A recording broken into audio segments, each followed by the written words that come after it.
Good morning, everyone. My name is Veronique Tran. I'm the Dean and Rector of the ESCP Business School Berlin campus. It is my immense honor and pleasure to kick off the third edition of the Sustainable Development Meetings that we have co-organized with the Open Diplomacy Institute. So this partnership with Open Diplomacy Institute echoes the school's commitment to sustainability in our curricula, in our research, and in our campus life.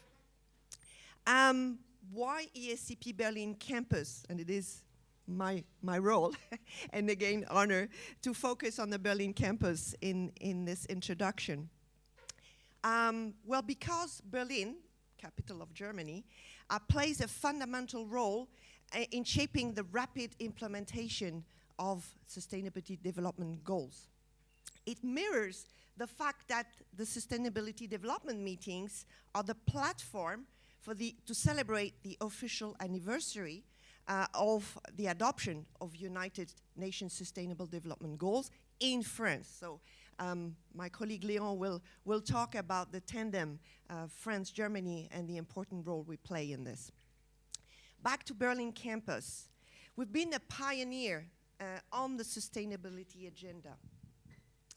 As early as 2013, our colleague Professor Sylvie Geisendorf, who we salute today, has created the first research center here, SustBusy, a little play on word to say sustainability for business and society.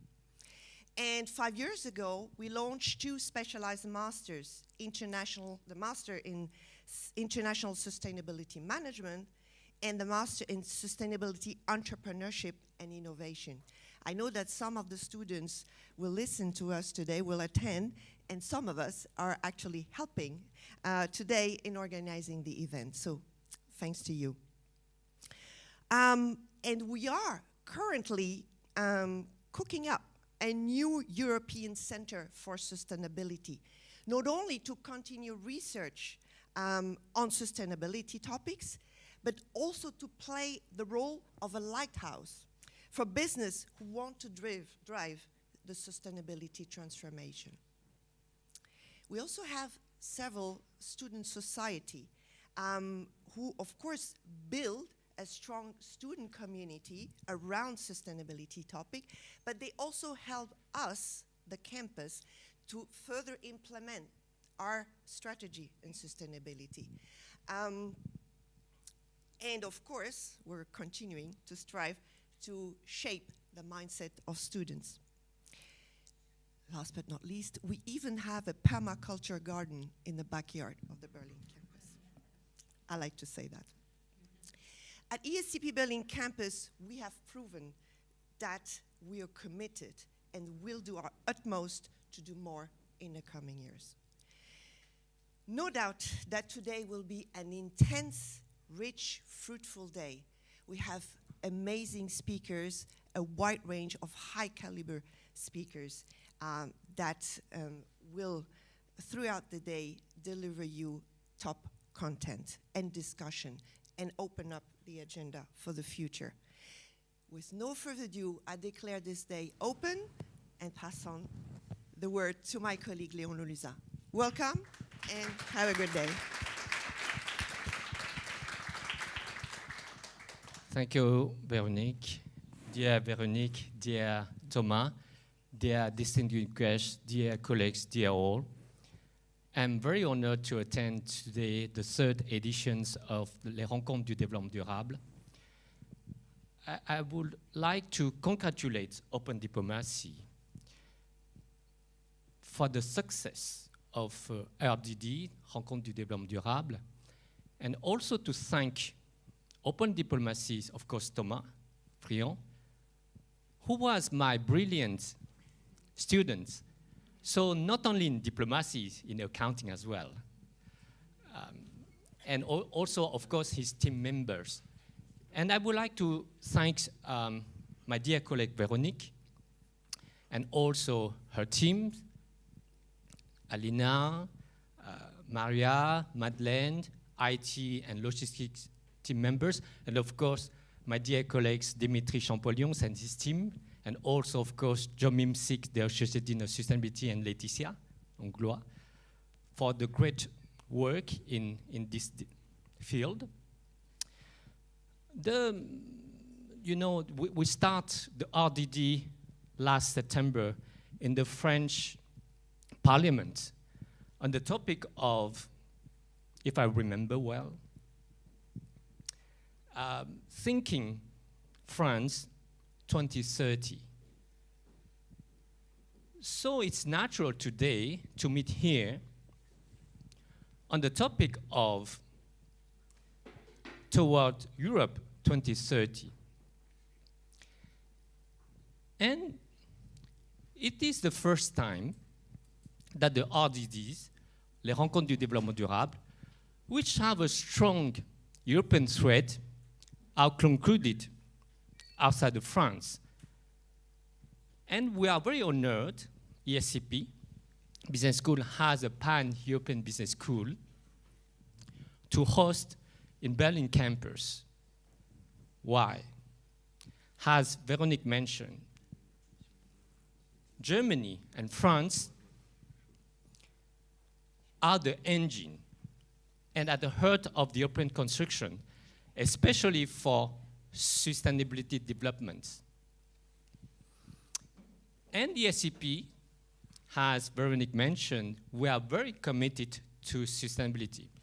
Just to give you an idea, 20 years ago, we start to deliver courses in CSR. And now, all our programs, we have CSR, sustainability development. And more than that, we have concentrations, specializations, research centers, as Véronique mentioned, and also for our campus life. You know that our future campus in Paris Republic site will have a double certification in environmental issues. And the ESCP is committed to reduce at least 55% the emission of the carbon by 2030. And we can do more. And we will do more by complying fully to the SDG of the United Nations. And we will contribute it. To conclude, I would like to quote Antoine Riboud, one of our great alumnus. He was the founder of Danone Group. 50 years ago, he reminded us in front of business leaders in Marseille during the French Employers Association, CNPF, you know, the MEDEF now, that as business leaders, we need to lead with heart, with head. Why? Because our Earth's energy resources are limited. But those of the mankind are infinite if they feel motivated. I would add also to lead with our hand, to do our duty, to protect our planet. This is the goals, this is the ambitions of ESCP to prepare future responsible leaders to design a better, fairer, peaceful, sustainable society. Thank you very much.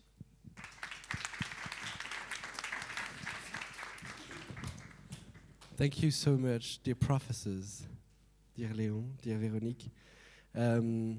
Dear partners, dear speakers, I see many friendly faces in the assembly.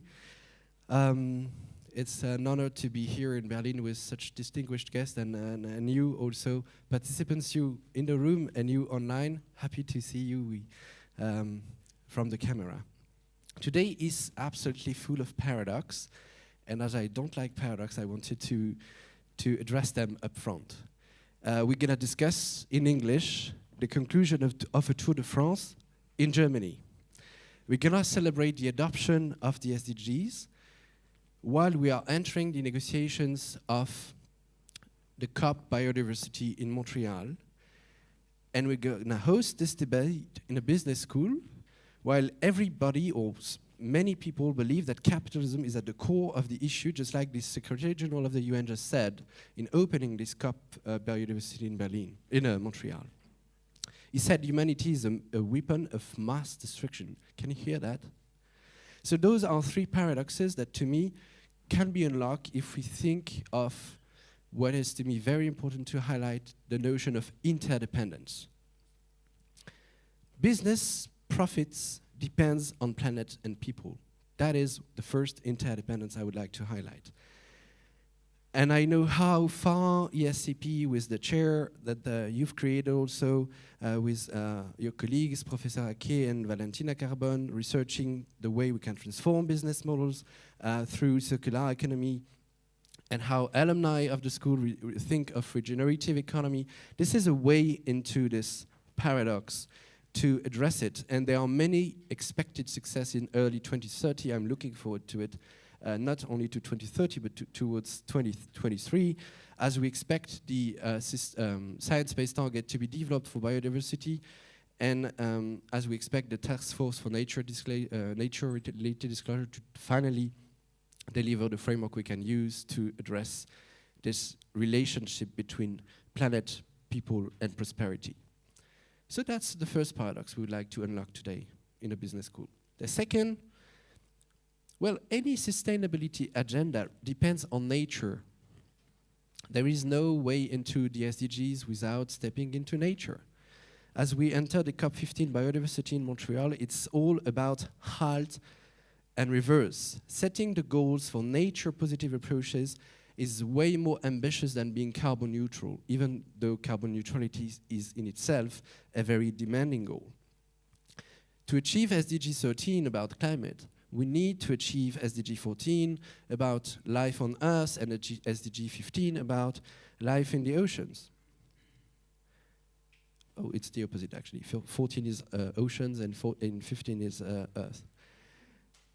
This is actually all about this so-called division between climate and biodiversity, which is to me stupid, because there is we need to envision this as a nexus, as a policy and business nexus. So this is why it is important, though we are in a biodiversity moment, to address the whole sustainability picture, and keep celebrating the 2030 goals. Because the 2030 goals were about leaving no one behind. Our roadmap is certainly to not leave nature behind as it was left aside for way too long. And to celebrate and keep looking into the SDGs, we have a wonderful contribution from our friends from the SDSN Europe, who's published and released its report for Europe in 2022 that every guest had to grab from the entrance and will, I'm sure, read, as we will discuss this in the early afternoon. The last paradox I wanted to unlock is that we are French think tank in a pan-European business school here in Berlin, talking in English. Well, this is bizarre. The high patronage of the President of the National Assembly, well, what is mess? This is actually exactly for the same reason. We are interdependent. Is anyone able to imagine that France could succeed in delivering its transition without our European partners and friends, especially Germany? That's absolutely unthinkable. The Sustainable Development Meetings, we even translated the name, Rencontres du Développement Durable, were run through France in 6 different cities when we left the National Assembly, and the President, Madame Yael Braun-Pivet. And we came in here in Berlin because, not only because it's in our DNA to be thinking this type of issues as a European, and we had the most powerful European partner we needed to achieve this goal, but obviously because no one can think that global issues can be addressed from France without a European policy response. 2022 is quite a special year to demonstrate this. Not only because everything started at the UN at Stockholm 50 years ago in Europe, in another European city, but because in 2022 Europe again sought war on its continent. and you see there the impact of this new conflict that went through the energy systems, especially through Germany, who depends on specific oil and gas importation, and how it has impacted the whole European continent and the whole European economy. This crisis makes the transition even tougher to achieve. So that's what we're gonna reflect all the day through. Let's acknowledge this interdependence to make this Rencontre du Développement Durable being discussed in English in a German city not bizarre. Let's address them up front. Let's have the last piece of the Sustainable Development Meetings puzzle get done, which is today. I would like to thank you for being with us. I would like to thank you for joining the conversation, because we were gonna ask you questions the whole day through. And I would like now to start the debate with our first panelist, thanking again ESCP Business School for the commitment of the whole team, from the federal executive members to the very local staff members who made it possible. Thank you so much, and thank you for your very warming welcome. Thank you so much.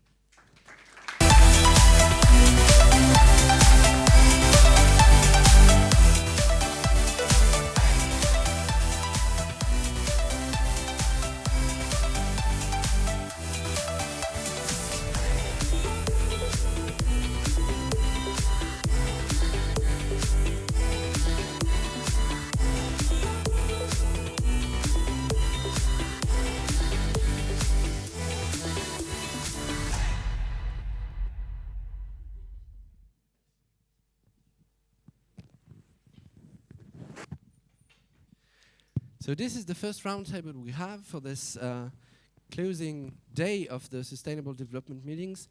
We entitled it Towards 2030, a transition in times of polycrisis towards a European regenerative economy. That's the key question we're going to ask. Before presenting you our distinguished panelists, I would like that we'll have a look at a little pre-register that we're going to see on the screen, and it's going to last for 5 minutes before we get there.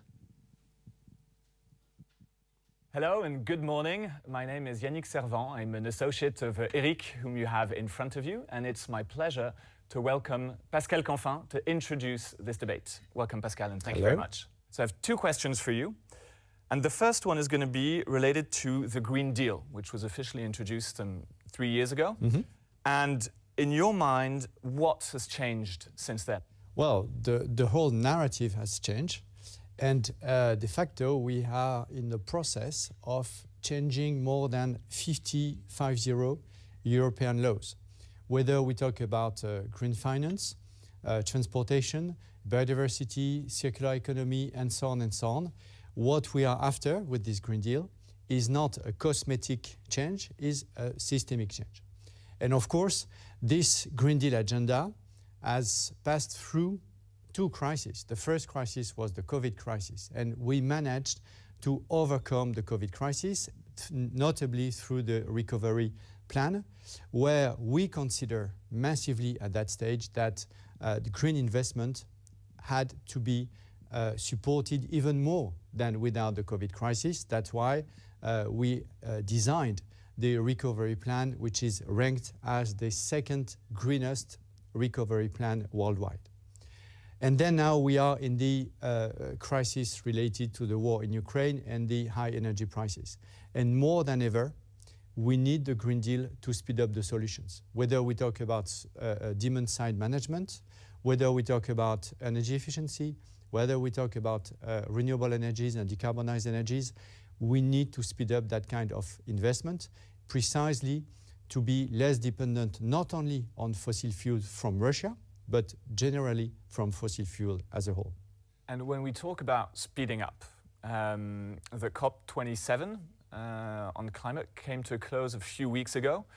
And I think I won't surprise you if I say some were disappointed by the outcome of that COP. In that light, do you think businesses can and or should go faster in their transformation in where they're trying to go than what the regulator is actually asking them? Yeah.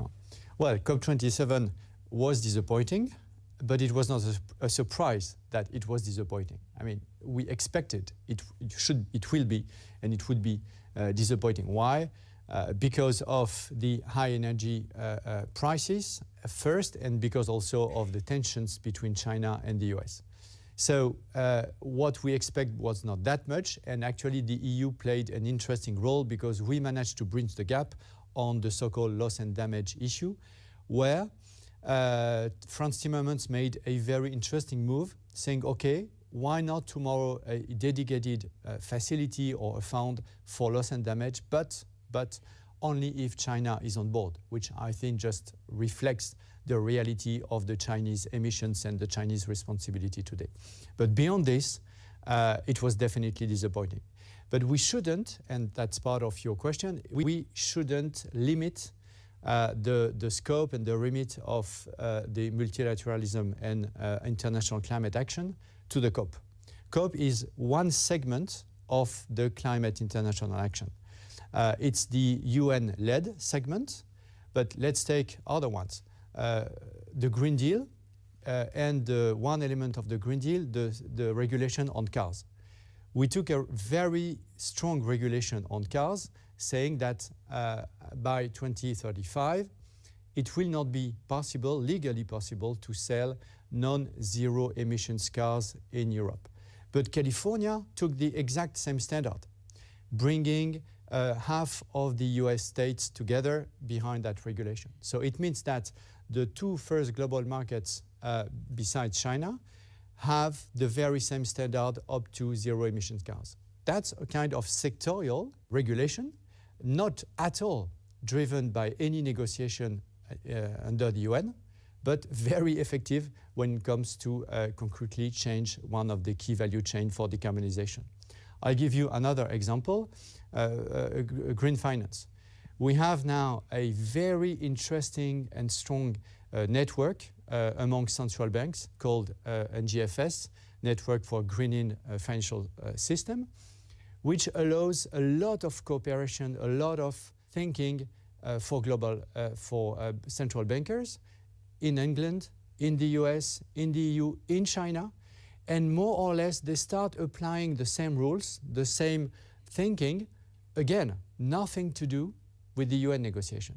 So we shouldn't make a mistake restricting the negotiation for climate to the UN-led negotiation, which are of course very legitimate, but also sometimes very inefficient because of the unanimity rule, we all know. So that's why we should enlarge the scope of our vision. That's exactly what we have been doing with the Green Deal and the role of the EU towards the whole climate agenda. Thank you very much, Pascal. Thank you. And enjoy the debate. Well, thanks to Yannick for getting to Pascal CANFIN, the member of the European Parliament that chairs the Environment Committee. It was a kick-off, setting the scene, the policy landscape for this policy conversation, and I'm happy to host with prominent speakers that I'll introduce to you in kind of an alphabetical order, which is a little bit changed because Sabine NALLINGER was no longer able to be with us. Unfortunately, she has been kindly being replaced by Ronja Busch, who is the European and International Policy Advisor at the Stiftung KlimaWirtschaft. Thank you so much, Ronja, for being with us. You're here along with Eric Duverger, right on your right. Eric is not only a brilliant alumni of the school, he's mostly the co-founder and president of the French Convention of Companies for Climate, the French Convention des Entreprises pour le Climat. Thank you, Eric, for being here. I'm so happy to host this debate with you.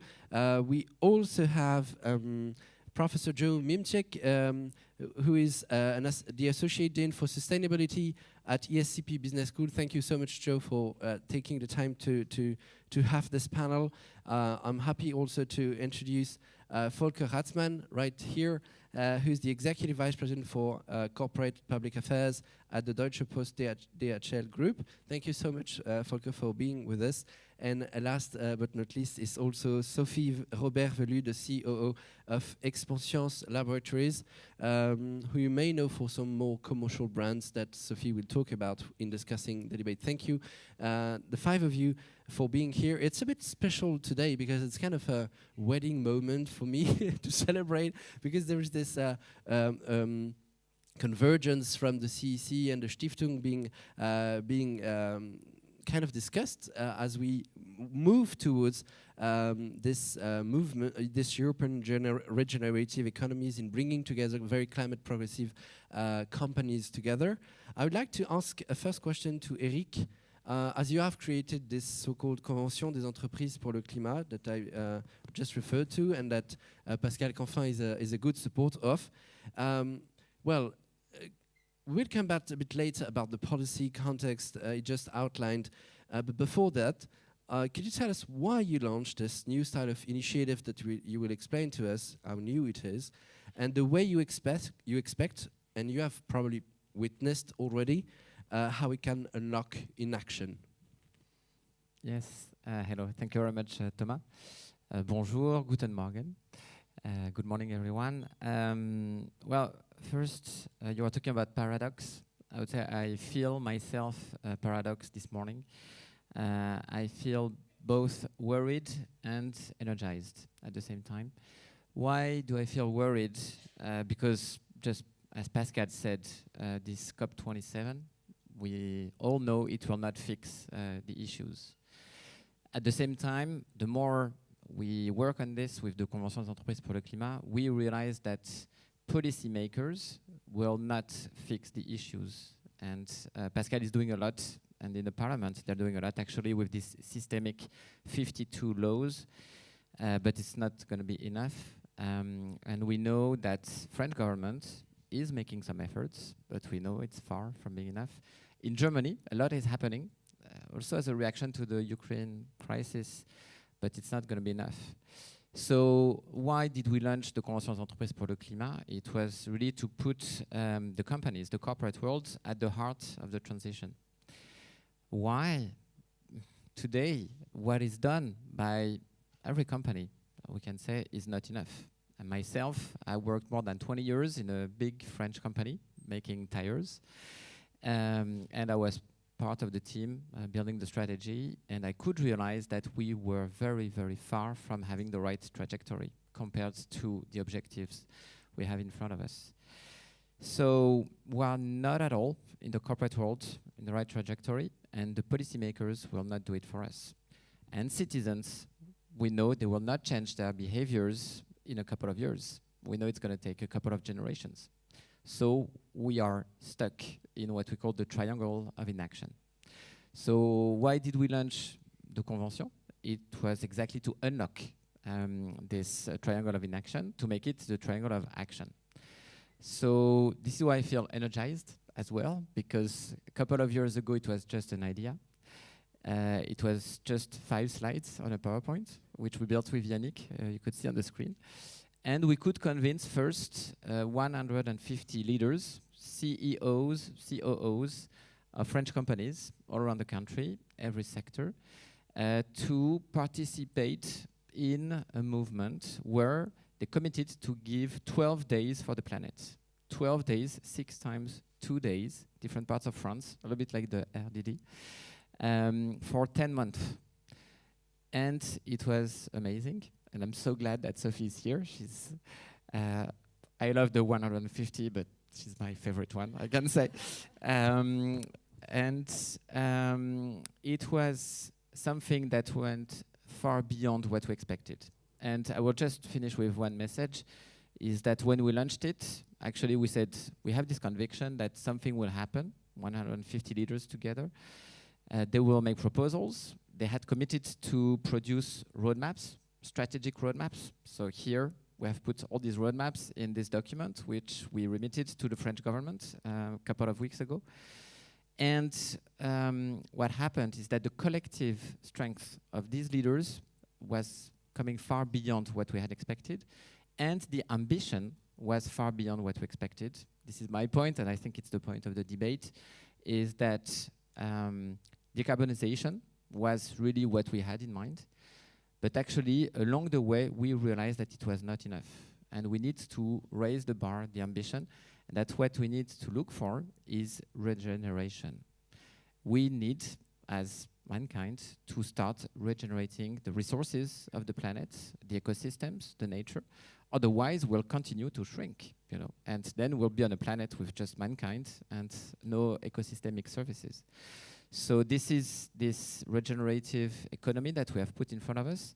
We try to define what it is, and we try to define how concretely we can make it happen. So this is why we have Sophie here. She will tell us what she does in her company to make it happen. Well, you made a transition yourself to Sophie, so I'm gonna ask Sophie the question that follows. You've been all the way through of this Convention des entreprises pour le climat journey across France. Well, I quite would say I've never seen such a committed business leader to think through the climate issue and get deeper, as Eric said, because you challenge your own business model to address the very demanding issue of the planetary boundaries.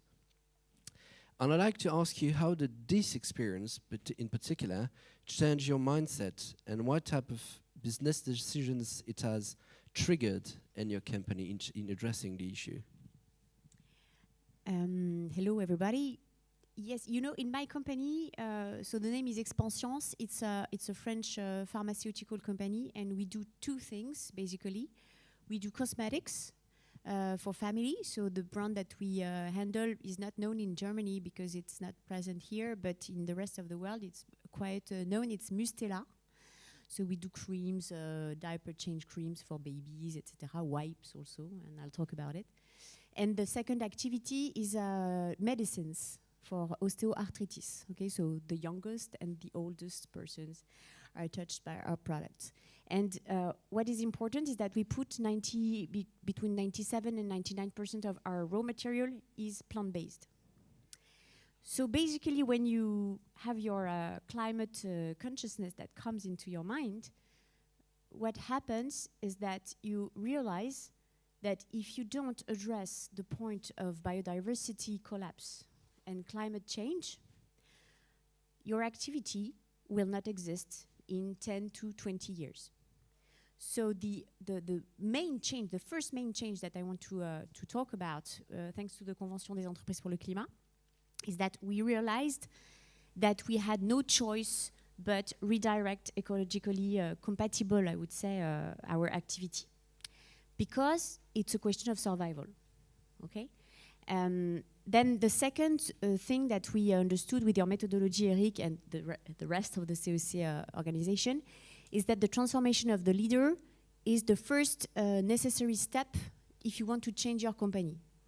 It doesn't mean that it has to be only top-down, of course, you have to be bottom-up also, but if you just count on the base, on the people that work in your company, it's not going to work, because a lot of contradictory injunctions are made in the companies. Do you pay exactly the people for your CSR objectives? Are the bonus perfectly aligned with what you say in your CSR policy, etc.? In general, no. And it was the same for us. So tracking the contradictory injunctions inside your company is something that comes from the top. So second thing. And then what we changed in a very concrete way is that we redefined our purpose, which is a very fashionable thing that all the companies do. What is our purpose? What are we useful for? But actually, if you really ask yourself, if my company disappears in 10 years, are you going to miss it? Is it going to be a real essential need gap that will disappear in the world? And if you really ask yourself this, lots of things could be disappearing in your company and nobody cares. So we first did that. And then we decided that there is no trade-off possible with the purpose. And I will just tell you the Mustela purpose, because we don't have the same purpose between the osteoarthritis and the baby creams. For Mustela, it was we decided to help parents to raise healthy children on a healthy planet. So it's large, actually. It's a contribution. We are not supposed to help 100% of all the difficulties of parents in the world, but it's our purpose. And we don't make any trade-off on that. So, for example, we decided that if we want to launch a product, we have to ask ourselves, is it really helping people, parents? Do the competitors do better things than us? If it's the case, we don't launch. Is the product we are going to launch is really useful and compatible with planetary boundaries? Yes, no. If it's no, then we don't make trade-off and we don't launch. Second thing that we changed, we decided to let go things. So I was talking about wipes, it's disposable wipes. Maybe you are very young in this assembly, so maybe you don't use wipes for your babies yet. So don't do it, actually. And we decided, for example, that we would renounce to this business, which is 20% of our turnover today. And this renouncement is possible because we anticipate it. So there is no renouncement that we can't do if we just anticipate it. We have set 4 years from now to stop this business. And we think it's not going to be painful for the company because we have time to prepare ourselves. And then we have another point that we learned is that to count what counts. Meaning, if we change the purpose, if we don't make trade-off on that, then it means that we have to count exactly at the same level carbon, biodiversity, and euros. And this is not easy to make because carbon accountability is really something, I would say, pioneer in the way to process it in the company. It's not easy.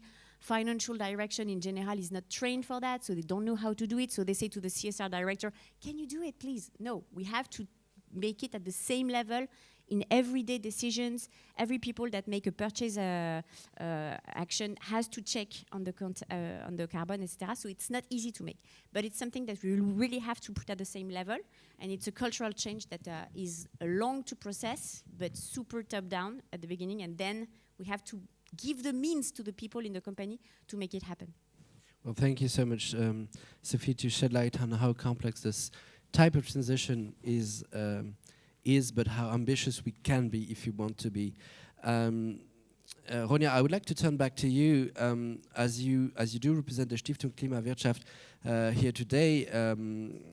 This foundation is a bit different from the Convention des entreprises pour le climat. It does bring together climate progressive business leaders, just like Volker we have here, together. But you had another approach, which is more about policy making decisions. We have had how the Convention is trying to unlock the inaction in addressing what business can do on their own. You're doing another way in connecting policymakers and business leaders in making decisions. So you're closer to the paradox than Eric said about being afraid of the results of what the state of the world is. What I call a polycrisis that combines many different aspects and factors of danger that prevents us from achieving this transition. The role of the Stiftung is precisely to bring business insights to policymakers to make it a difference. How would you assess the situation in the aftermath of the COP27 that Pascal just revolved around? Yeah, thank you very much for inviting us, and thank you for also giving me the opportunity to step in. And yeah, I'm sorry again that Sabine NALLINGER can't make it. She's really sorry that she can't be here. But yeah, I'm happy to give you a small impression about Stiftung KlimaWirtschaft, the German CEO Alliance for Climate and Economy, and happy to also give you our assessment of COP, but also on what is happening on the European level, because as Pascal CANFIN said, we cannot wait for the international area to step up with action, but we have to do it ourselves on a European level, on a US level, as we also see, and I will touch upon this as well, and together with businesses, and that's exactly why we are here, and I'm happy to have Volker with me and Sophie, who also show how businesses are already moving ahead. So Stiftung KlimaWirtschaft was founded already in 2007 as an initiative of progressive CEOs from different sectors of the economy. And those CEOs, they were convinced that policymakers are not moving fast enough, and businesses have a responsibility and a crucial role to play in tackling climate change, because businesses are very innovative and they can act very fast and really promote solutions for climate change. So this is exactly what we do with the more than 30 CEOs of our foundation, that the CEOs are very engaged inside our foundation, and they really want to promote climate action by activating their responsibility as business leaders and by activating also their problem-solving skills, and by find solutions. And I think we just heard from Sophie that businesses are really the main drivers in finding solutions, and we will hear more from Volker how this can also happen in the logistics sector. So to this end, we, as Thomas just said, we build bridges between public sector and the private sector, because we can only do this together. And we also build bridges between civil society, think tanks, NGOs, and businesses, so that we can really develop the best solutions, because we cannot afford less than the best solution. For us, at the end of this transformation, one thing is clear: climate protection and also biodiversity protection, I'm totally with you, needs to be a crucial part of the business model of companies. Because only then, if really climate protection is an inherent part of the business model, we are able to accelerate the transition and to save our planet in the end. But to really enable companies to do this, we need the right political framework, and this is exactly why we engage on the national, European and international level with policymakers to show them what companies are already doing and what hurdles they are facing in their transition. So let me refer to COP27, as Pascal CANFIN just did, and I agree with him. Honestly speaking, it hasn't really brought us any closer to limit global temperature rise to well below 2 degrees or 1.5 degrees, which is still the target. And this is something where I would say it's not, we didn't move forward, but we reaffirmed 1.5, and it's a pity that we have to say this is something good, because it was clear before. But it is challenged in these times of polycrisis, with an energy crisis and everything. So the recommitment to 1.5 is important. And another important milestone that was achieved in this international process is the creation of a loss and damage fund, and thereby regaining trust also of the most vulnerable countries, that we are in this together and we support each other and collaborate. Because if we only move as European Union, we don't get anywhere. So we need the most vulnerable states to trust that we are in this together and we help them. And by this, we need to look now at the next step, and that's how can we bring down emissions, because we can never put enough money on the table to address loss and damage or adaptation if we don't bring down the emissions. And we cannot hide that this fact and this aspect was not addressed sufficiently at COP. But I'm also with Pascal CANFIN that we see action. We see action in the business community. We see that businesses are moving ahead. And I think this is very promising. And this is something that makes me also confident that we can do this, even though states are not acting fast enough. But business is acting fast. European Union has a clear trajectory. And we collaborate on different levels, not only at COP, but there are different fora, the G7 as an important one, also the G20. We have just energy transition partnerships that help accelerate the transition away from fossil fuels to renewable energy.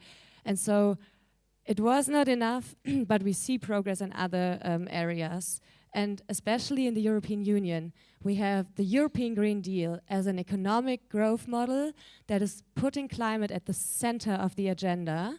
And with the Fit for 55 and Repower EU, I think we have good strategies that help us accelerate the transition and enable companies and our societies to move away from fossil fuels and to promote climate action and to, in the end, transform our economies. But it is not fast enough. Again, we need the businesses, and that's why I'm looking forward to hearing also from Volker and to give him the opportunity to speak how they are transforming and how they move forward, because we face a geopolitical setting with the Inflation Reduction Act in the United States, with China, with other geopolitical tensions, where we cannot afford a bureaucratic, long time-taking process as we have in the European Union.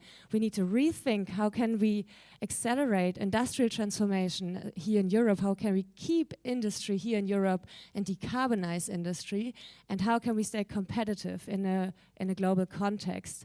So there are ideas on the table at the European level. We are happy and we're looking forward to engage further with policymakers, with other businesses in how to create solutions, how to create a European answer to these challenges. And we are confident that business will play a crucial role in this. Thank you so much, Ronja. That leads me directly to you, Volker, as the Executive Vice President of Deutsche Post DHL Group. For those who don't know, a company that ensured logistics across more than 220 territories worldwide, so quite a footprint, I would say. The environmental footprint of trade models in general is often questioned as one of the key issues to address all environmental aspects of the crisis we've been discussing, not only climate crisis. So I'm pondering how such a company that you're part of leadership of is taking part to the journey towards carbon neutrality, as Ronja said, because we need business leadership to be ahead of policymakers in many, many different areas. Yeah, that's true. And I think she opened a wide range of a global discussion here which we are facing. But let me refer to your opening. At first you were talking about paradoxons, and I feel it's not a paradoxon to be right here at this place to discuss sustainabilities, because this is the right place where young leaders are educated, and to implement sustainability as a core part of management is really core for our development for the future.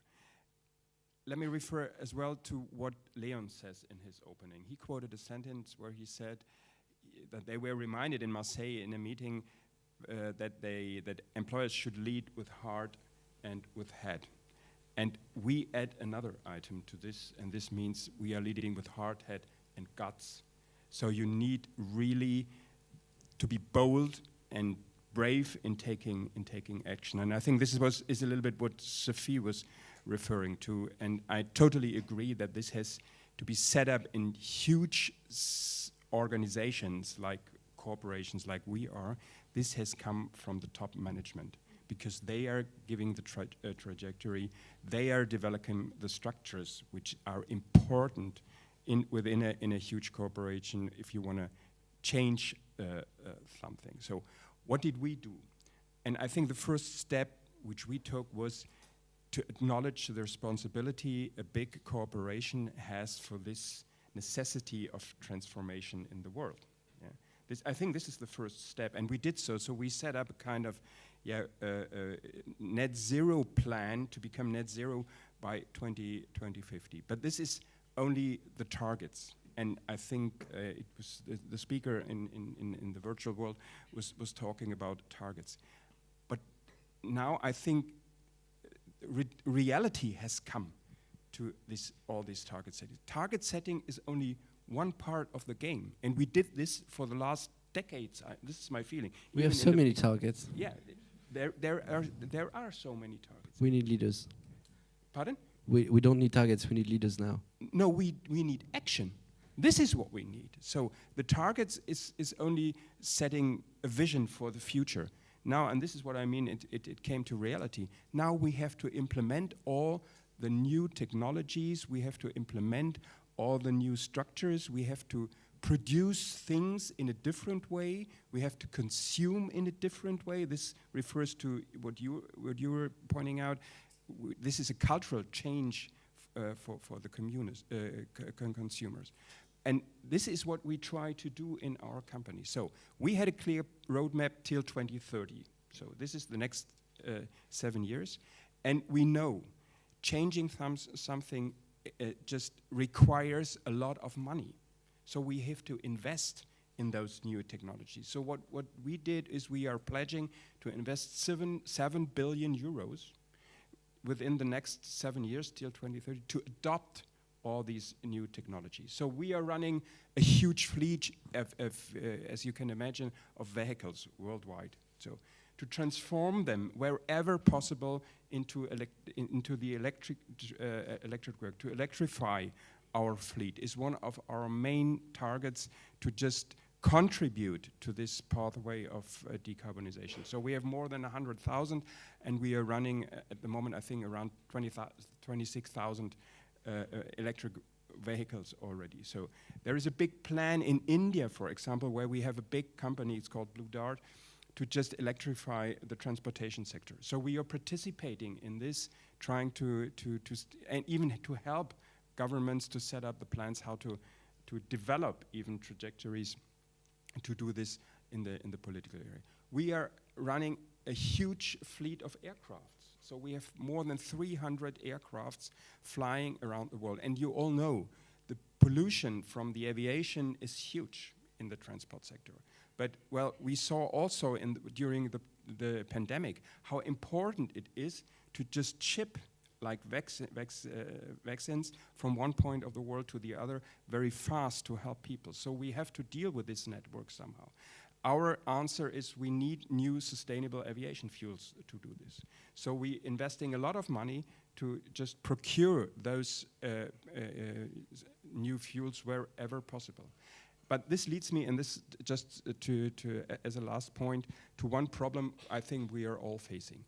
When I hear all these targets, for example, having European Union decided no fossil-based combustion engines after 2025, I think, no. So this is, well, a very good target, I think, very good target. The problem is we have to get the technologies. And this is really a problem, especially in the heavy-duty sector.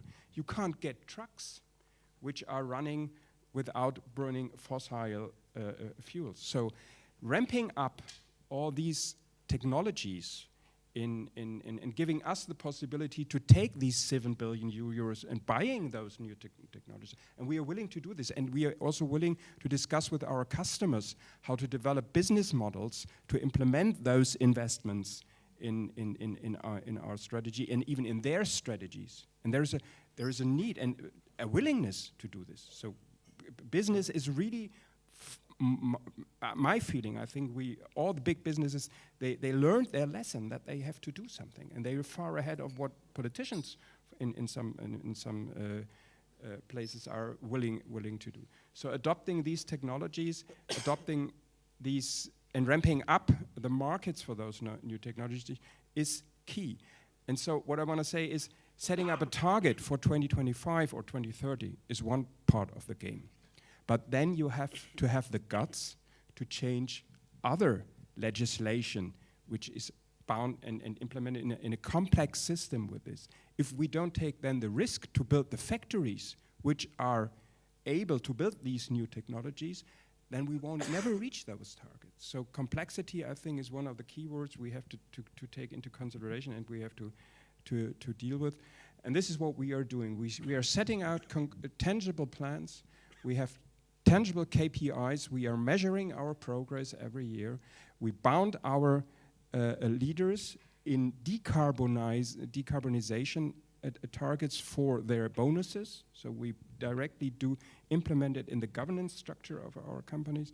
And this drives. And the most important thing I feel in our company is we have a lot of especially young people who are really want to work for a company who wants to do something in this field, and this is what we need. And this drives the company, and this is how we act on this field. We will have youth voices across the day, I'm sure. Erkki, I would like to turn back to you in asking the following question, because we brought this panel together because converging forces loom up from Germany, from France. They can be brought together to launch something bigger at the European scale, a sort of climate progressive movement that would help gaining momentum towards what you call a regenerative economy. I'd like to ask you what this ambition means to you after this Tour de France that you had. You told about just like the Rencontre du Développement Durable. Yeah.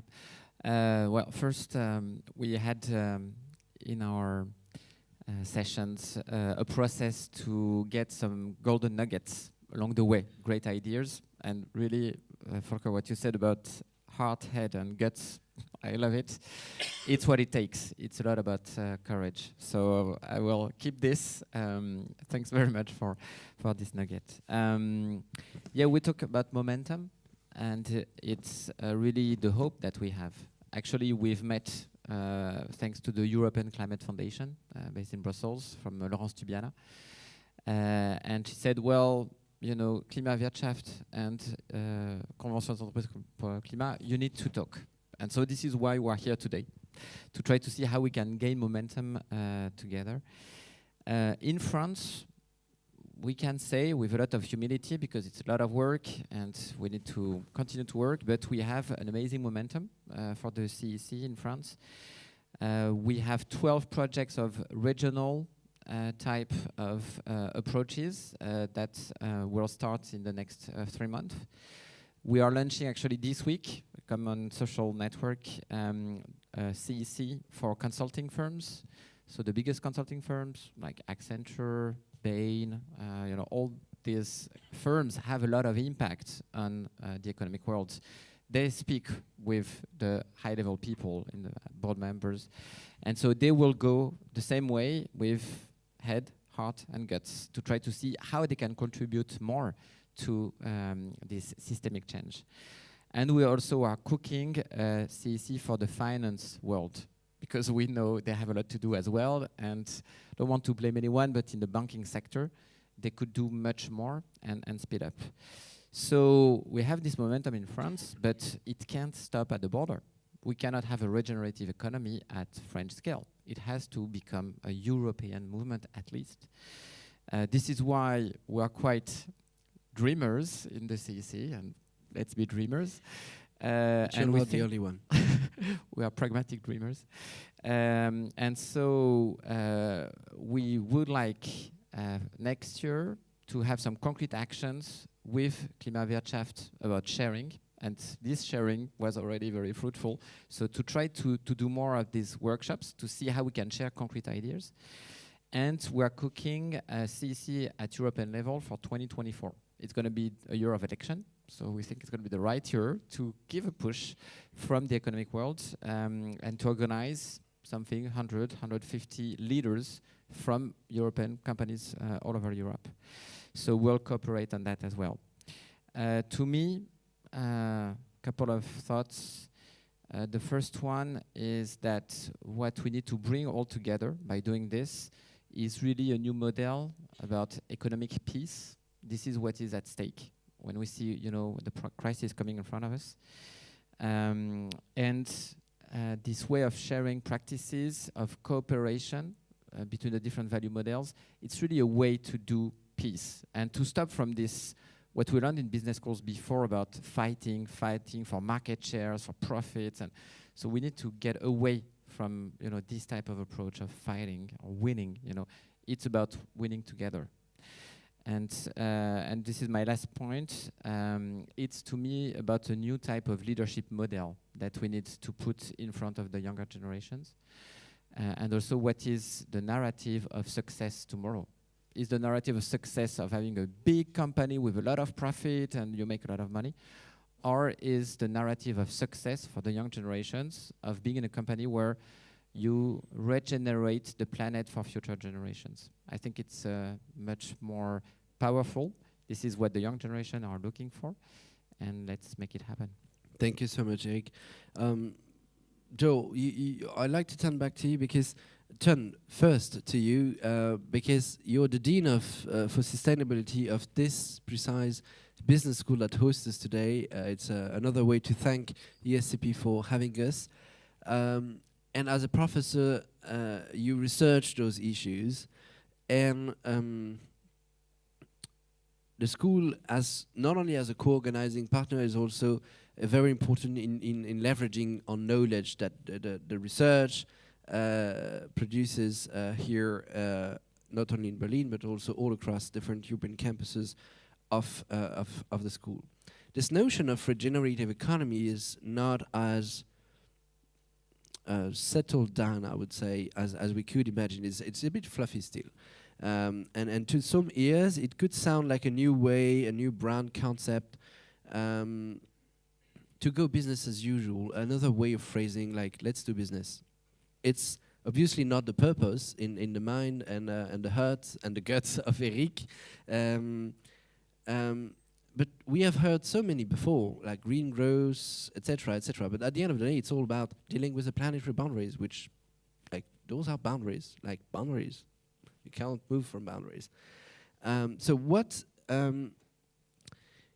are your key ideas to give its full potential to this very notion of a truly regenerative economy? It's not obvious. You probably have a mic somewhere. Thank you so much. Thank you.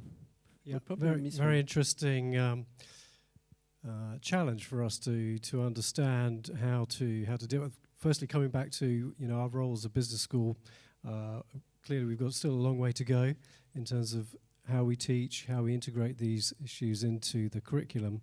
The competition at any cost sort of idea that Eric mentioned there, I think we are moving away from that slowly. We need to go further. We need to make sure that's integrated across all our disciplines.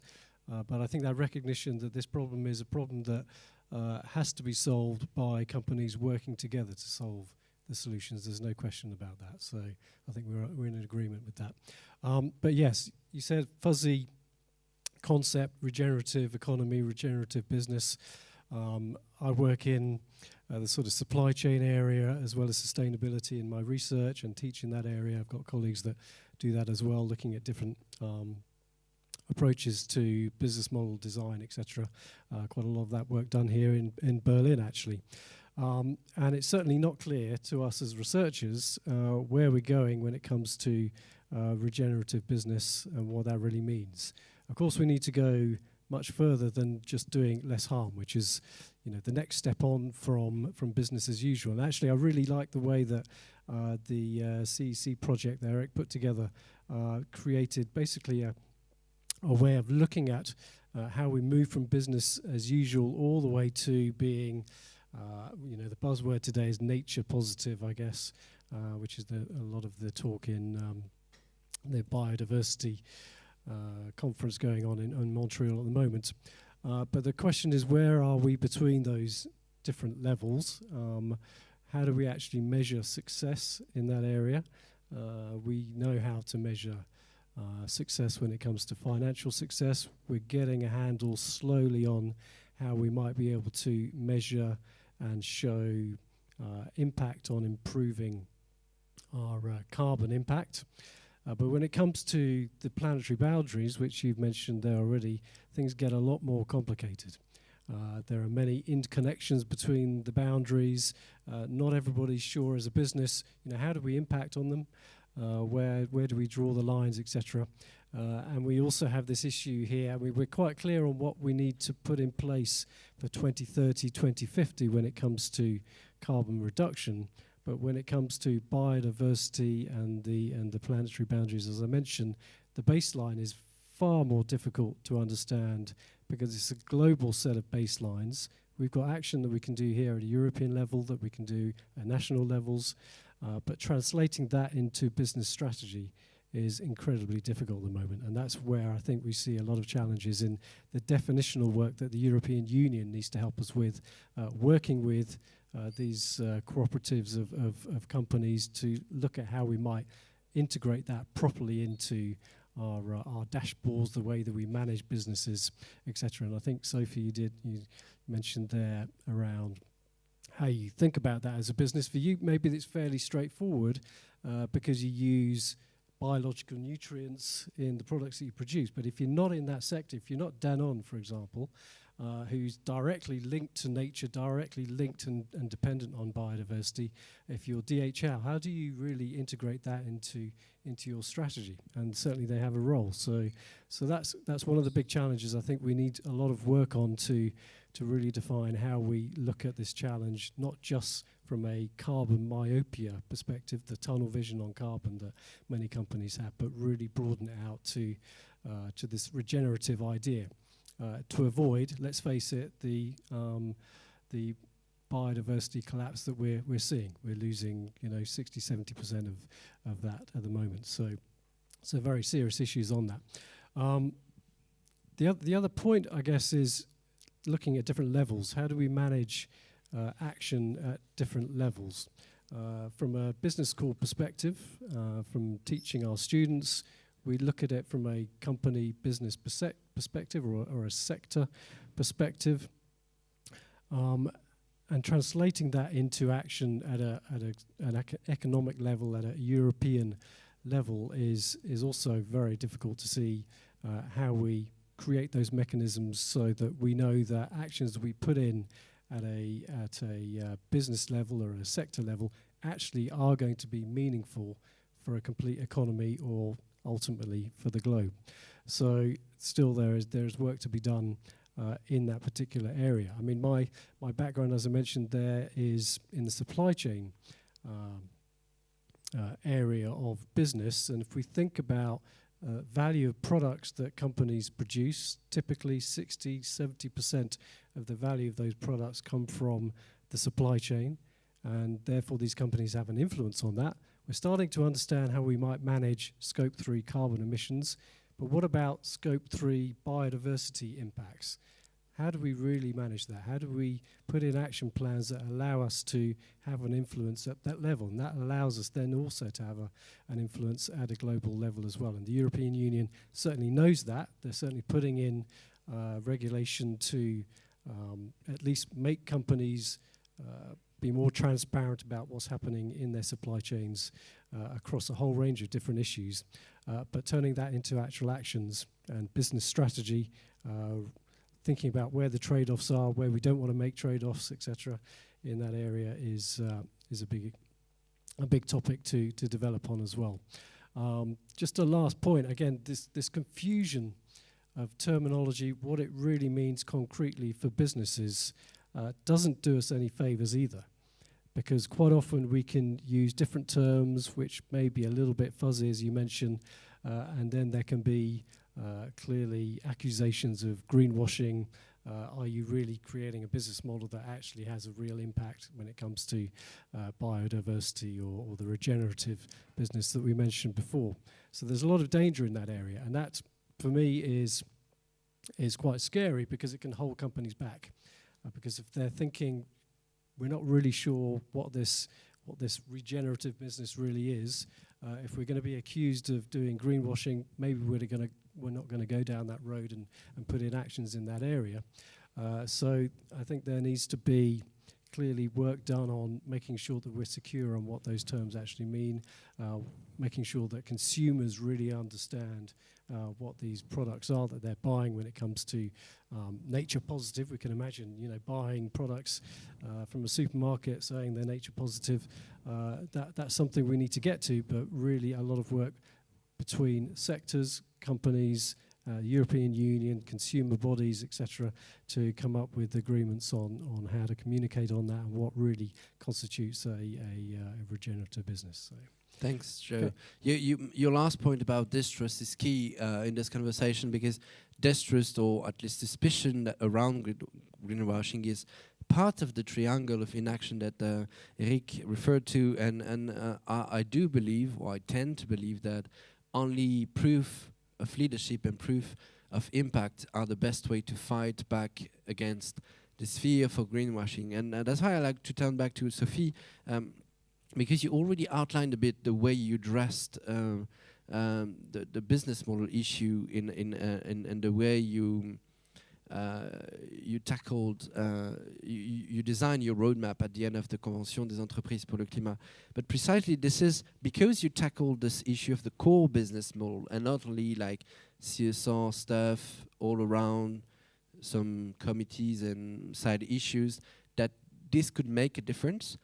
And I wanted to ask you precisely this question.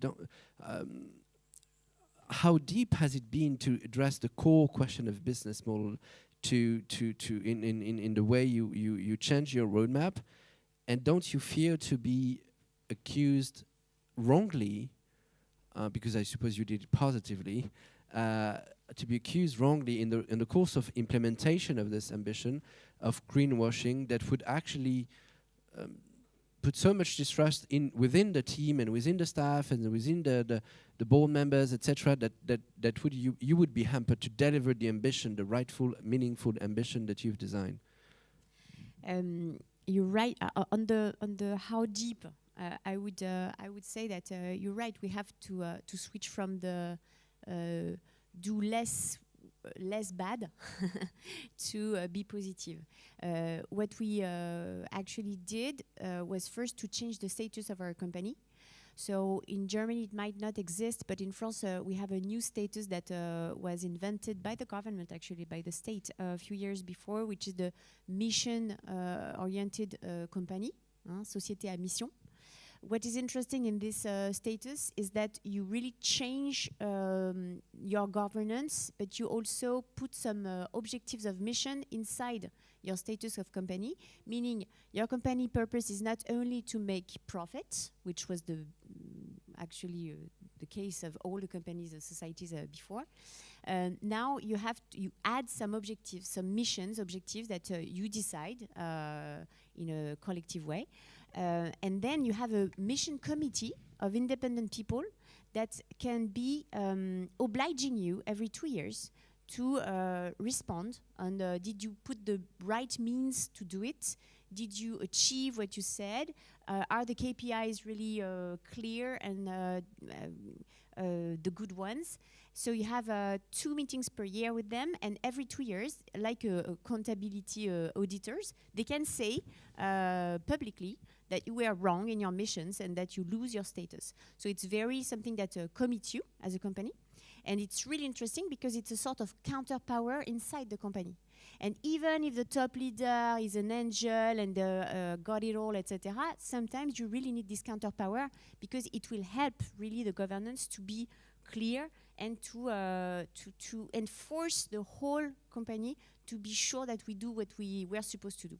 So that's the first thing. And on the missions objectives that we put in our company, as an example, there is the contribution to climate objectives and biodiversity repairing.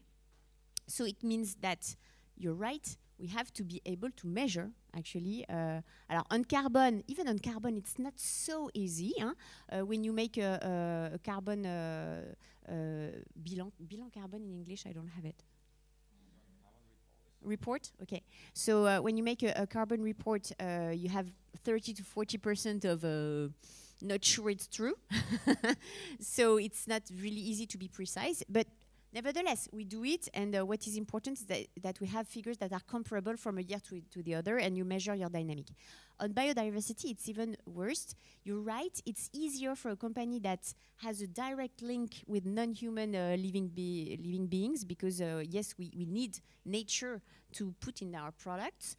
So what we do, for example, is that we have to disintermediate our link to biodiversity because in cosmetics company, I've been working in L'Oréal for 14 years. Actually, I know that every big companies in cosmetics, what they do is that they purchase the best ingredients that the labs decided that were good for the skin and health of the people, which is good, which is important. And then the purchase people, they search for these ingredients wherever it is, and they buy it at the best quality and the best price, okay?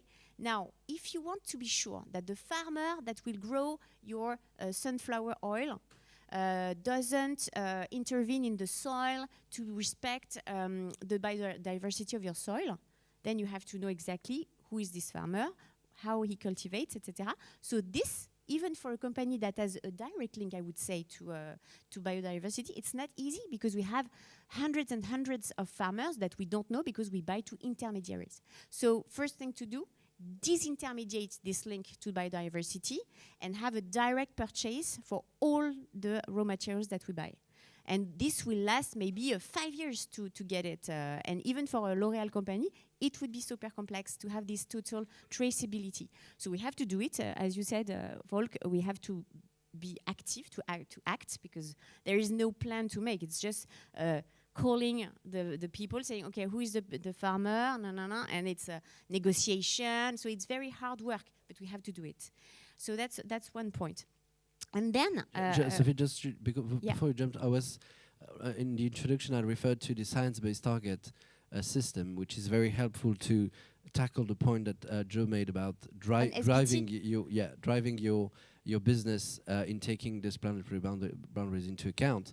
And a fun fact, you mentioned L'Oréal, is that L'Oréal was part of the experience of developing the science-based target system for biodiversity that is about to be officially launched in the next semester. So it's a very interesting point that you made. Hence the point of cooperation. For example, things have changed a lot. I would say that 10 years ago, L'Oréal would never share things like that. They were in the idea of a competitive advantage on packaging that are sustainable, etc. And I remember meetings where we want to be the only one to be sustainable, you know. And I mean, it's okay. I don't want to be harmful with them because I think they do great things. But now they change the mindset. And for example, we are in a consortium with them on pulp cellulose fiber to replace plastic, for example, on bottles. So they change also on that, and that's really cool. The bold move. And then I wanted to answer to you on the greenwashing thing. I think it's really important that we have to communicate on B2B basis for me, on regenerative model. So today is the only type of real communication that we decided to make with Expand Science and with the convention, because we really think that cooperation will be key. If we don't put in motion all the ecosystem, all the value chain up and down of our company, but also on the economical tissue in France, for example, or Europe, we won't change. It will be so long that we will. The collapse will happen anyway. So, but to get prepared, we have to do it all together. So communication is key, just to have everybody on board. But communication to the consumer is not something that we want to do. We want to communicate on a thing when it's done. And if we have some consumers that look at this video, for example, the idea is to be very transparent. So transparency, it's also saying what you fucked up. So we really need to say also, okay, so today, what did you fucked up? today I buy, for the moment, I buy hundreds of ingredients and I don't know where they are coming from. Okay. Today I have lots of tons of plastic bottles that I put in the market. Okay, I have an experimentation on bulk project in drugstores, and we do it. We did it alone during 2 years, and then we decided that alone it's not enough. It's not efficient enough. So now we have 5 competitors that will join us, and we will make it all together. So we have good stuff and we have bad stuff. So the communication must be very transparent. Very important notion of coalition building that you just referred to, because that was the way I wanted to turn to Volker. We can see in such debates that addressing so complex issues as you mentioned is not possible without thinking in a coalition mindset. It's especially when you want to go from doing less harm to do greater good, which is the whole purpose of being designing regenerative economy. Well, this is not the first year we talk about regenerative economy, and every time we do it, the Commissioner of the European Union for the Environment, Virginie Sinkevicius, who is a bold advocate for regenerative economies, sums his policy agenda with this paradigm. And I wanted to know, it does echo quite well in France, but I was curious to know how German business leaderships react to this concept that is emerging in different places and that we can hear up and there. Is this part of the way you envision the future beyond the core issue that you outline in the way you handle this crisis within your company, which is focused on climate? Is this something bigger that you also hear and talk and discuss within the Stiftung, for example? Well, I think we are leaning very much on decarbonization, that's true. And I think it's more the keyword of sustainability who drives the agenda and not regenerative economy. But if you look at the keyword sustainability, this is more than decarbonization. And if you look at the ESG agenda, this is even more than only referring to the ecosystem. It's also the social system, it's the governance questions who are just to be addressed. And I think this discussion is very well outlined and elaborated between business leaders in Germany. And this is what I meant when I said my feeling is that in some parts, or perhaps in the whole part, business is much more developed than the political systems at the moment. Well, I've been at the COP27, and when I heard the outcome, my feeling was, hasn't politics come to the end of their capability to steer this transformation? Is it really only the regulation that has driven it for the last decade? But now when it comes to implementation, in adopting new things, it's more the economy and the structures within the economy who have the responsibility to do so. I think we shouldn't wait until we get the right regulation. We have to just act wherever we can. And this means we need collaboration. And I think I totally agree, Sophie. I think there is a time of competition. There are fields and levels of competition. But at the moment we are in a time where we have to set up a new ecosystem, even for a global-based and trade-based economy.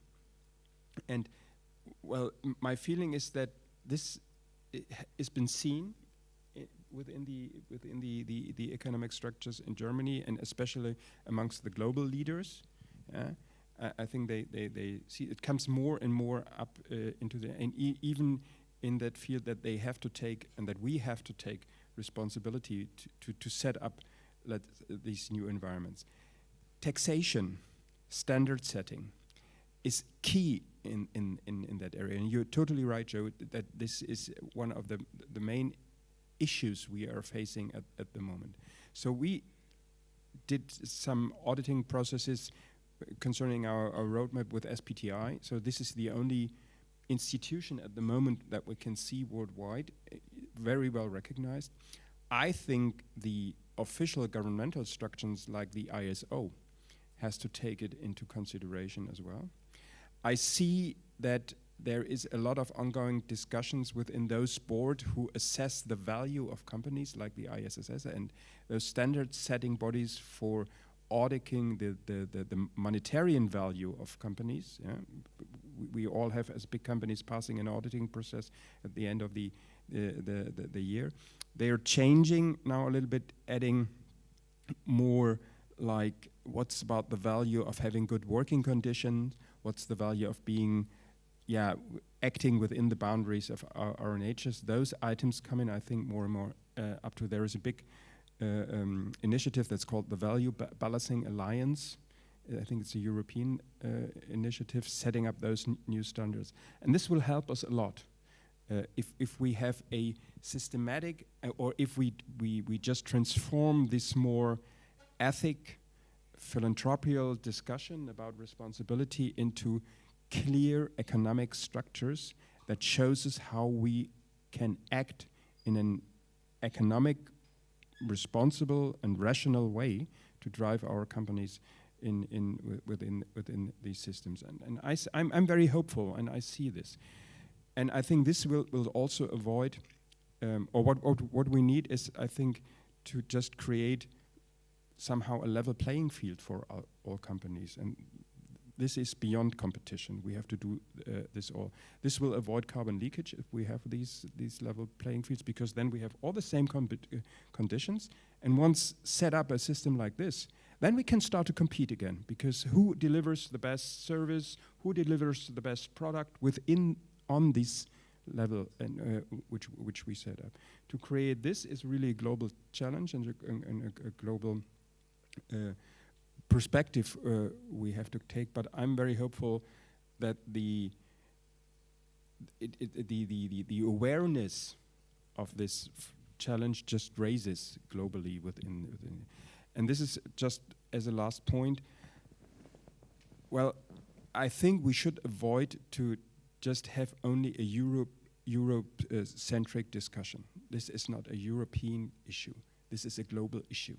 And when we are talking about decarbonization or being more sustainable in Europe, that could harm other parts of the world.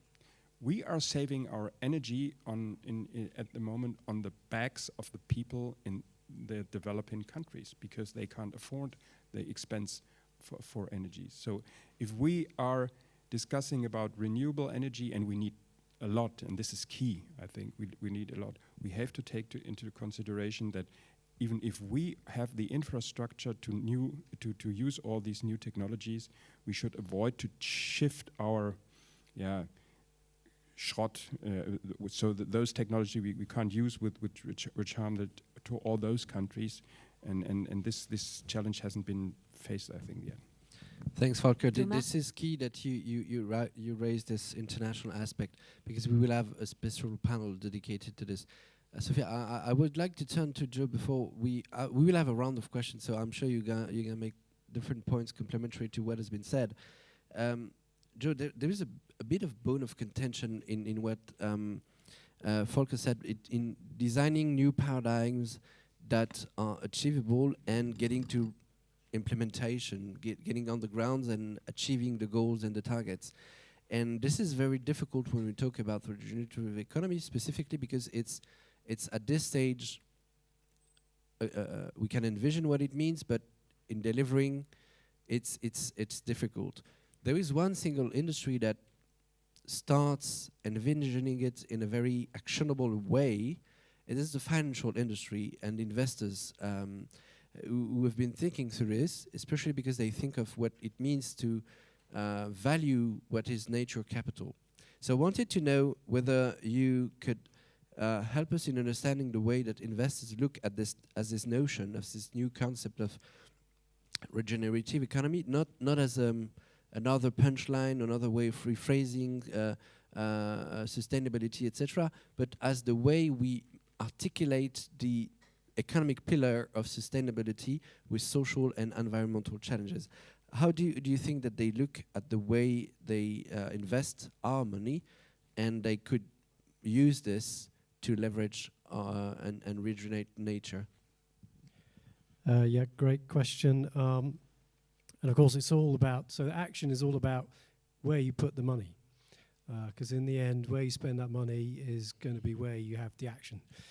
So there's no question they have a very, very strong role to play. I'm very glad to hear that your group, Eric, is going to be bringing in financial actors into this dialogue. I mean, you say that, Thomas, that there are a lot of discussions in the financial sector on this topic.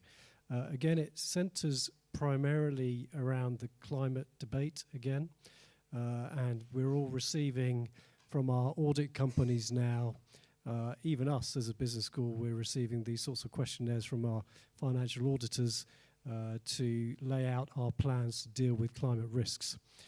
And of course, the financial sector is all about managing risk and sometimes taking advantage out of that, and sometimes trying to help companies overcome those risks. So yeah, absolutely crucial.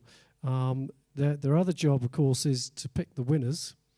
So they need to pick those investments that are going to make them money in the short term, hopefully also in the long term. And I think this is really where the question really comes in, because when you talk to financial institutions around this topic and talk about the long term, their interest in the long term, it seems to me, is primarily around resilience, and do we have an industry in the future to be able to gain returns from?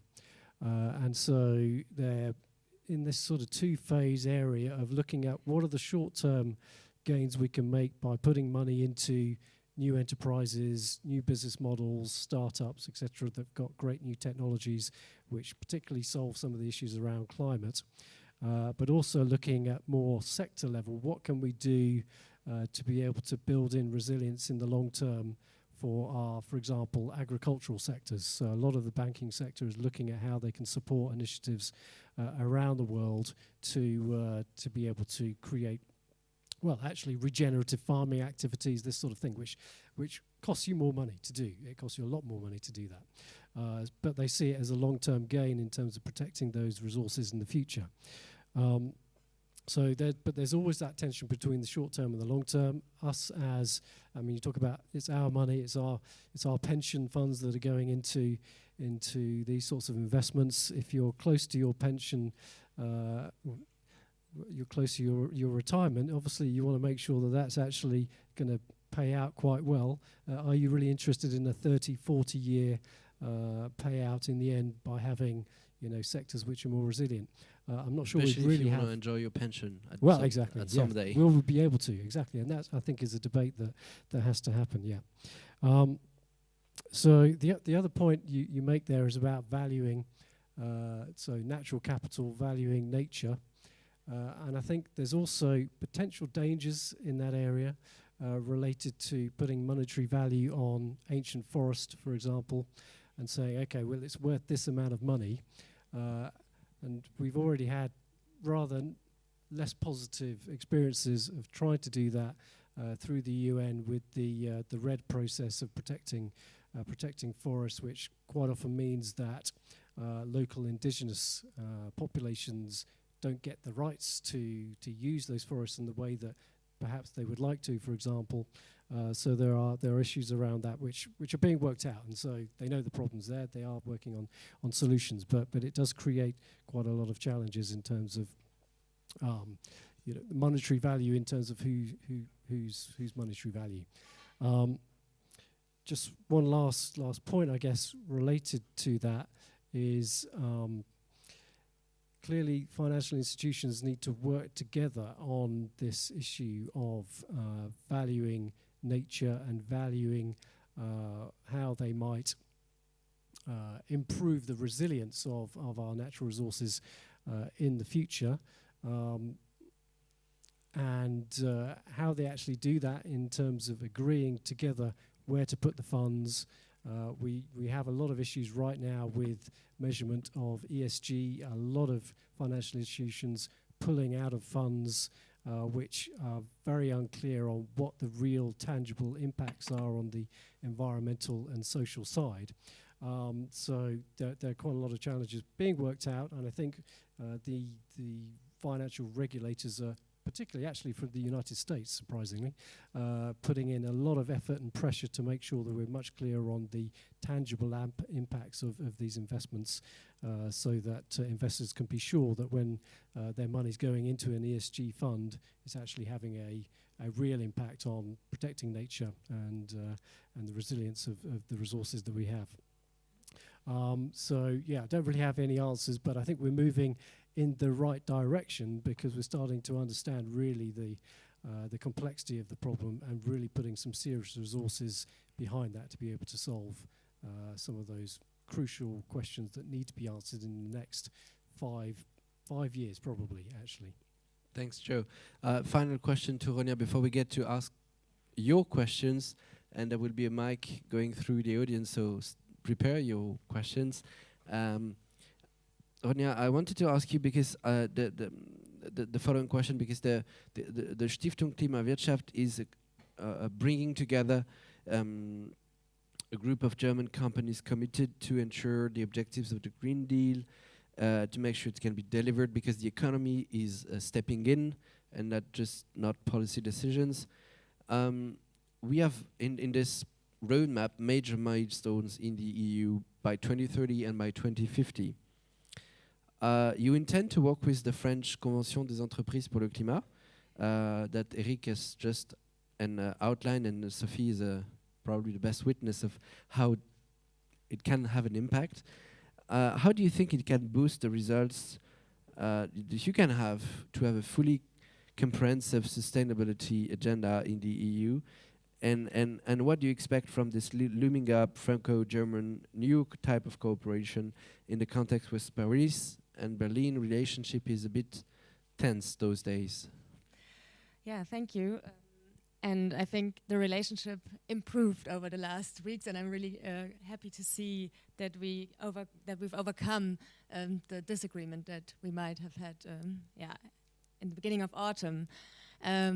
yeah, I think the discussion showed pretty well that we have so many challenges and we have so many aspects that we need to consider if we really want to have impact and if we really want to act on climate and biodiversity at the same time. And we are a cross-sectoral alliance of companies from the finance sector, from transport sector, from industry like Heidelberg Materials, who's also one of our companies. We have the two major German steel companies within our network, ThyssenKrupp Steel and Salzgitter AG. We have the Otto Group. We have so many companies that look at these challenges from different angles, but they all look at the challenges from a German angle, with the mind being also European, with many companies also looking at the international sphere, what Volker just laid out. But we are convinced that we need to have strong partnerships beyond the German setting. And that's exactly why I approached Eric last summer and said, yeah, European Climate Foundation encouraged us to approach you because you are also working with CEOs, you're also working with the top level within companies, and you want to promote climate action together with businesses, with businesses that are already moving ahead and that are already developing solutions, even though the regulatory framework is not always there yet. So we intend to collaborate closer with CEC. We are already collaborating with many other business networks in Europe, like Corporate Leaders Group Europe, the Haga Initiative in Sweden, other business networks in Finland, in Slovenia, in Czech Republic, because we are convinced that we can only do this together if we join forces and if we build alliances, cross-sectoral, across member states, and, as Volker just mentioned, also internationally. So we are also collaborating with the We Mean Business Coalition that is bringing together progressive businesses all over the world, because we cannot, it is important to have a strong European business voice, but we have to also cooperate internationally if we really want to tackle climate change and biodiversity crisis. So together we have to join forces, and that's what we are doing, and I think this is a very nice setup, and we are already looking into concrete actions that we can do during 2023 and then 2024 with a new European Parliament, a new European Commission entering into force in 2024, and we are convinced that especially the German-French couple is important because the German-French engine is a major driver in Europe and in the European Union, and we have to join forces in this couple to be able to accelerate the transition and to include other member states and to really make a difference. I think Germany and France have to partner up and have a major role to play. Thank you, Anya, for setting up the next steps of what is expected from you guys. Let's meet next year to see what you achieve together with your friends and partners. Deal, as we usually say. Well, it's question time. We have a quarter left to get questions from the audience. One of the students of the school, thankfully, is able to pass the mic. If anyone would like to ask a question, I'm sure that many. Yeah, I was expecting Guillaume to be asking the first question. I'd bet on that, Guillaume. If you could. No, but I was expecting. And while the mic goes there, just want to say special thanks to Pierre, who is there, as an alumni of ESCP, who is the creator of the concept of the triangle of inaction. He has created this concept, and it's very useful to go for big movement. Well, you tease me because Pierre is going to step in for the next for the panel in the afternoon. Guillaume, you wanted to ask a question. Yes, absolutely. So thank you first of all. Probably you could present yourself so that every of course. I'm Guillaume Lafortune. I'm the Vice President of the UN Sustainable Development Solutions Network. I'll be making a presentation later today about the report that was in the room, just over there. I think there's, I agree with a lot of what's been said around, the fact that there's been some progress in the private sector, especially if we look from an SDG perspective about, what it was at the beginning. At the beginning, it was a lot about putting beehives or one solar panel on a building and then, praising that this was a great action, or about cherry picking SDG 8, SDG 9, and then maybe the one on gender, and not seeing this agenda as being a comprehensive and integrated agenda. So we've gone a long way, and I think there's been a lot of progress here. And I think here, I think one of the useful tools that has been developed is, for instance, all those sector benchmarks, because a lot of the indicators, the actions also are not necessarily the same across, the different sectors. And I think here the work that the World Benchmarking Alliance is doing, for instance, creating those sector benchmarks and sort of classifying companies is extremely helpful. And I agree that the supply chains issue is still a major problem. I just wanted to build on what was said towards the end about the financial sector. So we see it now that we're in the midst of plenty of crises, the energy crises and so on. And one of the challenge now is to keep this long-term perspective despite all those short-term challenges. And I would say that the first ones that are sort of turning their back against this agenda is actually the financial sector. And we saw it this year with Larry Fink's declaration. We just saw yesterday in the Financial Times that Vanguard has announced that it would leave the Glasgow Financial Alliance for Net Zero, which was led by Mark Carney, and announced at COP in Glasgow in 2021.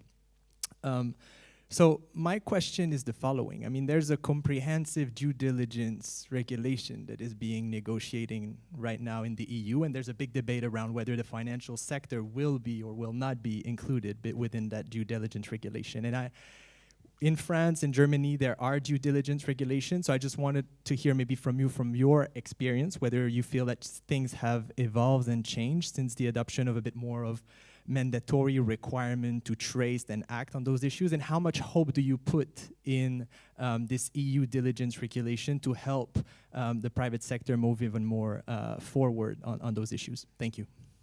Thanks, Guillaume. It's a critical question indeed. Do you wanted to ask this question to someone specific in the panel? Or?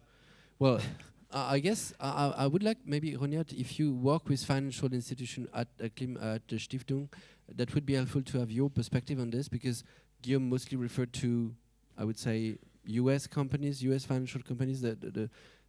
This feeling is a bit different in Europe.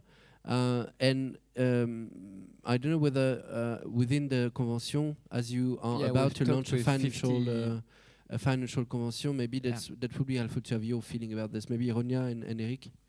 Yeah, thank you very much for this question. And indeed, I think reporting and having due diligence obligations so that companies show or are obliged to really have a look in their processes and where climate-related aspects play a role. I think this is important because without the data, it's difficult to act.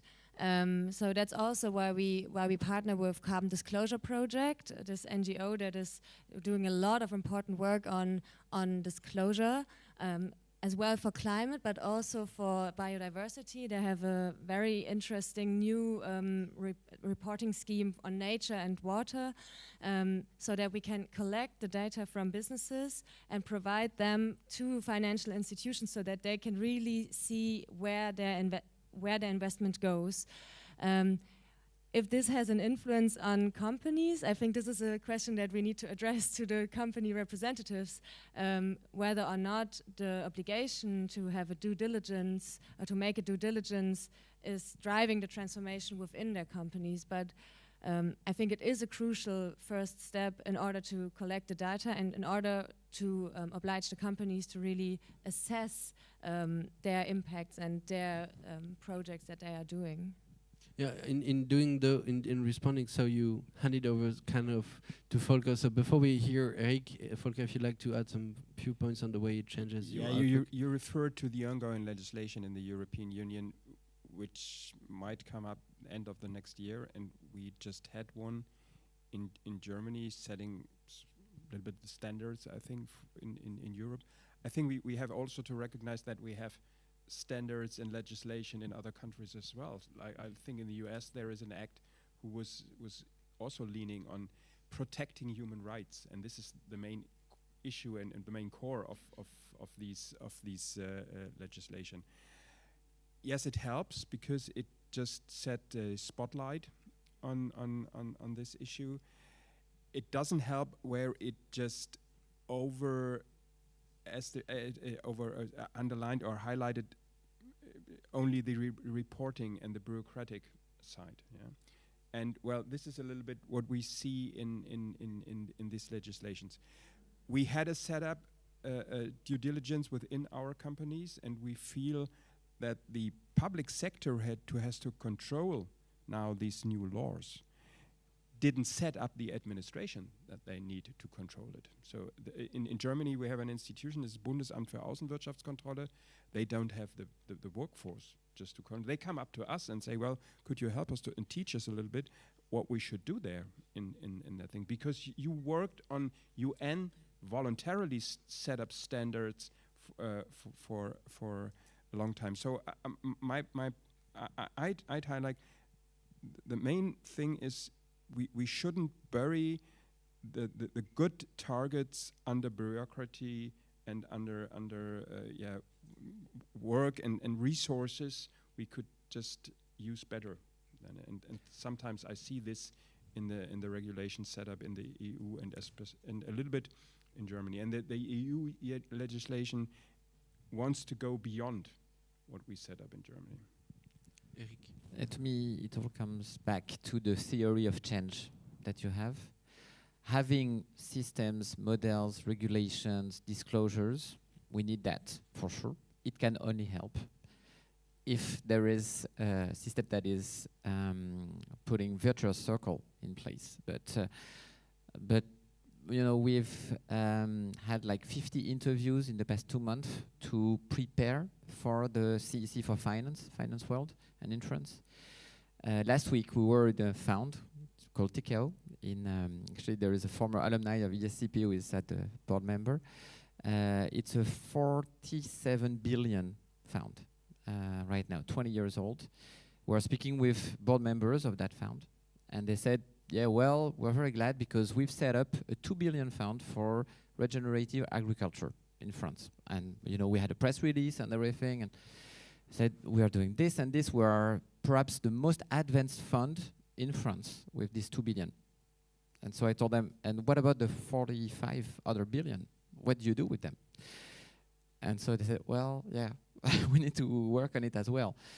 At the end of the day, it comes to real people making decisions within their company with all their counterparts, their customers, their investors, on what they do with the 45 other billion. And so this is why I agree with what you said before, is that we need to have a system in place that will make the people make the right decisions. And you talked about also ethics or conscience, you know, of the people who, in this case, if there is no voluntary, you know, action, concrete, from people who say this is the right thing to do for the planet, for the future, it will never go at the right speed. I mean, we need both, but it will start with people, their own conscience, their leap of conscience, just as Sophie explained. And in the finance sector, what is amazing is that 2 or 3 people, they can have impact on tens of billions of euros. So they can make the shift. So this is why we have high expectations for the CEC and the finance world. And my last comment is to say that the 50 people we met, they don't feel very good today inside themselves. You can feel that they know they're not putting the maximum they can in this race. They know it. So when you offer the possibility to be in a movement where they can give the best of themselves, really to step up to be at the right level, it's amazing what they do. So this is the bet that we have for next year. But we should continue the work on, you know, indicators and everything, but it's going to be a people difference. Yeah, I would like to ask one thing. I'm usually not stepping in, but because I've been financial regulator in my career, and it's all about people too. And what we see is that we can have the best rules. We need more ambitious rules in addressing this from the financial institution, but we need also good regulators. I mean, those guys who check the rules, and this is not yet there. Sorry, just one comment on this, because we are working on setting up the right mechanism for this convention, and we'll do something a little bit different. We'll blend people from the investors, so funds, banks, in small groups, 10, 15 people, with 2 or 3 regulators coming from Banque de France or who know about the rulemaking, and 2 or 3 people from corporations, because they need, to explain the needs they have to make these investments. So they work together to try to find new solutions so that we can accelerate. Thank you. We can take another question before we get too late. Oh, there are 2. Excellent.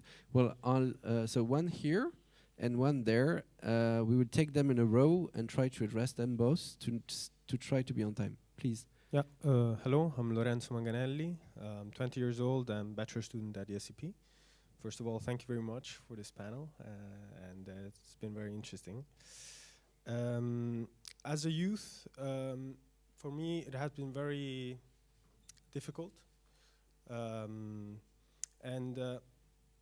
My impression, after also talking with different business leaders that ECP gave me the opportunity to, is that the problem lies more in our political and economic system that is capitalism. So it's based on consumption, following the Friedman model, the Friedman doctrine, so concentrated on making profits, and with this obsession to growth. And I feel like this is all an add-up of our past history, of this anthropocentrism, that we are at the center of the world and not appreciating more, nature and animals and what is around us. So if I can do the analogy, it's like, yes, like we built a skyscraper, beautiful skyscraper that led to, lots of happiness. But now we are trying to move a bit this skyscraper. And yes, with the more we are, the better. But the skyscraper will not move from 1 centimeter. So is the only solution really destroying this skyscraper and building a new one? Or what do you really think we can do as a whole society? Do we have to change our whole economic system? How about removing a few floors, Sophie? Because that's exactly what you did from the skyscraper. This question is mine. Thank you so much. It's working. Think of degrowth, but on me, it was a wake-up call on the fact that if we don't change the objective, the final objective of a company, and if we are not able also to address the point of, are you able to operate a P&L without growth, then we can make a lot of roundtable, but we are not going to make it. So whether you are for degrowth or just you know that it would happen to you in the future because of the context, you will have to understand and to imagine what it is to operate a company or degrowing or not growing. And we don't know how to do that in our world today. So you're right, it's a lot of question of microeconomy, we have to change regulations, etc. But microeconomy is also a very important point. It's something that actually we are not learning anymore at school.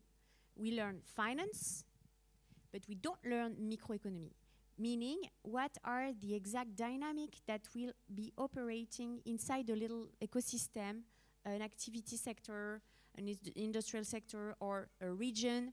What are the flux of money, etc., and investment, and how I can accompany my employees in their purchase power, which is the magic word now, if we are not growing anymore. How can I invest a little bit in innovation, even if it's a tiny innovation, because we don't need innovation absolutely, but sometimes we have a good idea that improve our life, etc. So this point of how to operate the economy without growth is absolutely key. And that's why I'm happy to be in an academic establishment, because we need people that think of that will also learn the new leaders, the new financial directors, maybe they will change their name, to operate in this world where maybe collapse will make growth not an issue actually. And it's been like since the 70s actually that we are talking about growth as the major gods that we have to follow. But before the 70s, we didn't. Growth was not such an issue inside the life of an economic company. We are talking maybe about turnover, about having clients, about being sure that your company, when it was a family company, would be sustainable, not in this sustainable definition, but sustainable in long term, etc. But since the 70s and the pension funds, financiarization of the economy made that growth was the only solution. So if you don't grow, for our pensions, so if you don't grow, actually, you don't see the point of what are we going to do. So in our company today, we have a lot of discussion on are we going to set objectives for the employees in the budget time, it's the budget time right now, are we going to set a percentage of growth as an objective? Yes, no, volumic or value. Are we able to think of what about with problematics today? We have to address them and to think of them also with you, students, professors, because else, as a CEO or COO, we are very alone and we don't know how to do it. And our bankers, they are not ready to think of that. And they don't know, actually. Yeah, thank you. Volker, you wanted to address this. How do you operate the P&L issue in addressing the question of isn't there the question how we define growth? So we are talking in a very set system about growth. And I think we will have to grow because there are so many people in the world who desire for another kind of life. And that means that we have to provide solutions for this in a medical healthcare issue, transportation, connecting people, and. But I think I once read a book. I can't remember the guy, but he wrote a book that was called "More from Less." So getting more, growing from using less resources in the world, and I think this is the question we have to answer. And if you define growth in another way, maybe it could be still the objective for a P&L and for a company to be run. Maybe well, I have to stop the time because we will be running late if we don't stop there. I'm sorry for not enabling you to speak up. And actually, the point of Volker was a good way to wrap up, because the last sub-objective of the SDGs is precisely to redefine growth in using another approach to GDP, in using environmental and social accounts. And that's a good way out of this debate that was very fruitful. I would like to thank the 5 of you for being here, and especially you, Ronya, who had to step in last minute. Thank you. We will resume in 15 minutes for the next session. We can enjoy a little break in between. And for those who are seeing us online, we will meet up back at precisely 11:15. See you very soon, and thank you very much.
1, 2, 2, 1, 2, 2.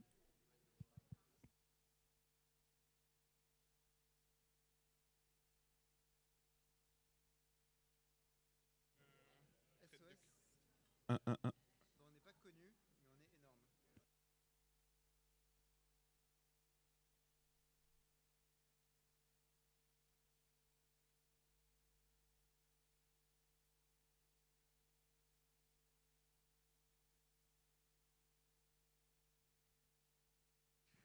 Hello. 1, 2, 3.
We wait for the audience to be seated before we launch the live again.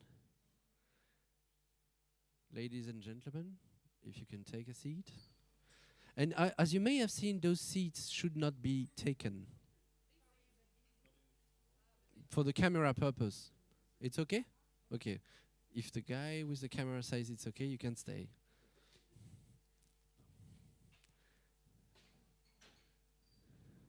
That's quite a jump. Well, on y va, Delphine?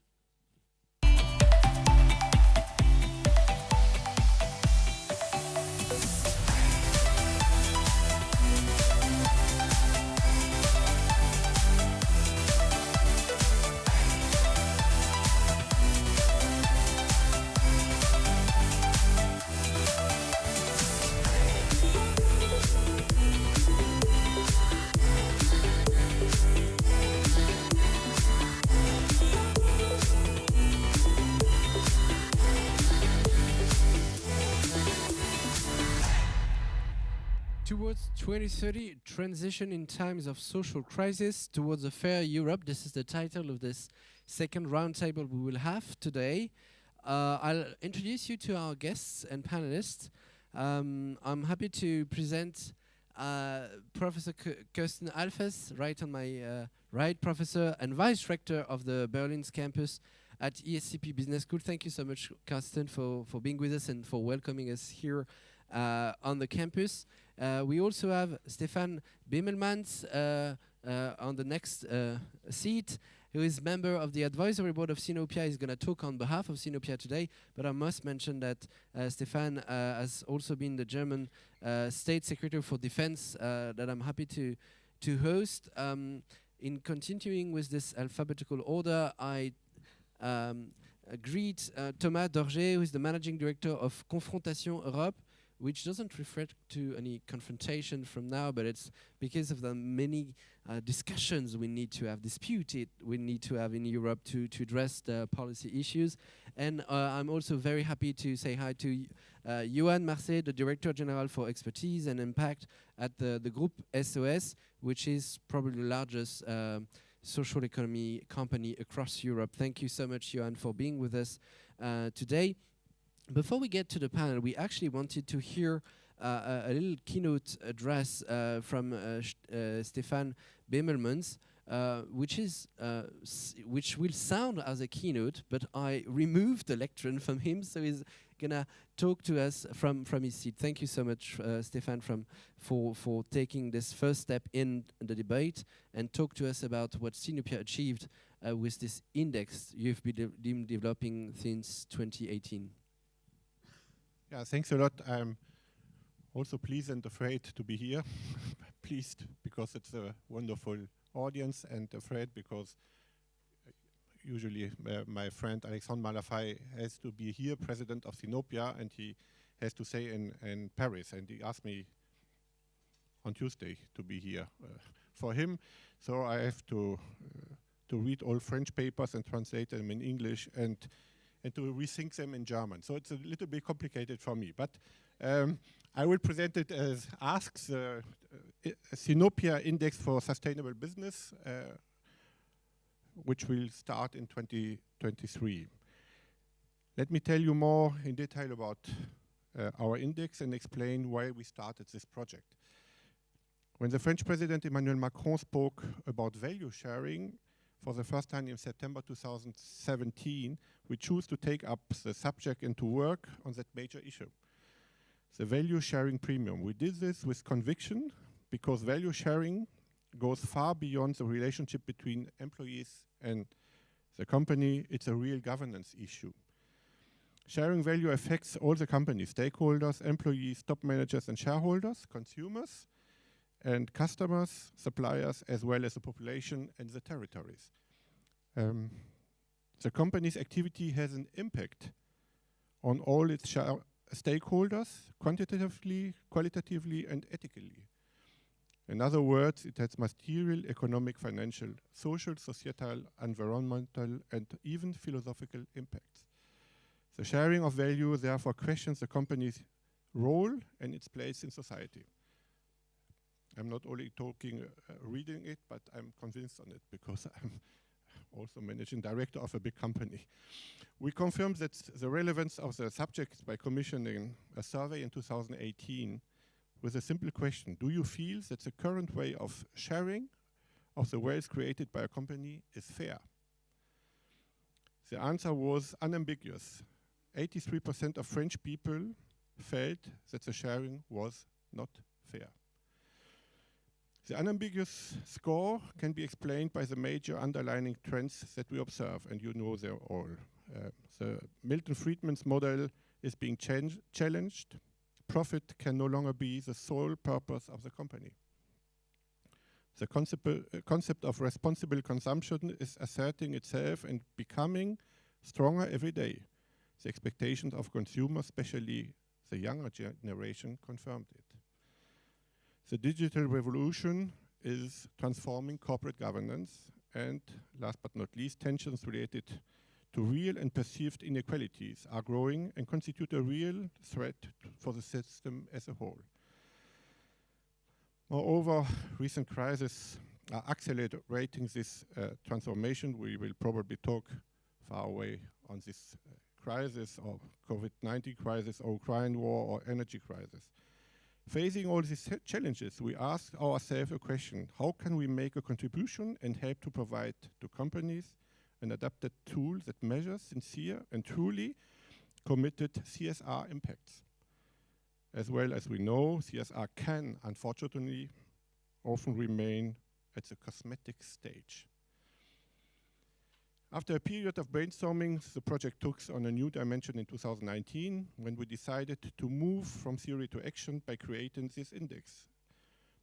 An unusual move for a think tank. We searched the market to identify the types of tools. We found 3 types of tools: those dedicated to purchasing departments, those used by financial departments, and those used by the marketing and communication department. For the most part, these tools are not aimed to measure value sharing, and even less to measure the company's impact to the stakeholders. We also examined the complexity of each of these tools. Must have several hundred indicators. And when you have 200 indicators, you don't have a dashboard that is useful to the decision maker.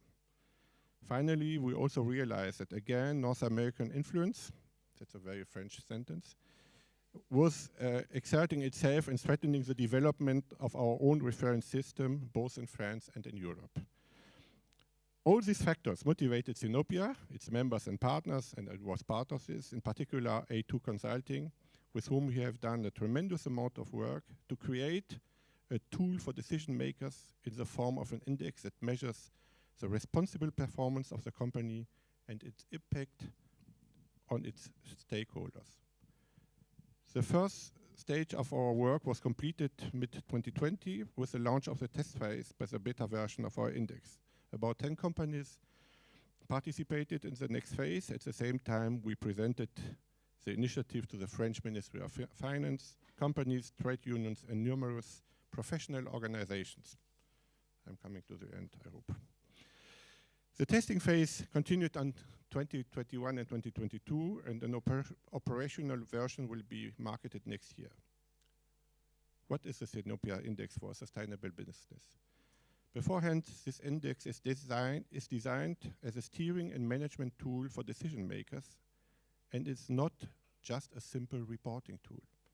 It's relevant, understandable, and reliable, audited by third parties. It's based on 24 easy-to-collect qualitative and quantitative KPIs related to the most recent norms covering all 17 Sustainable Development Goals. It measures companies' commitments to sustainability by assessing its impacts on all stakeholders in the economic, social, societal, and environmental fields: employees, shareholders, and top managers, populations, and regions, customers and consumers, and suppliers. It is dynamic, and its rating is based on a 3 years period in order to show the trends. And it's not just a snapshot of a given moment. It's aimed at companies at all sizes and all sectors, in particular small and medium-sized companies, which are often powerless to deal with these issues. Ultimately, an official label will be awarded to the best performing European firms before recognizing companies that are proactive in creating and maximizing the positive impact of their business. With this index, our objective is simple: to encourage responsible business transformation of companies that wish to do and are committed to building a fairer, more equitable, and more responsible world. Tomorrow's company must, of course, remain efficient. However, the performance can no longer be limited to economic and financial performance. The extra financial and durable impacts must benefit all stakeholders. It must be responsible. Thank you so much. Thank you very much, Stéphane, for having taken the baton from Alexandre, who could not be with us today, and for reading the speech he wrote with his heart and his language, which is French indeed, that he translated for today. that's all about French-German special relationship here that Stéphane also embodies himself. Well, there's a bit of story behind this index that relates to the topic of the panel, because it started with the Paris Peace Forum congratulating Sinopia for designing this index. It's now fully fledged and ready to go to the market and be used by companies. So let's again take a rendezvous for next year and see how many companies used it and how it performed in helping them shaping their governance. Because this is all the point of this panel itself, making a just transition within Europe, because if there is no fairness, there is no transition. That's the topic we're going to address with the four speakers we have, and this concrete tool we will be able to leverage in thinking this forward. The first question I would like to ask is addressed to Thomas, who I remind to the public is the managing director of Confrontation Europe, another French think tank based in Brussels, actually. Well, Thomas, we aim at achieving the Sustainable Development Goals by 2030, which is the whole point of the Sustainable Development meetings. And this is a global compass for both, or at the same time, economic, social, and environmental policies that was adopted, for those who don't know it, by all United Nations, I mean every state on Earth, in 2015. Those goals, they encompass an important social parameter to end poverty, to achieve zero hunger, to reduce inequalities, etc., etc. But we have entered a special time and a polycrisis that combines geopolitical dangers with very deep energetic consequences that also entail social, economic, very deep impacts on our social fabric. This is a major backslide in social progress. And I would like to see how you assess this backslide across Europe as you have a pan-European view of the transition from where you stand at Confrontation Europe. Yeah, but thank you very much first for the invitation. I'm really happy to be here. So you've charged me to talk about energy transition, which is kind of a tough subject right now, because I'm guessing you're kind of all experiencing the backlashes of the situation we're living in. And I would like to start by defining the crisis we're living right now. So basically, the crisis is about experiencing a high rise in kilowatt per hour prices, in electricity prices on the whole EU market. So basically, since October 2021, the crisis started a bit before the war in Ukraine.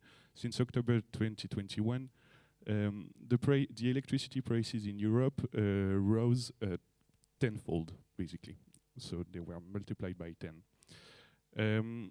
And this is due to electricity shortages. And I would like to zoom a bit on the reasons why we are experiencing collectively an electricity shortage in the EU. Obviously, it's a multi-dimensional crisis. There are three main causes, and I'd like to maybe decline for a few minutes those three causes. The first one would be the disruption in Russian gas supply. So this is very much linked to the war in Ukraine, starting in February 2022, the 24th. So subsequently to the war in Ukraine, the EU gas imports from Russia declined drastically. So I just want you to keep in mind that the EU imports 90% of its gas from third countries' partners, and 40% of which comes from Russia. So we are very much, and on the pre-war situation, we were very much dependent on Russian gas supplies. And this import flux drastically reduced as Putin started to use these gas exportations from his perspective to put pressure on the EU as a way to disrupt our collective reactions, the Brussels reaction, and sanctions implemented on Russia since the beginning of the war. But as you know, maybe, and especially here in Germany, many EU countries has made Russian gas the cornerstone of their energy policy. For example, in Germany import roughly 66% of its gas from Russia. To take another example, Italy imports 40% of its gas from Russia. To take yet another example, France is about 17% due to other energy strategies, relying much more on nuclear energy. Keep in mind that in many countries, in Baltic states, in Finland, in Hungary, or Czech Republic, it's around 100% of their gas imports coming from Russia. So they're experiencing a huge disruption in their ability to import and to secure their energy supplies.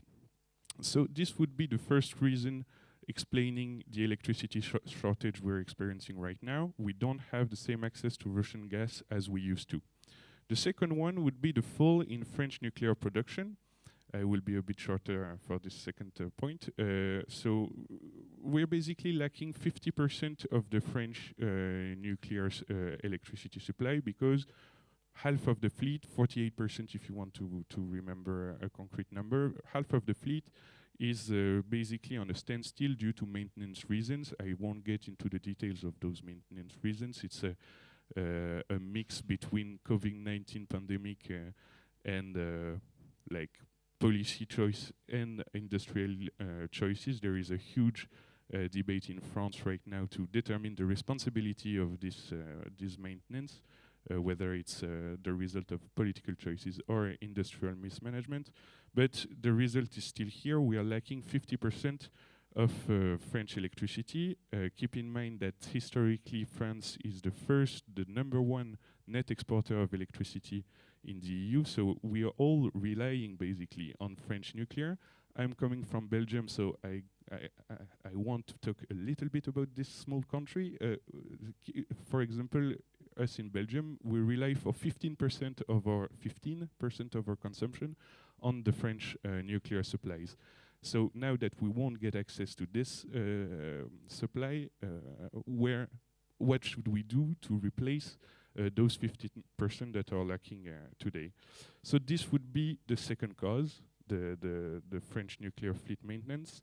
And the third one, which would appear a bit more marginal maybe, but it's still important, it's the droughts that we experienced this summer.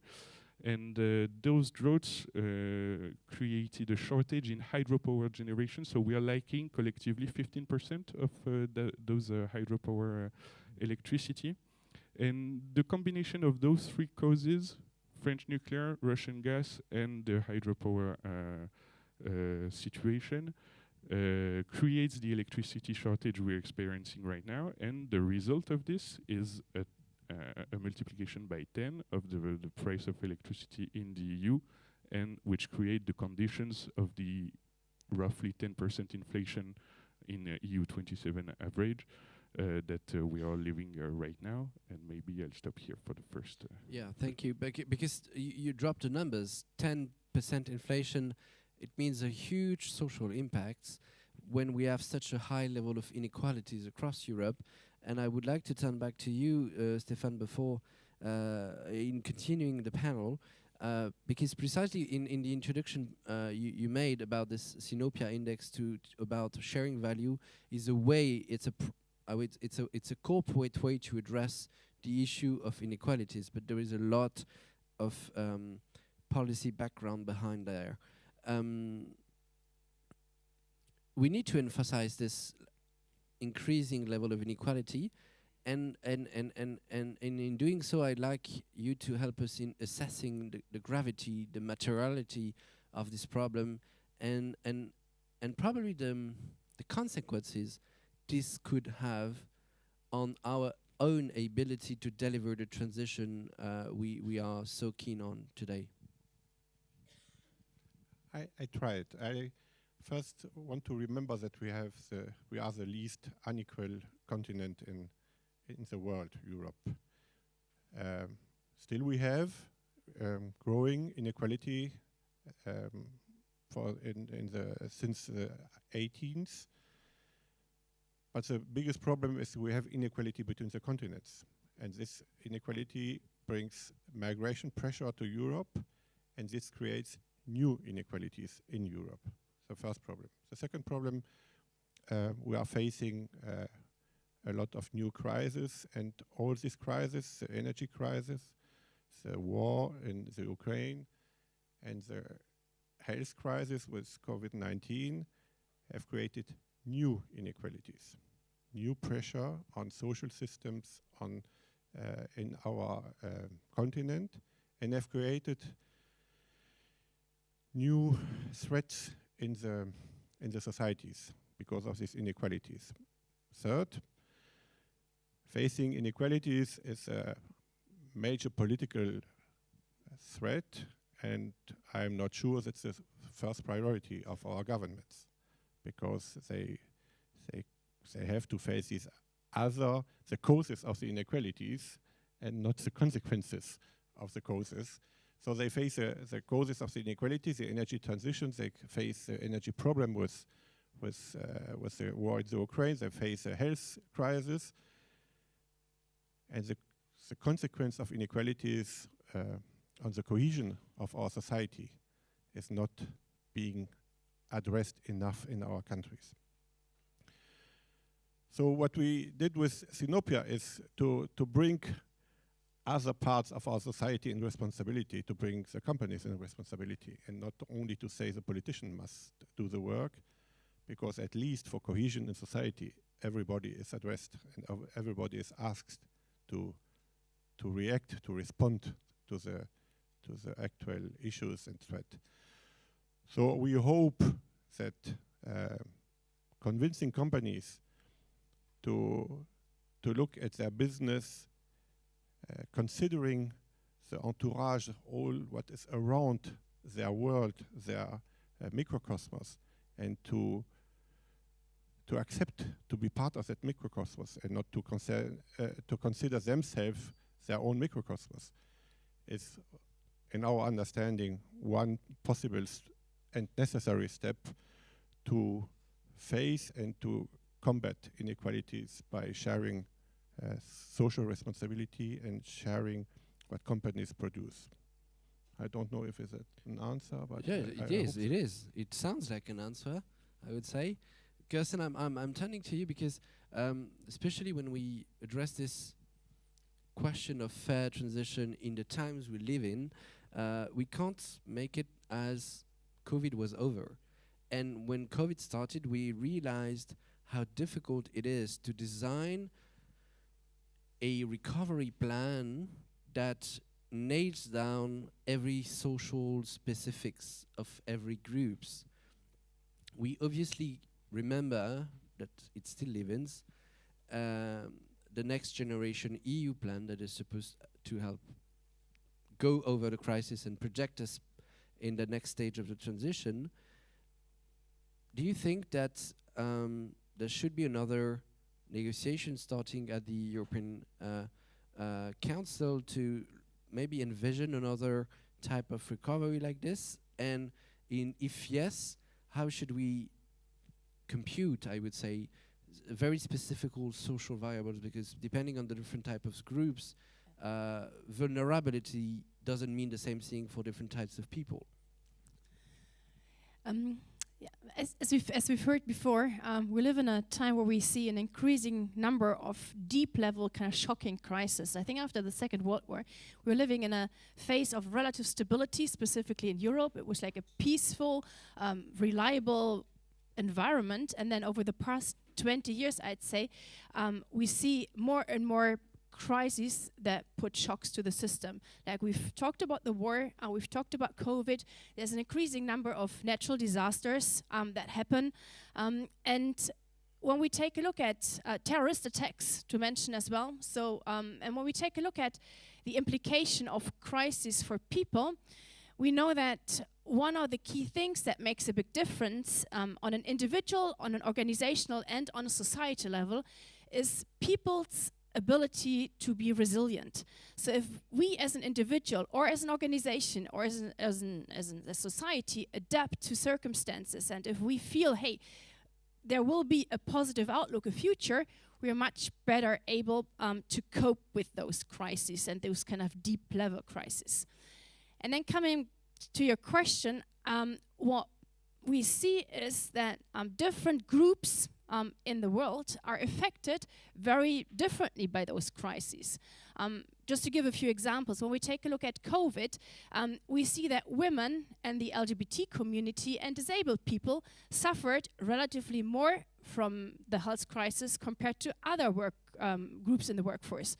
There's like estimates that suggest that the whole women movement has been pushed back for 50 to 100 years because during COVID, women took, household roles much more than men did. It was kind of just a natural pattern that families fell into.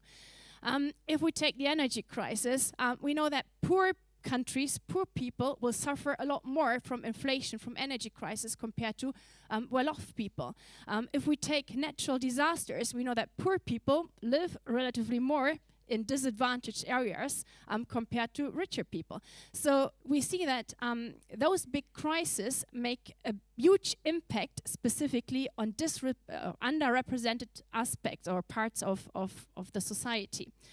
And on top of that, research also shows very convincingly that these groups possess relatively less levels of resilience. So they are already disadvantaged, and then on top of that, they have less individual resources to cope with the situation. So we're almost kind of going in a downward spiral where those that are affected more severely have less resources to cope, whereas those that are affected not so badly, maybe, they have more individual and financial and economic resources to cope with the situation. From my perspective, what I think needs to happen is we need more information, more data on how the different crises actually affect the different parts of the society. Very simple, like what is the difference of COVID for able-bodied compared to disabled people? What is the impact of the energy crisis for poorer versus richer parts of the society? What is the implication of a natural disaster, again, for maybe poorer versus richer parts of society? And I think we need to start collecting that data, and we also need to then, as a governmental level, design policies which are maybe more targeted to support those underrepresented, disadvantaged part of the workforce or of society more generally. Because interestingly enough, like those that are often designing the policies, they tend to not be part of those groups that are most affected by the crisis. So we need to kind of change our way of how we design policies, and then in order to do that, we need to have solid data on how the effects unfold. Thank you so much, Kirsten. I just would like to stress one thing before getting to Johan, is that to many people, sustainability means environmental issues, but sustainable development goals definitely encompass social aspects. And you mentioned, for example, having a special outlook in crisis management on women, for example. SDG 5 is about women gender equality. So we already have kind of a system to think through the policy making process, and I'm happy that yes, the United Nations Solutions Sustainable Solutions Development Network will present us their data for Europe in the afternoon, because precisely we start having very good data to discuss this. This leads me to Johan, because specifically, Johan, you do represent a company that works a lot with those vulnerable people that Kirsten just referred to. And when we prepared this discussion, you told me, well, it's good that the EU just adopted an environmental taxonomy to flows money into green investments. Well, it could be good if there could be a social taxonomy to flow money also in towards vulnerable communities that need specific care and specifically financial investments, because their own resilience is weaker than of the others. What would, in your mind, and the research you conduct at the group SOS with your expertise team, what would look like such a social taxonomy for the EU on top of the environmental taxonomy that we have? Thanks, Thomas, and thanks a lot for inviting me here. I'm really happy to be here in front of you. I represent Group SOS. For those who don't know this group, it's the biggest social company in Europe. We are about 22,000 employees working on the environmental and social transition. And we have one conviction, it is that we won't achieve a fair Europe, a green Europe, without taking into account this social aspect that you mentioned. And this is the reason why we are really happy that the EU started working on this social taxonomy, which follows the environmental taxonomy in order to work on the main impact that we want collectively to achieve at the European level. As you may know, social investment in the EU has grown by 20% since 2010. It represents today €500 million investments, and all the European investors, they are looking at how they can achieve the highest environmental but also social impacts. And the idea of this social taxonomy is to fix and to classify which sectors will help to achieve amongst three main objectives fixed by the EU regarding decent work, adequate living standards and well-being for end users, inclusive and sustainable communities and society. And these are the three main objectives, but then you will have, through the social taxonomy, sub-objectives that will classify sectors, companies, actors, private actors, but also non-profit actors. This taxonomy, it will play a major role in orienting investment towards specific sectors, companies, considering a company if it impacts or reduces negative impacts regarding a given activity. This is very important for us because it will orientate the investment, and it will give us a lot of informations on the sector that have the highest impact. So you asked me, Thomas, will we use such a tool or not? It's still a work in progress, and the social taxonomy is not yet official. There is a report published in February this year that is a first step, but it's not totally done yet. This tool is very ambitious, and it is a work in progress, as I said.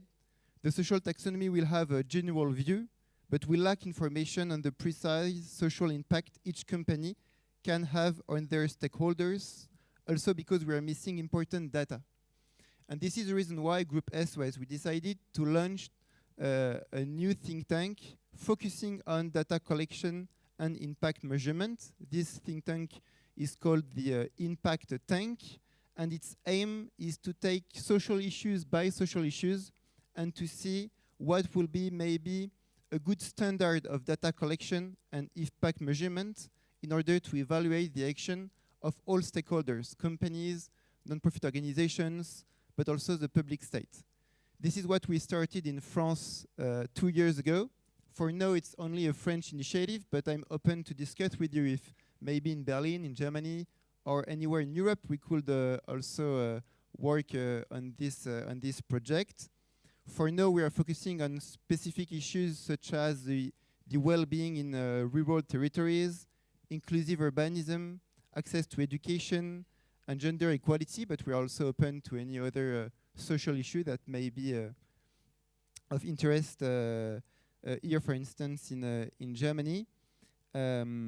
We are convinced at Group SOS that it is by measuring and spreading the best initiative from NGOs to companies, by communicating about them, that we will increase concrete positive impacts and inspire political decisions with an evidence-based approach for policies. And this is the reason why I'm here. It's to talk about it. It's a call for action, and I think that you guys love data, and you should show so probably share some data. Thomas, I'd like to turn back to you in reverting to the very moment we were living in, which is this energy crisis you outlined and described earlier on.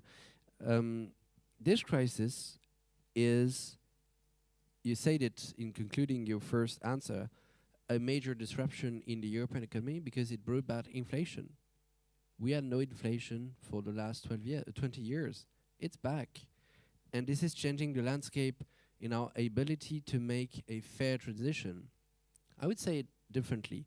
It was easy to pitch the Green Deal as a fair transition when it was kicked off. It's no longer possible. How we could change the narrative and make it concrete as a just ambition? Obviously, that's a huge question. I'm not sure I have all the answers I'm helping you need. to run for MEP next in 2 years. So I go know ahead. you're very ambitious for me. There is Thomas and my mother who wants me to be an MEP in 2024. I do agree with what you said, basically, because one of the, just a little digression before starting the answer, but the point of the taxonomy is also to provide standardized data and to make it available to both corporates, policymakers, NGOs, think tanks. And so this would be like a positive side effect of implementing a green taxonomy. A social one is to provide us with standardized, operable data for the civil society. Back to the energy crisis and the ways to move forward. I would say the punchline is EU solidarity is the way forward to get out of the crisis we're living in right now. And the first solidarity we should implement is a very concrete one between member states. So obviously the very concept of solidarity is at the core of European integration as such. But when it comes specifically to energy policy, it is also enshrined in EU law in a very specific article of the Treaty on the Functioning of the EU, which is called Article 194. I'm sorry, it's not very poetic, but it's still its name, which basically bears the concept of mutual assistance in case of exogenous crisis in terms of energy policy, right? So we already have some kind of solidarity obligations among member states when it comes to energy crisis. So it's time now, I would say, to give some political substance to this legal obligation, because for now, the Article 194 hasn't been so conclusive in terms of policy outcomes. There is obviously some very local, very micro political initiatives, such as gas solidarity between France and Germany. As you know, maybe at the beginning of last month, in November, France and Germany signed some kind of agreement which basically bears that France sells gas to Germany and Germany sells back electricity to France. So this is a very operational vision of solidarity between member states. But we believe at Confrontation Europe that we can take the concept maybe a bit further. I will be shorter now, but there are two levers, I guess. The first one would be to implement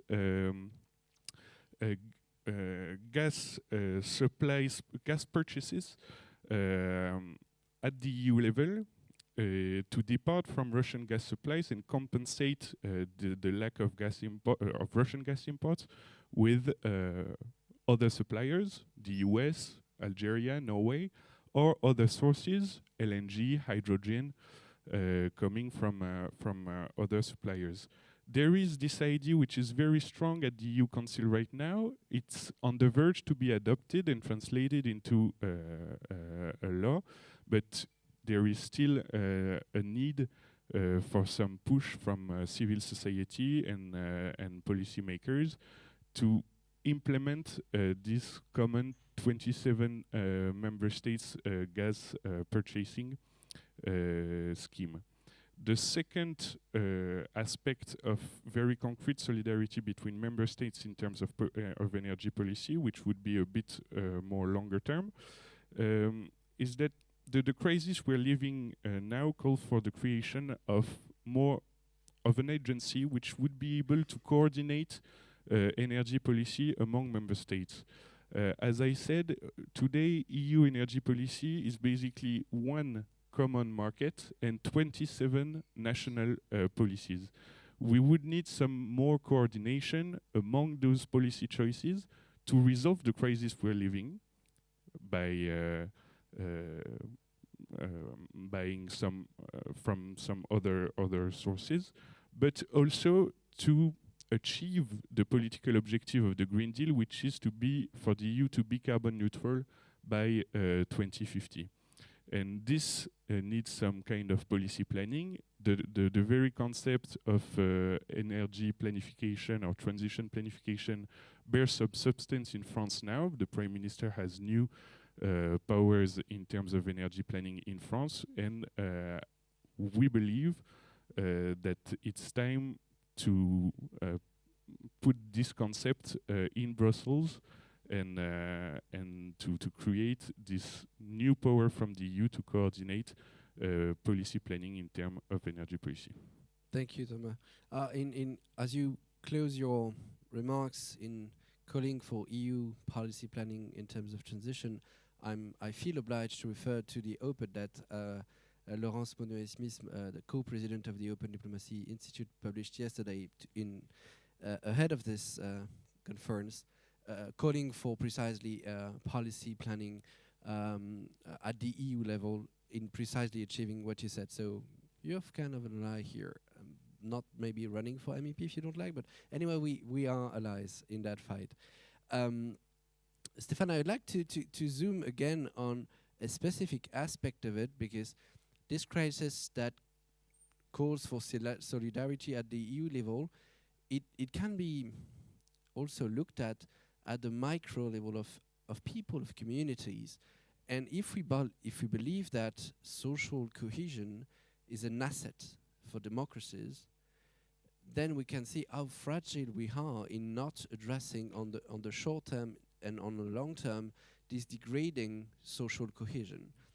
I would like, and it's a loophole that some of our enemies do, specific leveraging in weakening the EU and its social cohesion and then power. How do you look at do you look at social cohesion as a democratic asset, or do you think it should be defined differently? Sure, it is. Social cohesion implicates well-being in a country, and well-being implicates acceptance of the system. So if you do not feel good in your country, you have problems with the systems, you have problems with the country, you have problems with your neighbors, and you have a lack of what you need. So cohesion is one of the fundamentals, and is probably one of the most important fundamentals of democracy.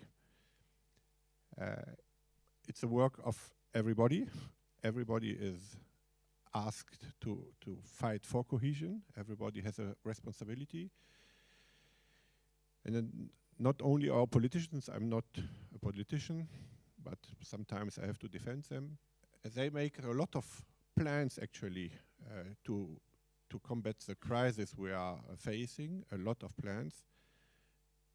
And we are not sure that the plans will work. Some of them are not working at the time they are supposed to work. Did not work today, can work tomorrow. Some plans are not sure to be accepted. And most of them can or will be a problem for the future generation by increasing state debts.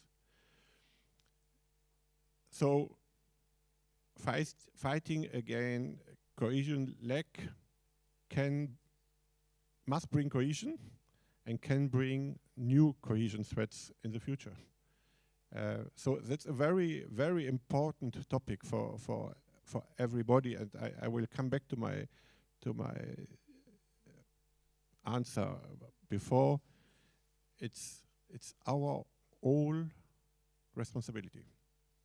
It's not only the responsibility of the states, it's the responsibility of every people. And I will give you an example, or two examples.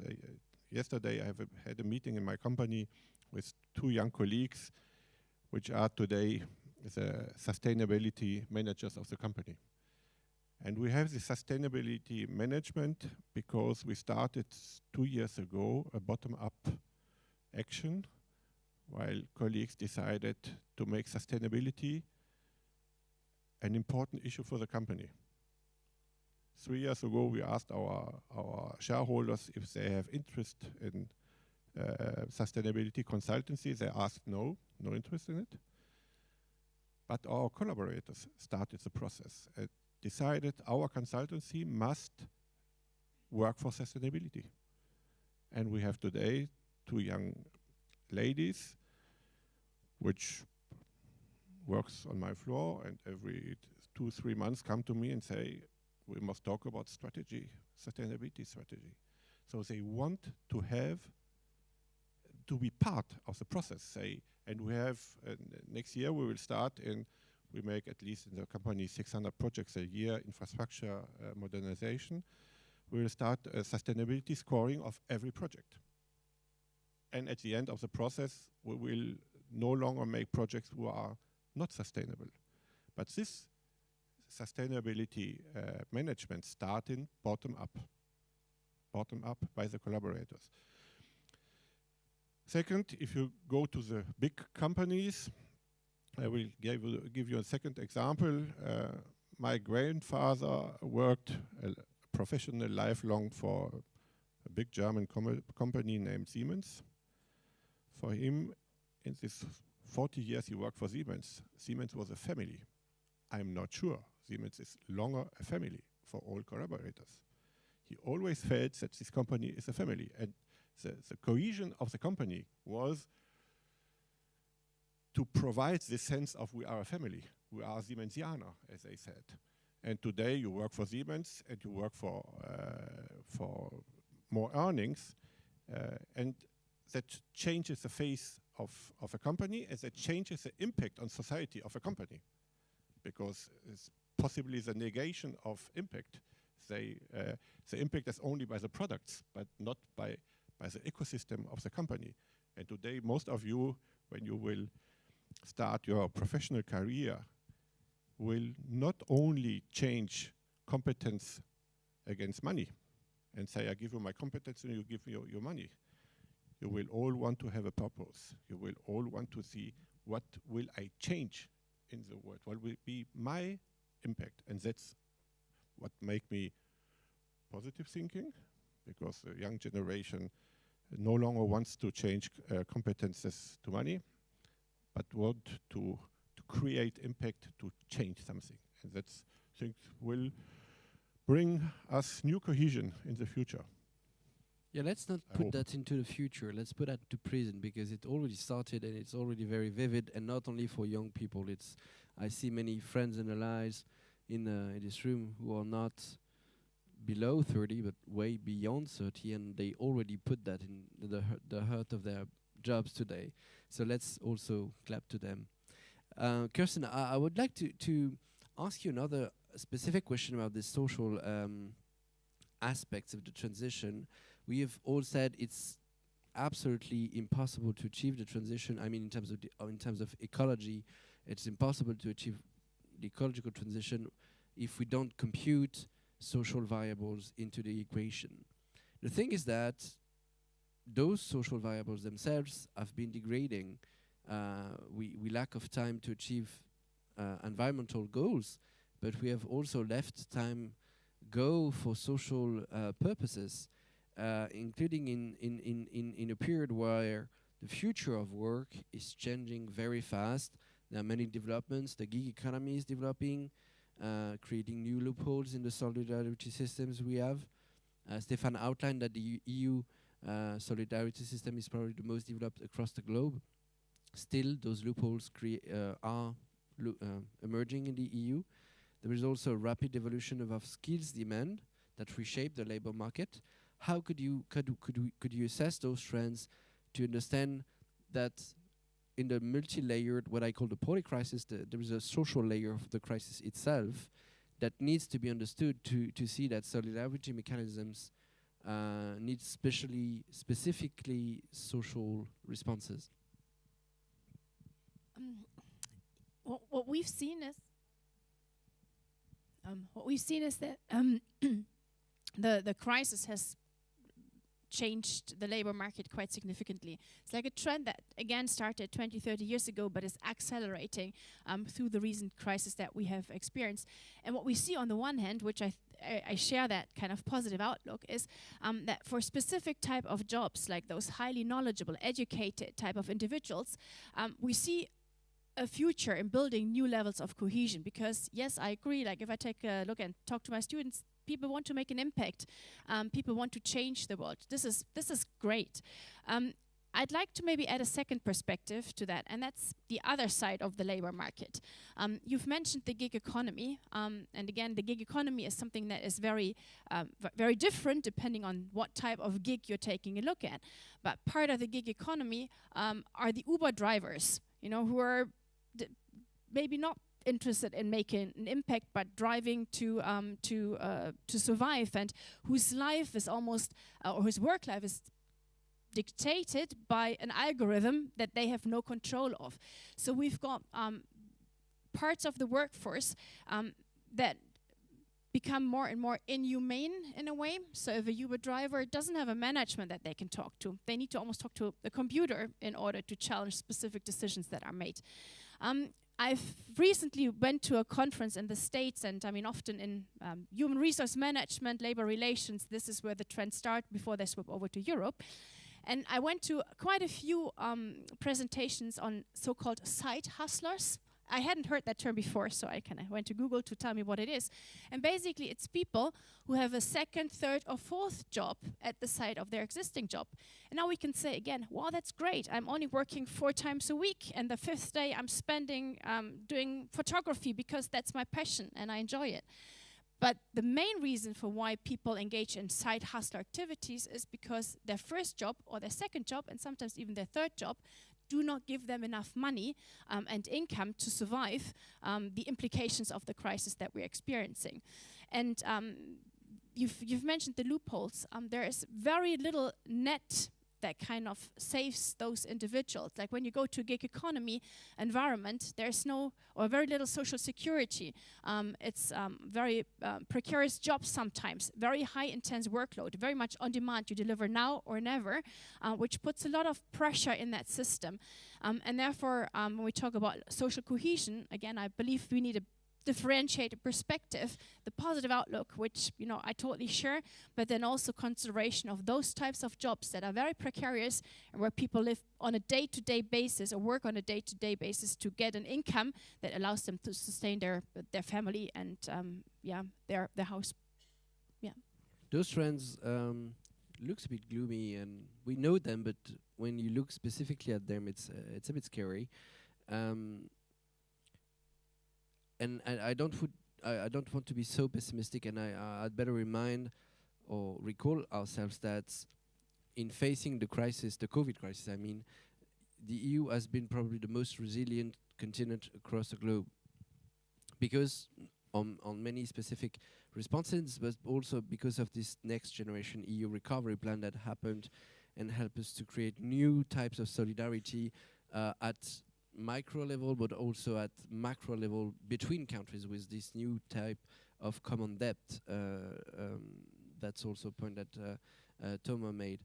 Joanna, I'd like to ask you a question around this issue, because there are many other European initiatives that steer into this direction, and at Group SOS you're in charge of an alliance that is called Pact for Impact, that actually brings together states that support social entrepreneurship as a way to address by entrepreneurship those type of social vulnerabilities. This alliance is now led by France and Spain to deliver and probably make adopt a resolution at the UN to foster regulation and financial support for the social economy, and probably boost that way the social and just transition. Could you tell us a bit more about this alliance and the expected resolution? When should it be at the UN table? Yes, sure. Group SOS, we lead this alliance called Pact for Impact. It's an alliance launched in 2018 by France in Paris, that gathered many representatives of states and many representatives of the social society and the civil society. We worked for 2 years on the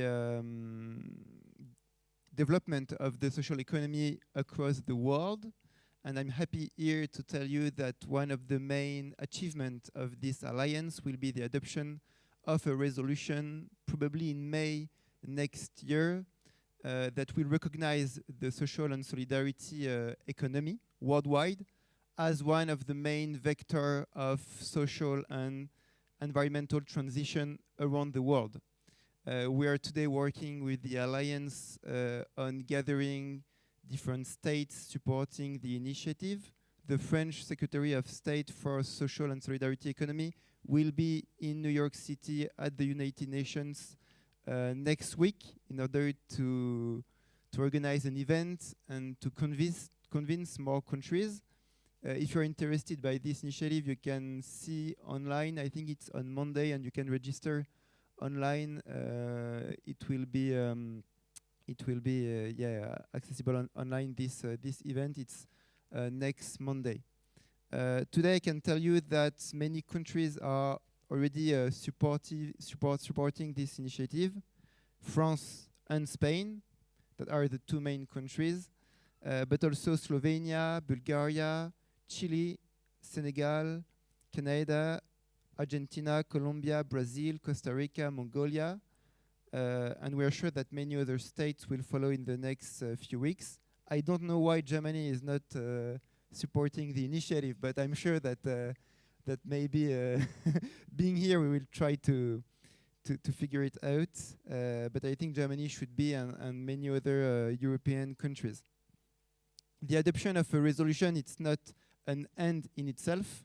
The idea then is to convince many countries to develop specific regulation, framework, and to give fundings to the development of the social and solidarity economy. This will be the next step after the adoption of the resolution for the next few years. And this will be the work of this alliance, supported by Group SOS, but also by many other stakeholders worldwide. Thank you. We are looking forward to it, and rendezvous on Monday on the UN website. If there is a next step, probably Germany will step in by the time. I don't know, betting. It's question time. Thank you for the four of you for having answered my question, but you will have more questions from the audience. Herr Schmidt, wollen Sie bitte eine Frage stellen? Alors, on va passer un micro en haut à droite. Pardon, je parle en français maintenant. We need the mic so that the live and people out there hear you. And they hear me anyway. Thank you, Peter. Yeah, hello. Thanks, Thomas, and thanks for the panelists. My name is Peter Schmidt. I'm a German trade unionist, and I'm here with the head of the European Economic and Social Committee. And I'm quite surprised to look at the title, Transition in Times of Social Crisis Towards a Fair Europe, and there's no trade unionist on the panel. And only Stefan mentioned once trade unions, and no one else mentioned trade unions in it. And I'm really totally surprised that this was not in all of your speeches on the focus that only the trade unions are able to foster the fair transition in the factories. It's not the companies. I was a negotiator for 27 years, negotiated collective bargaining, collective agreements. I can tell you how easy it is to ask companies to improve working conditions in the factories on the shop floor. If you demand something, companies immediately say, yes, this is part of sustainable development. Look at this SDG 8, and this is foreseen that we have decent work. That's why we're going to do it now. I'm not convinced that this will come without any social fight. All the debates that we have in the morning, it's first time that we should talk about profit. Really refreshing when we hear this. But if we do not address this with the trade unions, we will fail. In France with the Gilets jaunes movement, so we will have it everywhere.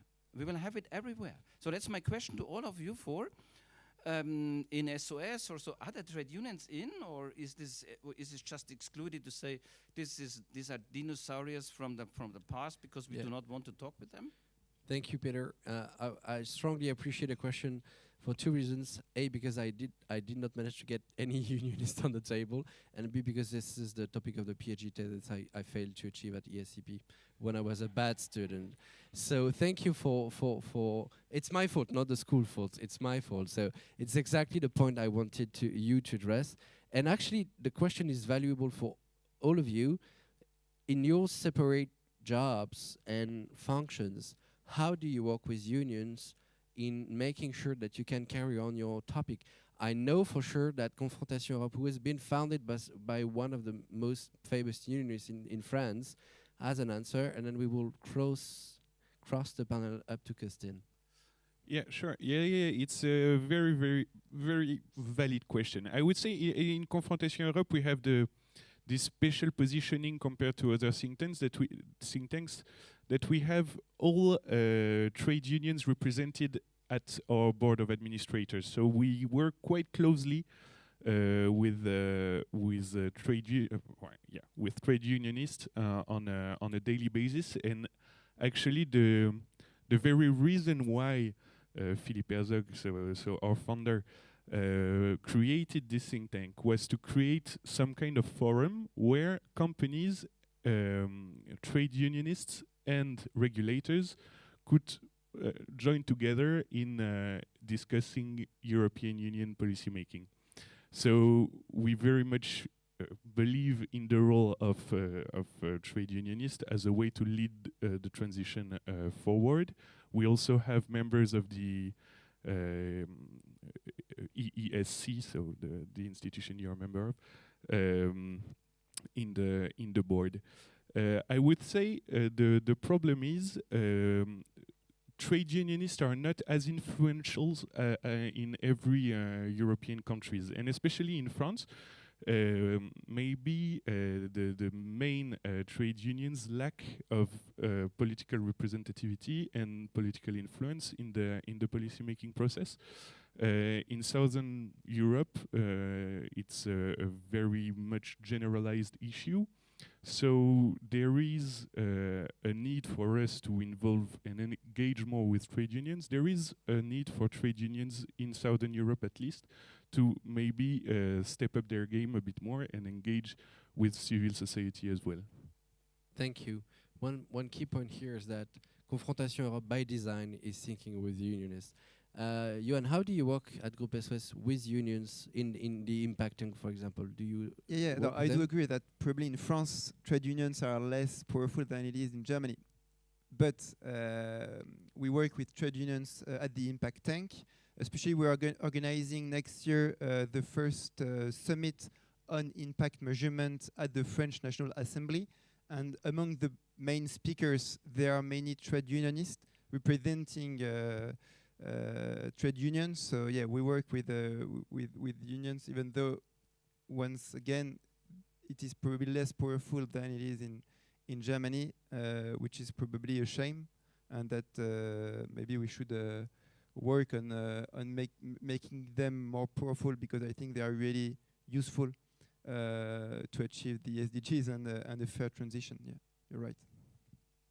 One thing in transiting to Stéphane, I would like to highlight is that in assessing the fact that in France social dialogue is decreasingly a tool for the transition, we see something another emerging fact, that there are other collective actions among employees that organize themselves just like a union would do, that within a company try to convey the change and be part of the transition. And at ESCP, because I'm an alumni of the school, we know that there is this ESCP transition network with a lot of people within companies that create those new type of collective action that kind of substitutes itself to unions, which is bizarre in some way, because it should not be done that way. But that's what is the social feedback we could have from France, beyond the fact that social unions have been weaker and weaker in France. How do you look at this from your German perspective, Stéphane? Well, you could have also French perspective, but I will start with the French perspective, as our Sinopia index has been presented to trade unions in France, and as the vice president of Sinopia is a former trade unionist, Jean-Claude Mailly. So there is a real feeling that there is a need on a very large commitment of all societies parties for this kind of sustainable business index. In Germany, you knew it better than I, the old concept of soziale Marktwirtschaft integrates all parties of economy and integrates the willing of all parties to cooperate and to create a social cohesion. Today I will say we need a social and sustainable market economy, and we have to give this new impact on social thinking, and social thinking must always be sustainable, and sustainability is the new condition for cohesion, I would say, and was in the past too. We did not name it sustainable, but cohesion is a long-term project, and long-term projects must be sustainable. So I think in Germany we have big trade unions integrated in the economic system and part of the economic systems, and not only part but partners of the economic systems, and that's a condition for social and civil peace in Germany. We for sure have problems too, but the trade unions are in Germany integrated part of professional life. So it's and to finish with my company, not only with 2 young colleagues on the morning, I talk about sustainability, but on the late afternoon, 2 other colleagues representing the committee of employees come to me to say what they want to have for the money round in this year, more money and more than more. And I told them we need to be sustainable and to look not only on 2023 but on 2024. And there was a great discussion with 4 young people on sustainability and more money. Thank you. I'd like to tailor the question of Peter to you, Kirsten, in your realm of expertise and the research you conduct on diversity and inclusion. On this specific field, it is one of the pieces of the Sustainable Development Goals, inequalities and stuff. Do you work with or do you analyze the role of unions in addressing these specific issues you research? Yeah. Like I personally do not analyze like labor relations essentially, but obviously I'm very much aware of the literature and research in that area, and I would support everything that you've said in terms of soziale Marktwirtschaft, the importance of the unions in the German and I will say traditional employment market. From my perspective, what I see is when we talk about gig economy, which often is like an individual being self-employed, I'm not sure that unions have an answer to that yet. And I would agree that, you know, those types of professions start to organize themselves and build like new bodies of representation. So I think there is maybe a stronger dialogue needed on that front. And to be fair, I mean, HR departments which then is my area of expertise, also don't have an answer to those questions. It's a new phenomenon. Those groups of workers are looking for some sort of representation, and we take a look at research current state, we see that it's still at a much self-organized way rather than partnering with maybe existing bodies. And I do think that that would be like an important step for the future. Thank you so much again, Peter, for asking the question. Can we take other question? Yeah, maybe you could ask, and I see that Sophie also wants. But maybe we start with the gentleman here, and then to Sophie, yes. Please. You can take the mic. Thank you. Thank you. It was really interesting. I wanted to ask Thomas Dorget, so Confrontation Europe. At the beginning, you explained us the causes of the energy crisis in Europe, and you said electricity price went up times 10. And I wanted your opinion on electricity market in Europe, because you didn't talk about this, and I would maybe have hear it as a cause also of this like 10 times rise in electricity price. So yeah, just to maybe have your opinion on this. Well, that's a deep dive on a very good specific. Thomas, could you help us? That's a complex issue. And then we'll take the question from the right honorable lady right here. I'm speaking like the speaker of the house in the UK now. Please, Thomas, go ahead. Thanks, Mr. Speaker. So, yeah, I didn't address specifically the question of market design because I don't believe the reason why we are living a time of expensive electricity is because of market design. It's because of electricity shortage. We don't have enough of a product, which is electricity, and this is why its price went up. Market design is a very specific issue. I do believe, and there are many talks right now about how we should reform it. There are very deep disagreements between France and Germany on this issue. Basically, the question would be: should gas prices drive electricity prices in the whole continent, on the whole market? Or should there be specific prices for specific resources, gas, oil, wind, hydropower, etc., etc.? This is the philosophical question, I would say.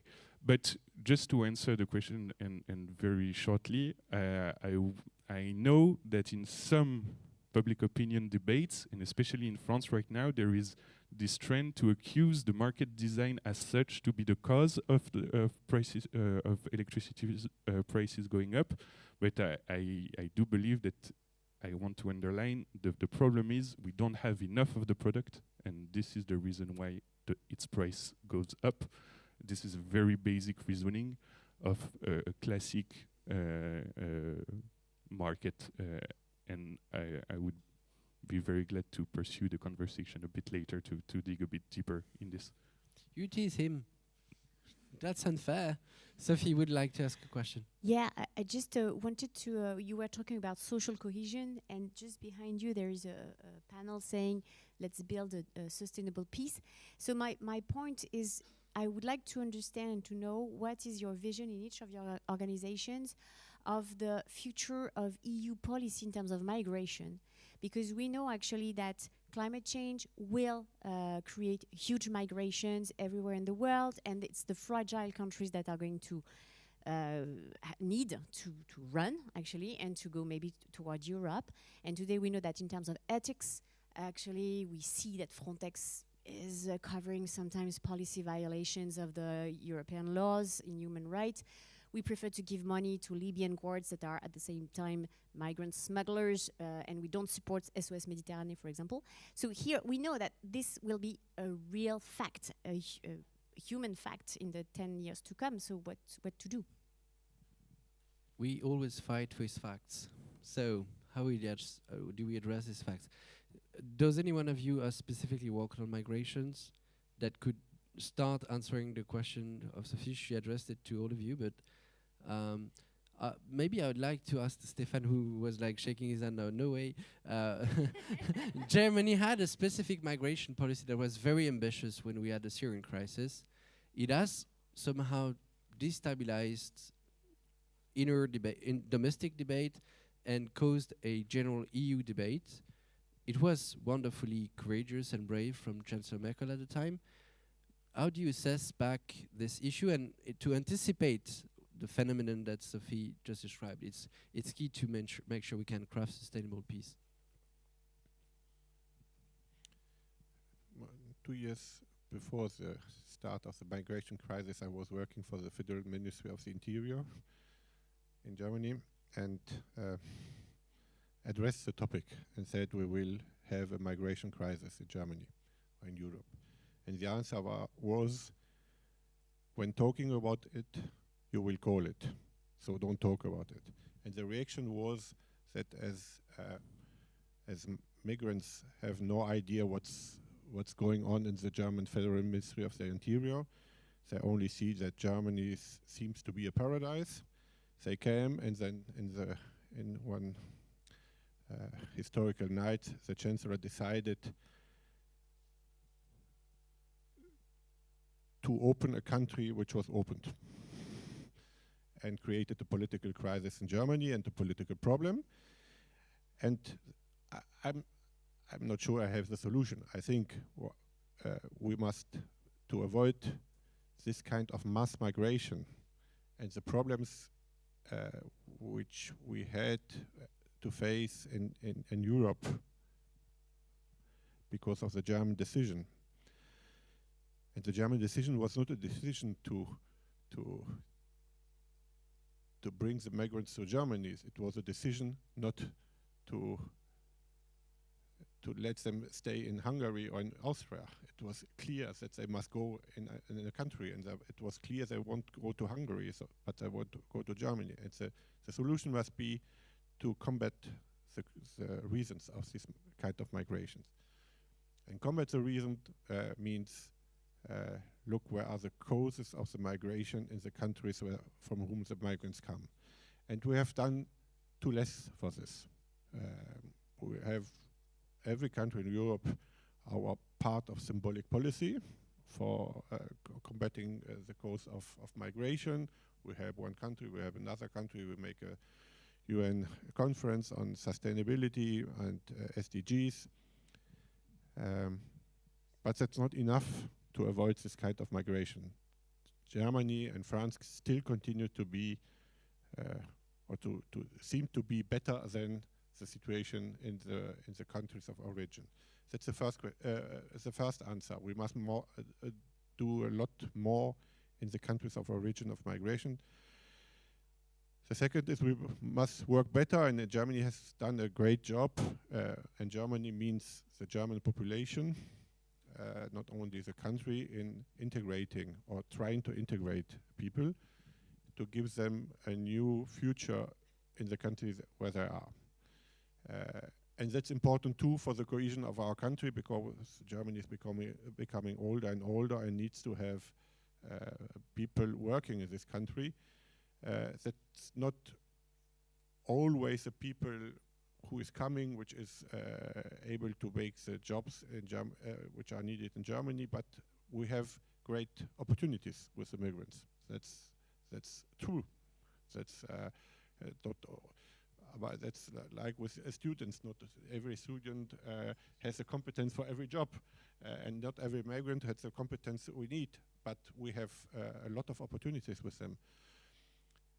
And the mass migration phenomenon has let us forget the causes of migration and the use we can have with it.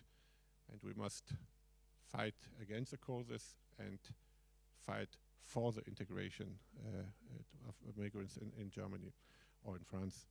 That will be my answer. I don't know if it's... Thank you, Stefan. Before we get to Kirsten and Stefan, I'd just like to highlight one figure, is that already today, half of humanity is being impacted by climate change. And this half of humanity doesn't live in South countries. They also live in our own countries. So there will be also internal migrations that we need to tackle as a social issue.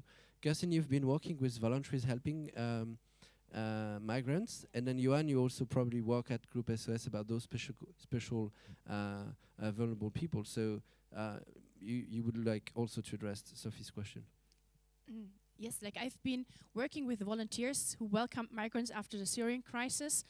And when I take a look at their responses to how they experienced it was the first contact volunteers, what we see is that they are totally unequipped for welcoming migrants. And so from my perspective, one of our conclusions from the research is that we need to have a better understanding of also what, Germans welcoming migrants need in order to effectively help and in order to avoid being burned out themselves. Oftentimes it's the first time that people experience suffering, like seeing someone suffering coming out of war country, and now we've got the same thing repeating again, right? So one of the things that I believe needs to happen is an acknowledgement that migration will intensify. Yes, we can address the causes, hopefully we will, but we'll probably reduce rather than diminish migration, and an acknowledgement that in order to lead to an effective integration, we need to provide support for the first contact people. But I guess, from a maybe political perspective, acknowledging that almost means like we're acknowledging that migration is happening, and that comes back to your first reaction that we won't call it, so it will maybe not happen. So I think we have some sort of maybe lack of awareness or lack of understanding where politicians need to effectively help. Johan, you're not a politician, so you have a different outlook to this issue in dealing with social entrepreneurship. Yeah, at Group SOS we don't have a position on the volume of migrants we should welcome in France or in Europe, but we have a conviction on how we should welcome them, providing them housing, access to medical health care, access also to employment.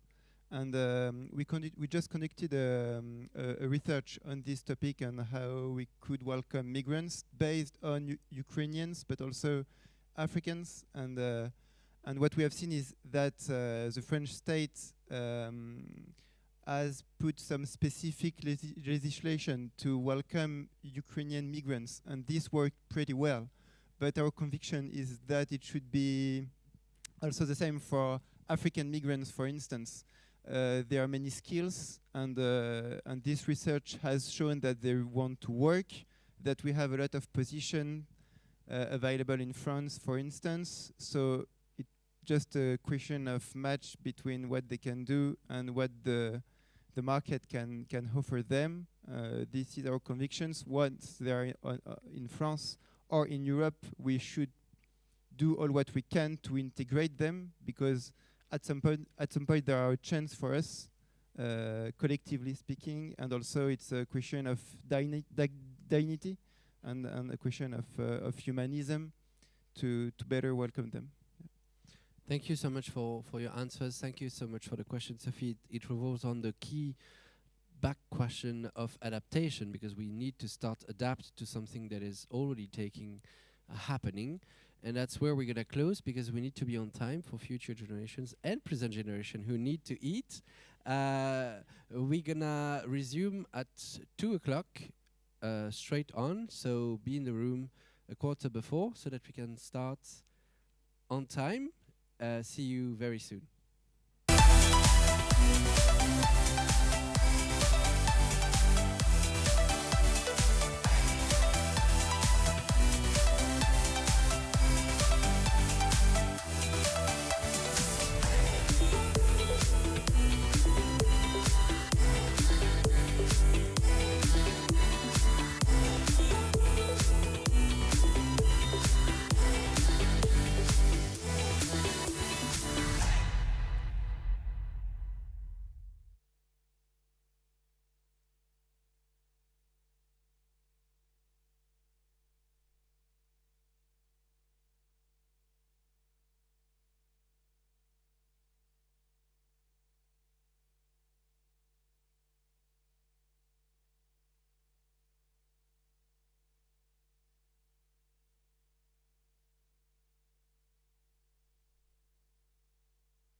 for resuming with us this Sustainable Development Meeting session. This one is a bit special, I would say, as it's meant to launch the brand new Europe Sustainable Development Report 2022, which is the 4th edition of this report produced by the United Nations Sustainable Development Solutions Network, which I'm very happy to host that way here in Berlin. And I won't present you the whole bunch of speakers already impressive on the benches. I'll do that after we hear to the presentation of the report itself that is looking like this. For those who see us online, you can download it from the UNSDSN website. And for those in the room who have not picked it up already, my friend Marie is able to provide reports to those who need it. So if you need to raise a hand and have Marie helping, that's a good way into sustainability if you've not looked at the SDGs as a whole. So to start with, to kick off the discussion, we're gonna hear to Guillaume Lafortune, who is the Vice President of the United Nations Sustainable Development Solutions Network in Europe, and is gonna present to us the main takeaways from this 2022 4th edition. Thank you very much, Guillaume.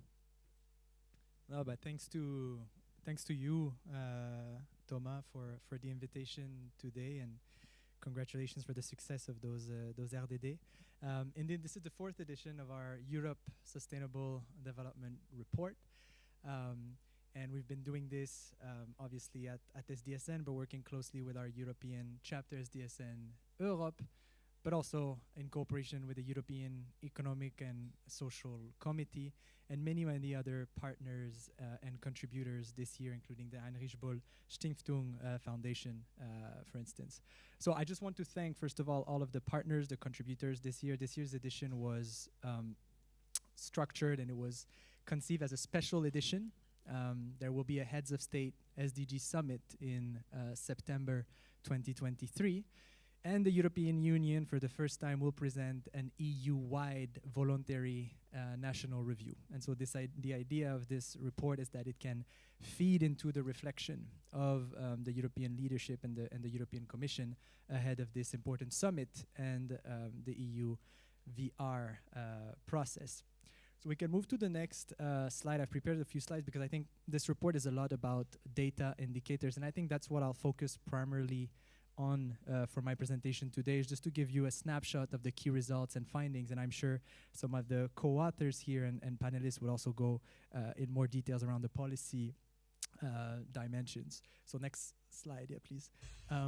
So this European report is part of a broader series of assessments and tools or instruments that we've been putting together at SDSN, always working with many other partners, and they always build on extensive public consultations and partnerships with scientists and civil society. But we basically have been producing since 2016 the SDG index and dashboards, and this is really the backbone of this report, right? We assess every year and track every year the progress that the European Union, its member states, and partner countries, which include most of the candidate countries and the United Kingdom as well, are making in moving forward on the sustainable development goals. And so I won't go into the detail of the methodology. I just want to flag here that the methodology has been peer-reviewed by Nature Geoscience, Cambridge University Press, and statistically audited by the European Commission. And in a sense, what we do is that we take around 100 indicators, which we cluster around the 17 goals. For each indicator, we assign a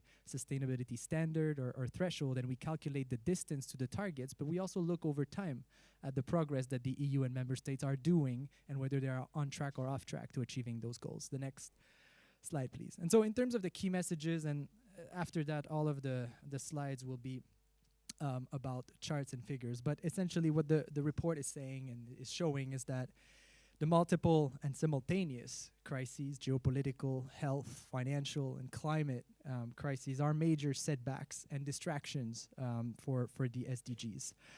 obviously, they have very direct impacts, right? It's humanitarian disasters, but also indirect impacts. We saw it with the war in Ukraine in terms of disruption in food supply chains. And actually, the disruption in the food supply chains were amplified by the droughts in South Asia, and notably in India as well. So we see that actually those crises reinforce one another.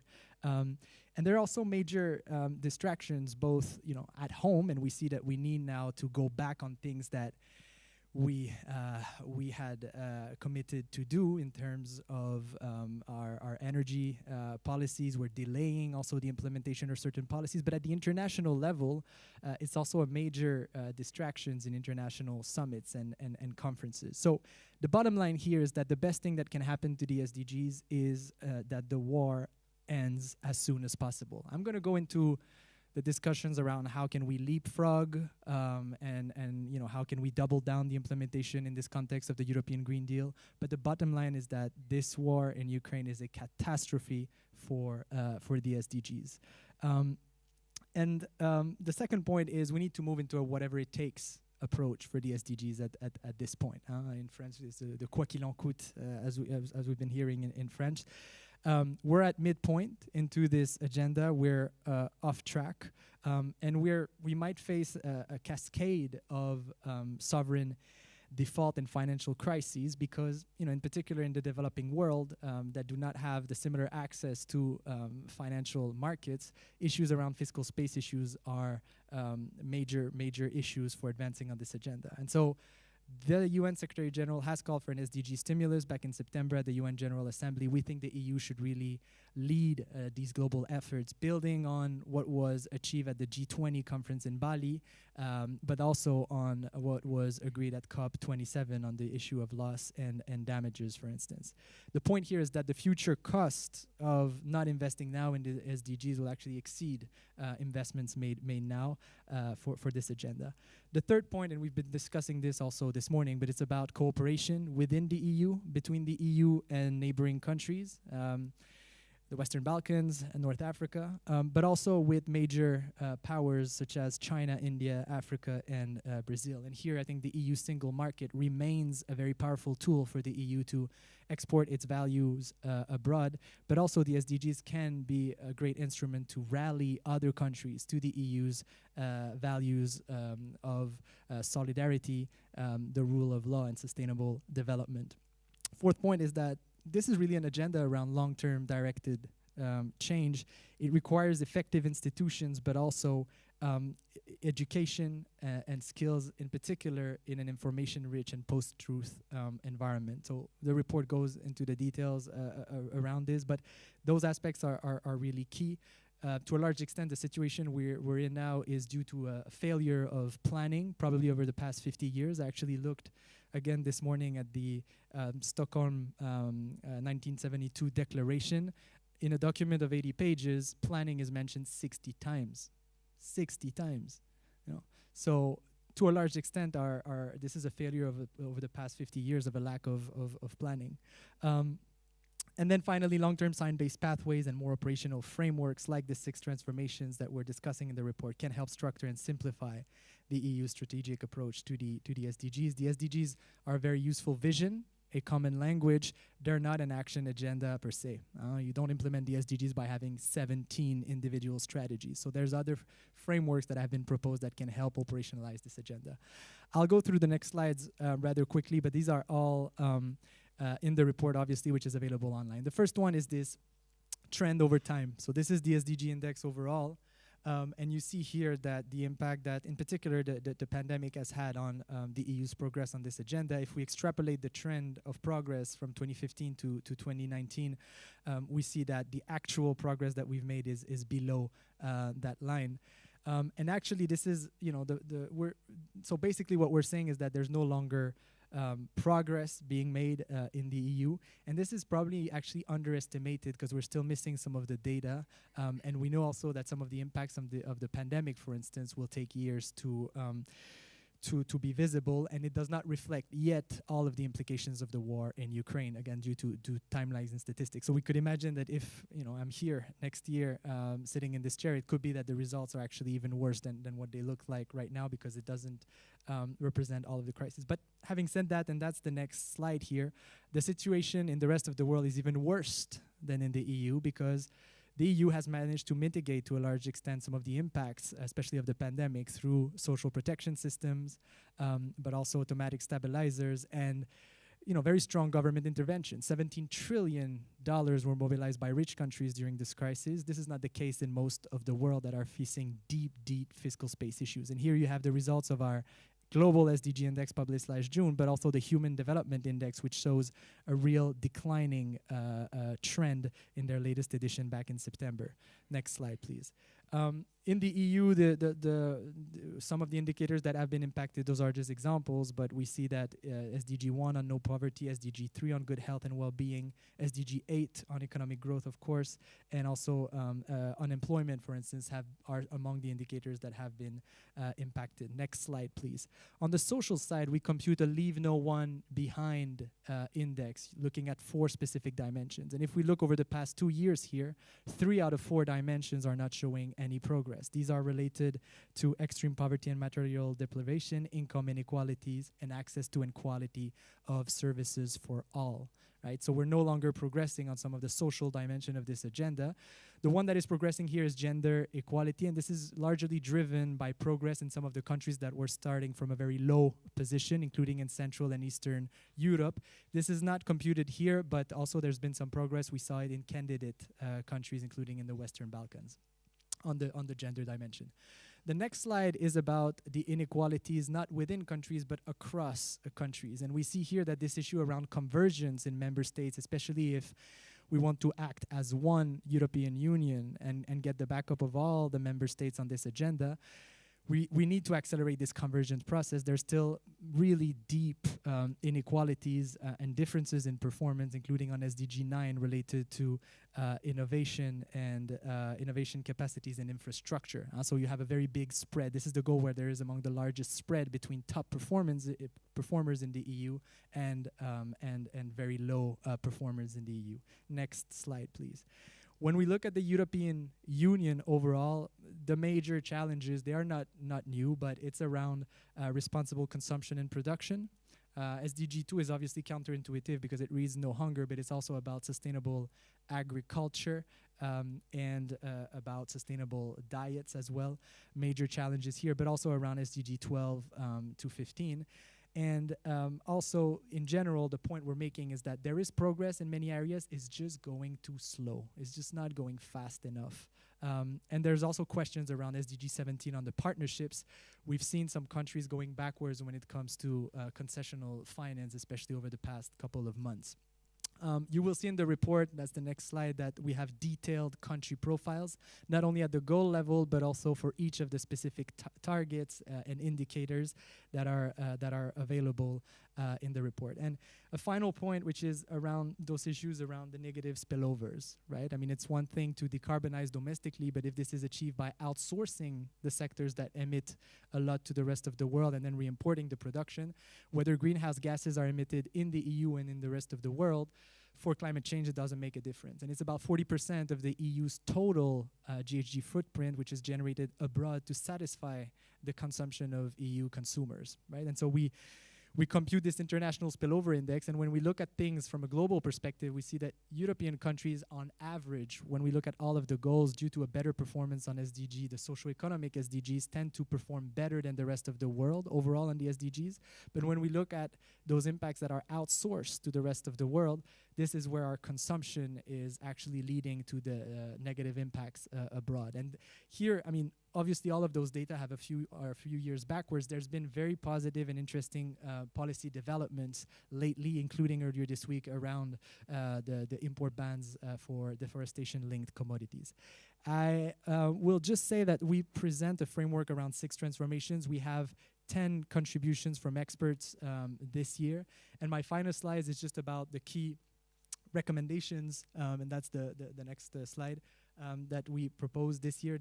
These are recommendations to the leadership of the European Union, the three branches, the European Commission, the EU Council, and the European Parliament. One is around the voluntary review that is coming up, and the accountability tool.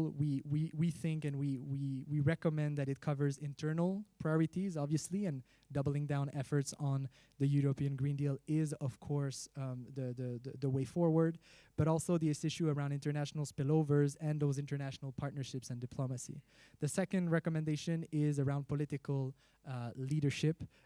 We think it would be useful that the leadership of the European Union publishes a joint political statement from the three pillars of the EU governance, reaffirming their commitment for this agenda in the context of multiple crises. The third one is strategic. There's still no single strategy in the EU to implement the SDGs, and we think a communication that would clarify how the EU aims to achieve the SDGs would be useful.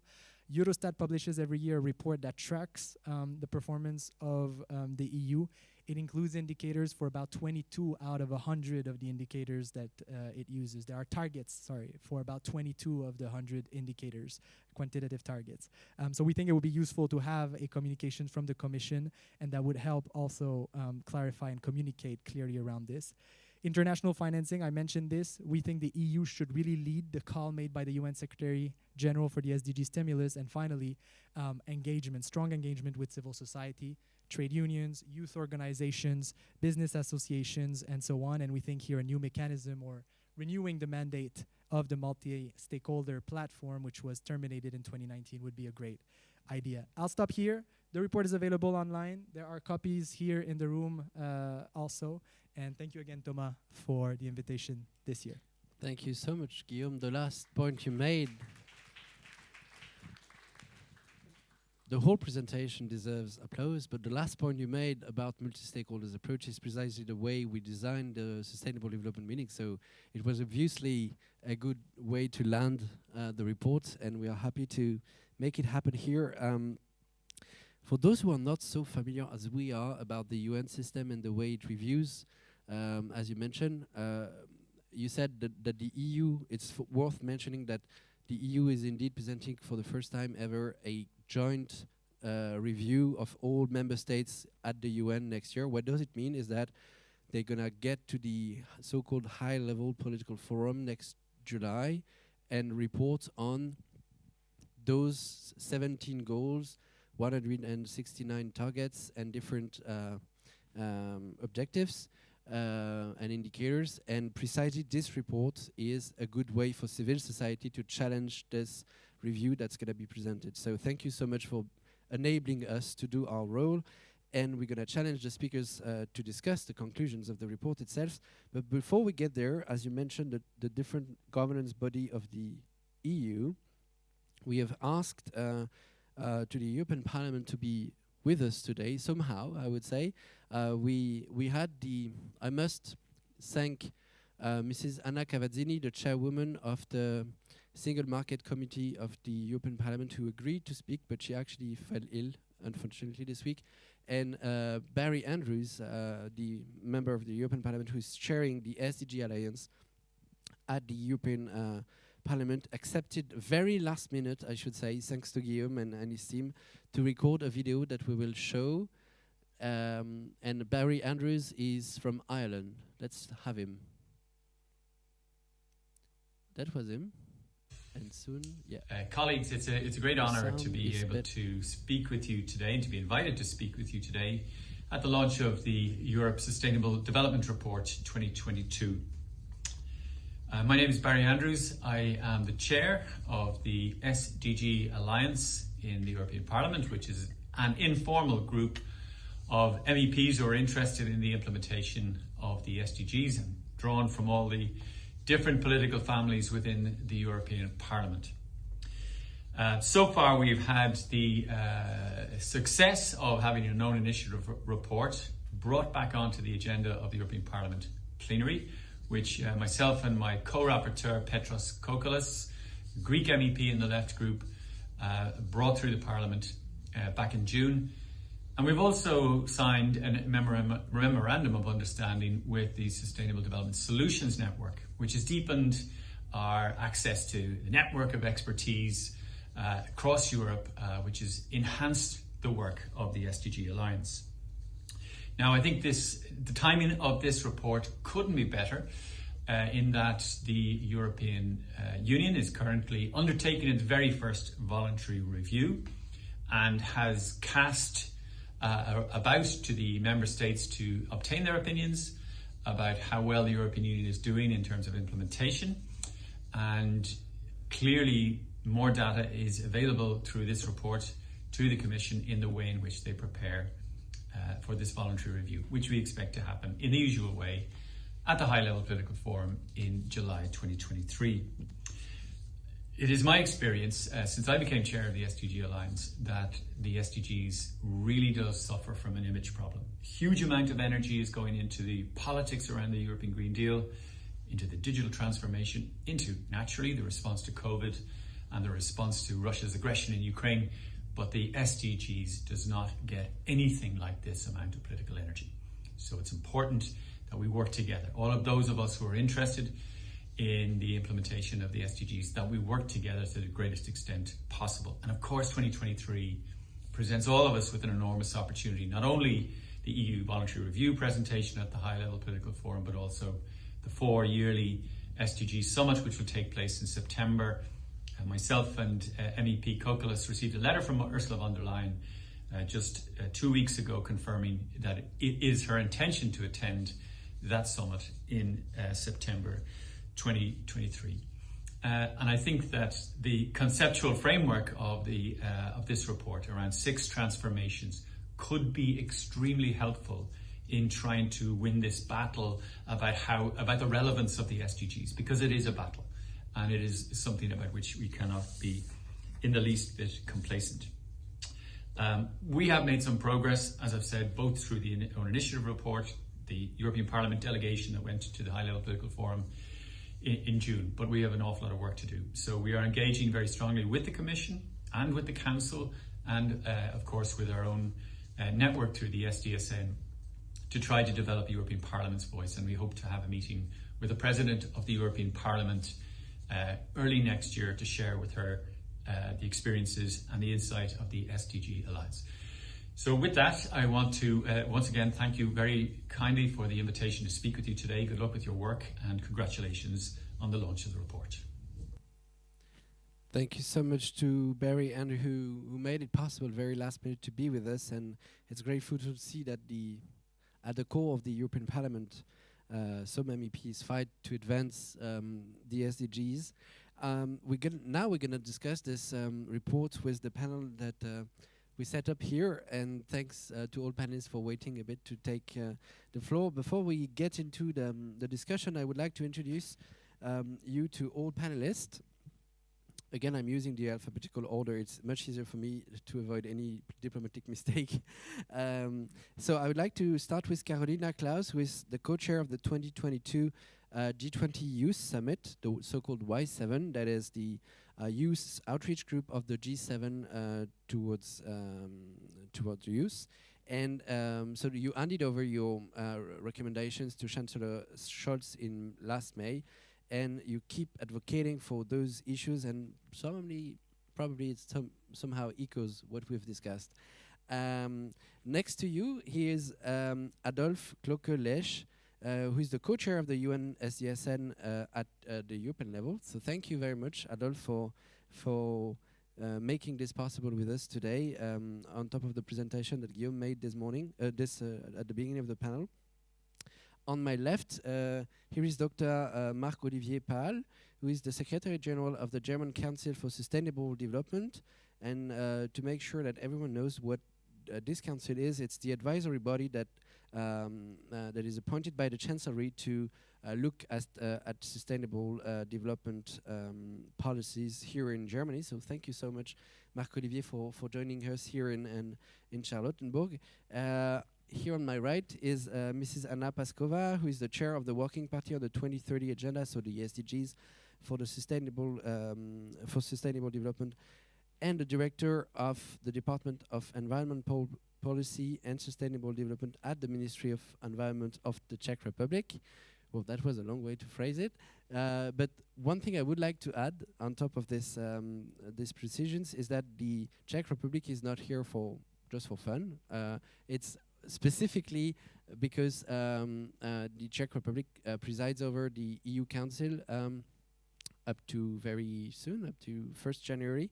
So thank you so much, Anna, for making the trip round from Prague to join this conversation. It's very important to have the Council represented.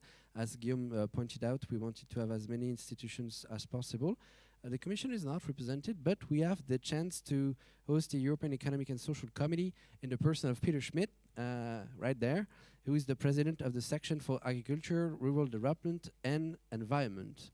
And here we go, Peter, because I wanted to ask the first question to you. Alphabetical order is quite easy sometimes. Well, we all heard the presentation of the report that Guillaume gave us. And based on that, I wanted to ask you, from your perspective at the EESC, that is bringing together many civil society leaders close to the EU institutions per se, I'd like to know what would be your perspective on improving as fast as we can the SDG score of the EU? What are the main leverage for this? Yeah, thank you, Thomas, for this invitation and the chance to speak here and to join again for the launch of the report, because we as ESC were very committed to this report and the making of. This question would need a seminar to talk about that, but I was told I have just a couple of minutes to do this. First, we have to accelerate every single process on what we are talking about when it comes to the transition process.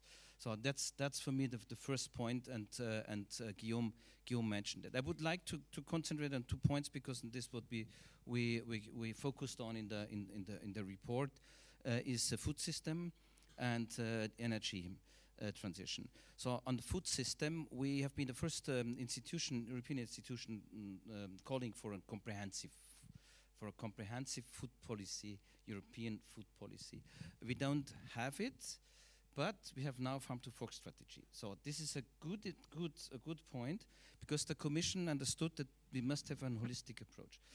I'm not really happy with all the details of this, but that's a really good development that we got a policy like this. The weakness in it is, as always, in the Commission, it is just voluntary. So there is no really mandatory approach, except on these targets, 25% organic production and 50% pesticide and fertilizer reduction. Secondly, we must have a deeper view. This also was mentioned by Guillaume. What is sustainable? Sustainable healthy diets. This is an extremely important discussion, and this is not really on track when we are really honest. The third point is unfair trading practices within the food supply chain that creates exactly not only inequalities, it's also not for the implementation of the Sustainable Development Goals. The fourth point is this is in the course of the current conflict. We are currently producing an opinion on food speculation. It is absolutely under the radar of what is happening in this area. 4 big companies globally are controlling 85% of the trade of the food commodities. So that means the question, does this contribute to the implementation of the SDGs? The answer is no, not at all. So that means for us, these are points which have to be tackled in the food system. 5th point in food, and we did it together with Angelo Riccaboni. Some of you might know him. We made an opinion on how to align the food business to the SDG implementation. And there's an expression I like very much. We have to develop a grammar for sustainability for the business, for the food business, for the small and medium one, because the big multinationals, they have already their narrative built. So that's on food. On energy, I don't want to go in specific details, just to say we have already some villages and cities they're on a track on a climate neutral energy production. So there's one famous one. It's by coincidence close to my hometown in Bavaria. The name of this village is Wilpolsried. They produce 800% on energy in total, and they have a ground energy production on 200%. So they just do it. And the key point on it is citizens' involvement and civil society involvement. So not only just look and say, okay, the government, they have to frame, that's clear, but encourage and enable the citizen to do it. I could tell you stories about installing here in Germany solar panels on your roof. No? So this is an own story.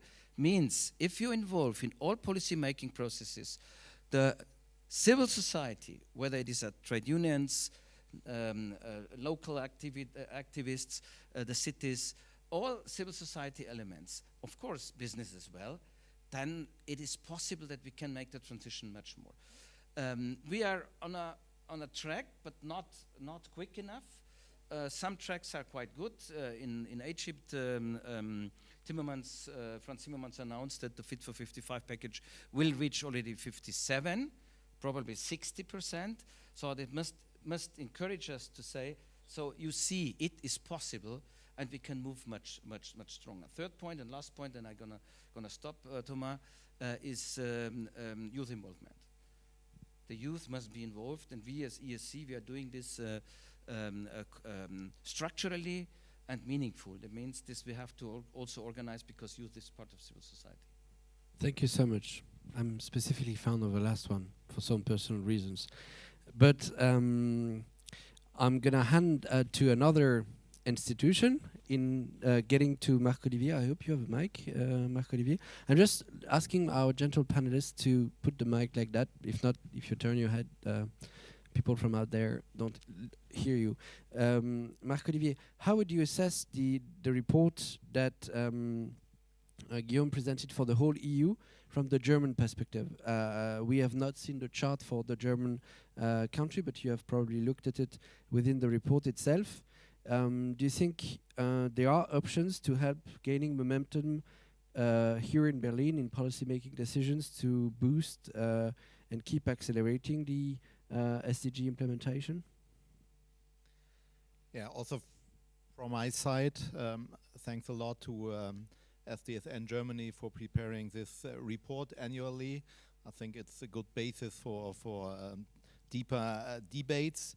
Although I do not trust on data alone. If you look, for example, at the report and see that we are on track when it comes to renewable energies, then I'm not so convinced about it. I think there's still a lot to do if we want to replace fossil fuels, and we are not on track in Germany and also not on the European level so far. But in general, Germany is quite high on this list you prepare. I saw that we are still one place ahead of Czech Republic, so it's interesting to see how things develop in our neighboring countries. And in theory, if you look, for example, at the coalition treaty of the German government from last December, sustainability is high on the agenda. It was even in the title of the coalition treaty, and we find some general political messages that we need to have more binding sustainability rules when it comes, for example, to check whether draft laws are in accordance with the SDGs. But what has been dominating in the last months, also in Germany, and you talked about it on a general level, we saw a lot of crisis management, which sometimes was in line with this general goals, but sometimes was in contradiction to this when it comes to replacing the gas from Russia, which hit the German economy quite hard, then we find that some trends are not going in the right direction. If we try to convince, for example, Senegal to open new gas fields in 5 or 10 years to deliver more gas to Germany, then this has a very negative effect also on the international level. All in all, I think what is quite important, and we did not touch upon it a lot on the podium so far, that we see some trends in Germany and in Europe, but we see contradictory trends on the overall level. We see negative spillover effects. Peter Schmidt mentioned the food sector, where we see these trends in a very clear way. But we have also similar trends when it comes to resource-intensive industries, which tend to be more important in the global south, and in the end we only import the end product or some product with a less footprint, and this in the end leads to positive calculations on more resource efficiency in Europe and in Germany, but the overall situation is totally different from this. So we need to concentrate on these questions. We are consulting the German government, as you have rightly pointed out, Thomas, and we are really pressing the German government to bring in these aspects in the German Sustainable Development Strategy. The next time to set new targets will be only in 2024. So there's still a way to go to change this priorities. But I also want to elaborate a little bit on Germany's role in the European Union. I think Germany should have an active role there too, and I'm not seeing, and Anna will elaborate a little bit more on this, I'm sure, that this occasion of the voluntary report of the European Union on the UN level will really be a big boost, and I completely agree with the recommendations of SDSN Guillaume presented at the end of his talk, but it's a little bit the same since 5 years, I would say. Something like we need a comprehensive SDGs implementation strategy in the EU is not new at all. And we even have decisions on the level of the European Council or the Council of Ministers, but the Commission is doing nothing in this direction. It's even worse in this legislative period of the Commission. In the past, we at least had Timmermans as Commissioner responsible for sustainable development. Now he's only responsible for climate change, and the rest should be done by someone else, but I don't see anyone else who is really taking care of this. So in the end, if we want to reach these goals, a stronger commitment of the EU on the international level, we also need a new political narrative behind. And I think we have a chance when we look at the current crisis or crises we have, that the idea of the Green Deal, which is currently very much concentrated on EU level and on ecological question, not so much on the social side, this is an idea which is very much linked to the fundamental ideas of the Agenda 2030, to bring this idea also on the international level. For example, to support countries in the global south to expand their renewable energies. This would be, in the end, positive for the countries when they have new sources of income, new sources of energy for their own development, but they can also cooperate with the European Union and other industrialized countries to deliver green energies for us, because we will not be autonomous on the energy side in the near future. So this kind of vision combined with also financing, Guillaume mentioned that the debt situation in many countries is difficult, so it cannot be done by themselves to build up this new green sector. We need to help them. This might then in the end give a vision which pushes the global sustainable development, and which can then also be a role for the European Union itself. So just repeating what we wanted the European Union to do since 5 years, I think it's not enough, and maybe you also have some ideas how we can push the Commission in this direction. Thank you. Well, there is one body that can push the Commission somewhere. It's the states at the European Council, but we're not talking here about the European Council, but the Council of Ministers that the Czech Republic is currently presiding over. So for 6 months. Next 6 months is going to be Sweden, so no longer in the hands of Anna when it comes to sustainable development. Still, you'll probably be part of the Troika, and so the continuing and following up process. I was keen on knowing, Anna, how you listen to the recommendations that the SDSN has put forward, and probably specifically careful attention to this idea of SDG stimulus, because behind that there is a budgetary issue. A stimulus means we put money into new investments, etc. And as we keep saying, it needs acceleration. When we turn it into concrete action, acceleration means more means. So how do you look at these specific recommendations on top of any other comments you would like to make on the presentation of the report? Just reminding that Germany is ranked number 6 in the report, and the Czech Republic is ranked number 7. Germany is not on track on renewable energy. I just wanted to clarify that. The report says that Germany is orange, major challenges remain, and that the progress has been too slow. So I just wanted to make it clear, since we have a German audience here. Still, it's a Franco-German event. You're still doing better than France on this issue, which has missed all of its targets on renewable energy. Well, I just wanted to clarify.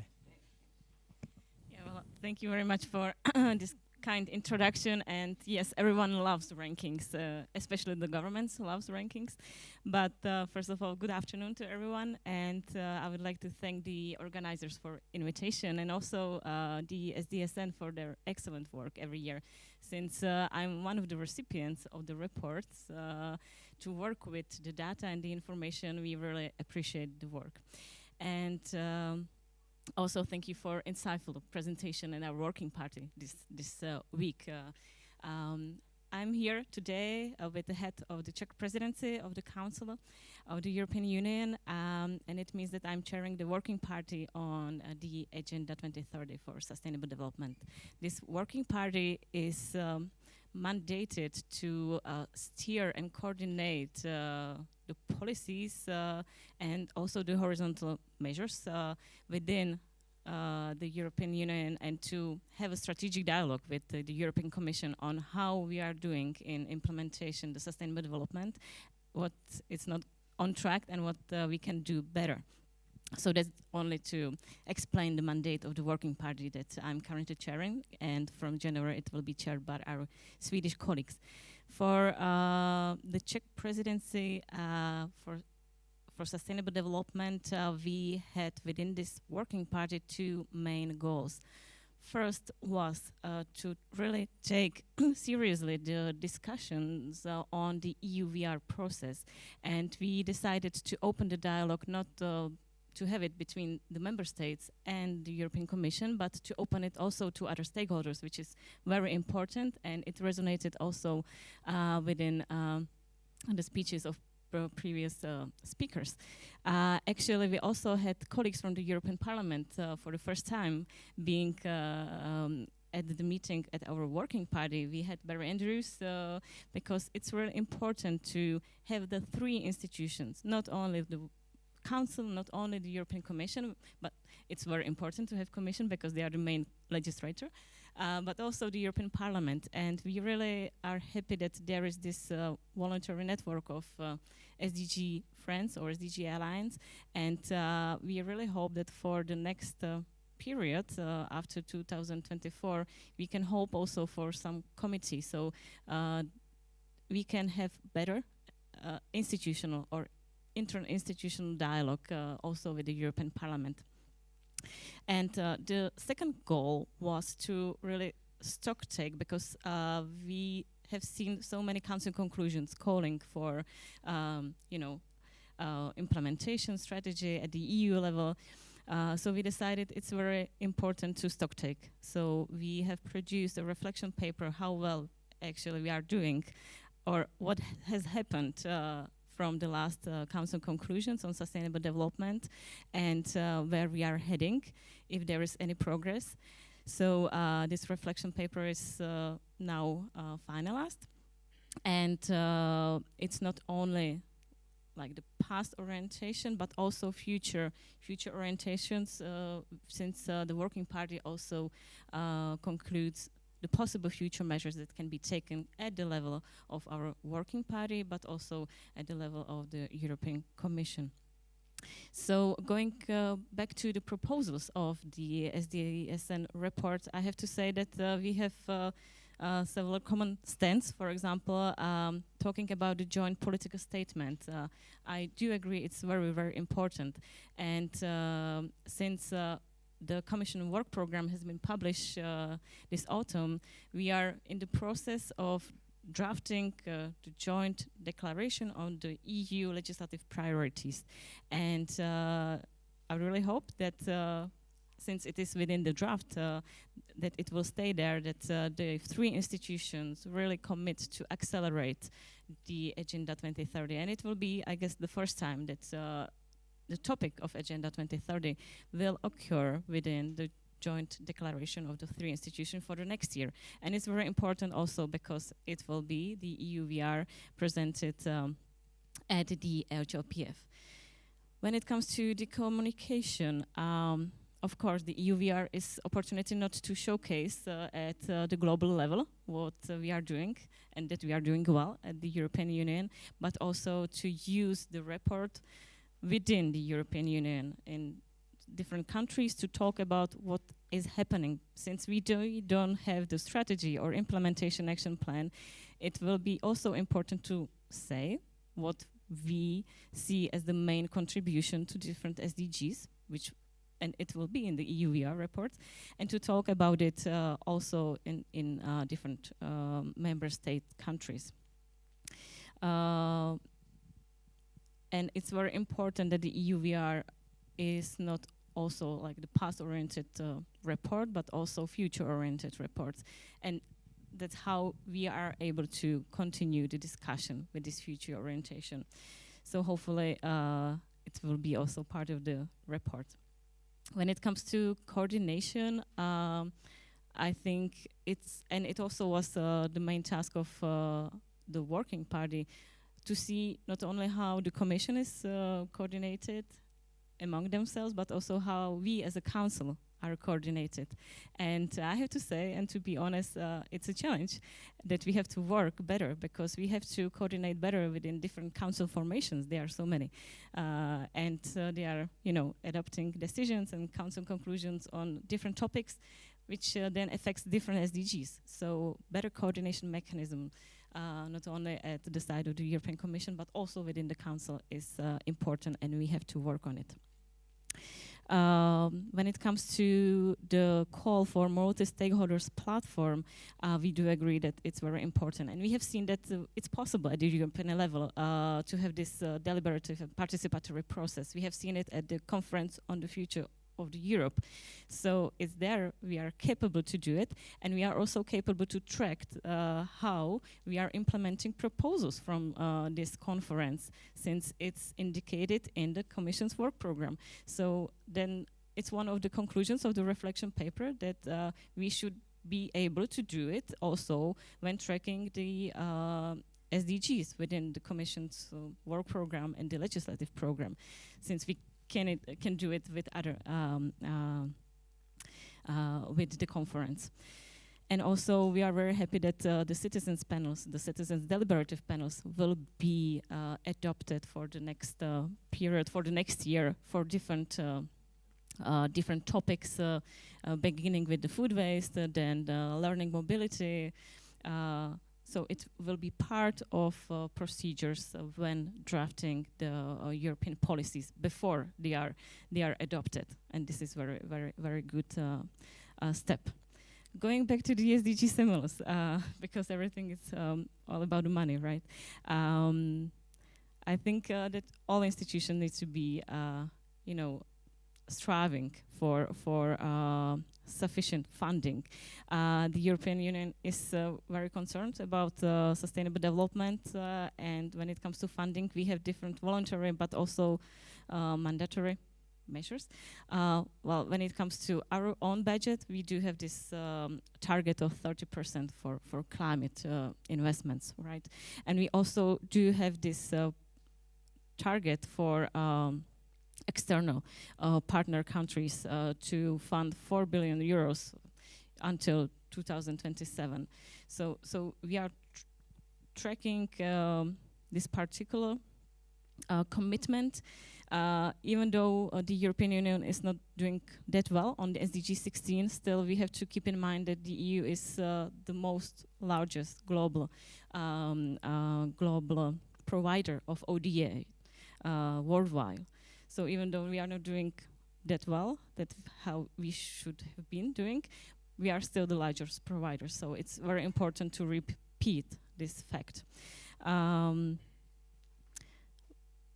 What is also important when it comes to the low and middle income countries, since the EU adopted sustainable finance package, and especially the EU taxonomy and ESG reporting, it's important to also tackle the spillover effects on external countries. So I see it as a very important that there is this commitment to craft a strategy to scale up also sustainable finance within the low and middle income countries. So we decrease the possible negative impact our policy may have. And it's very important that the spillover effects are taken into account when drafting the policies. When it comes to new fund, I think it will be really sensitive because we have seen the COP27. I think it was very important that the loss and damage fund was created, very, very important. But it also showed how sensitive the multilateral negotiations are, because we are not in the easy times. So I would be hesitant to say yes or no, because the times are not easy.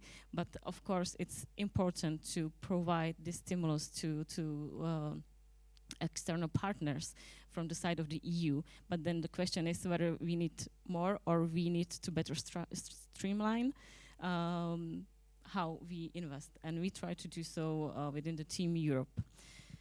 And I would stop here. Thank you very much. Thank you so much, Anna.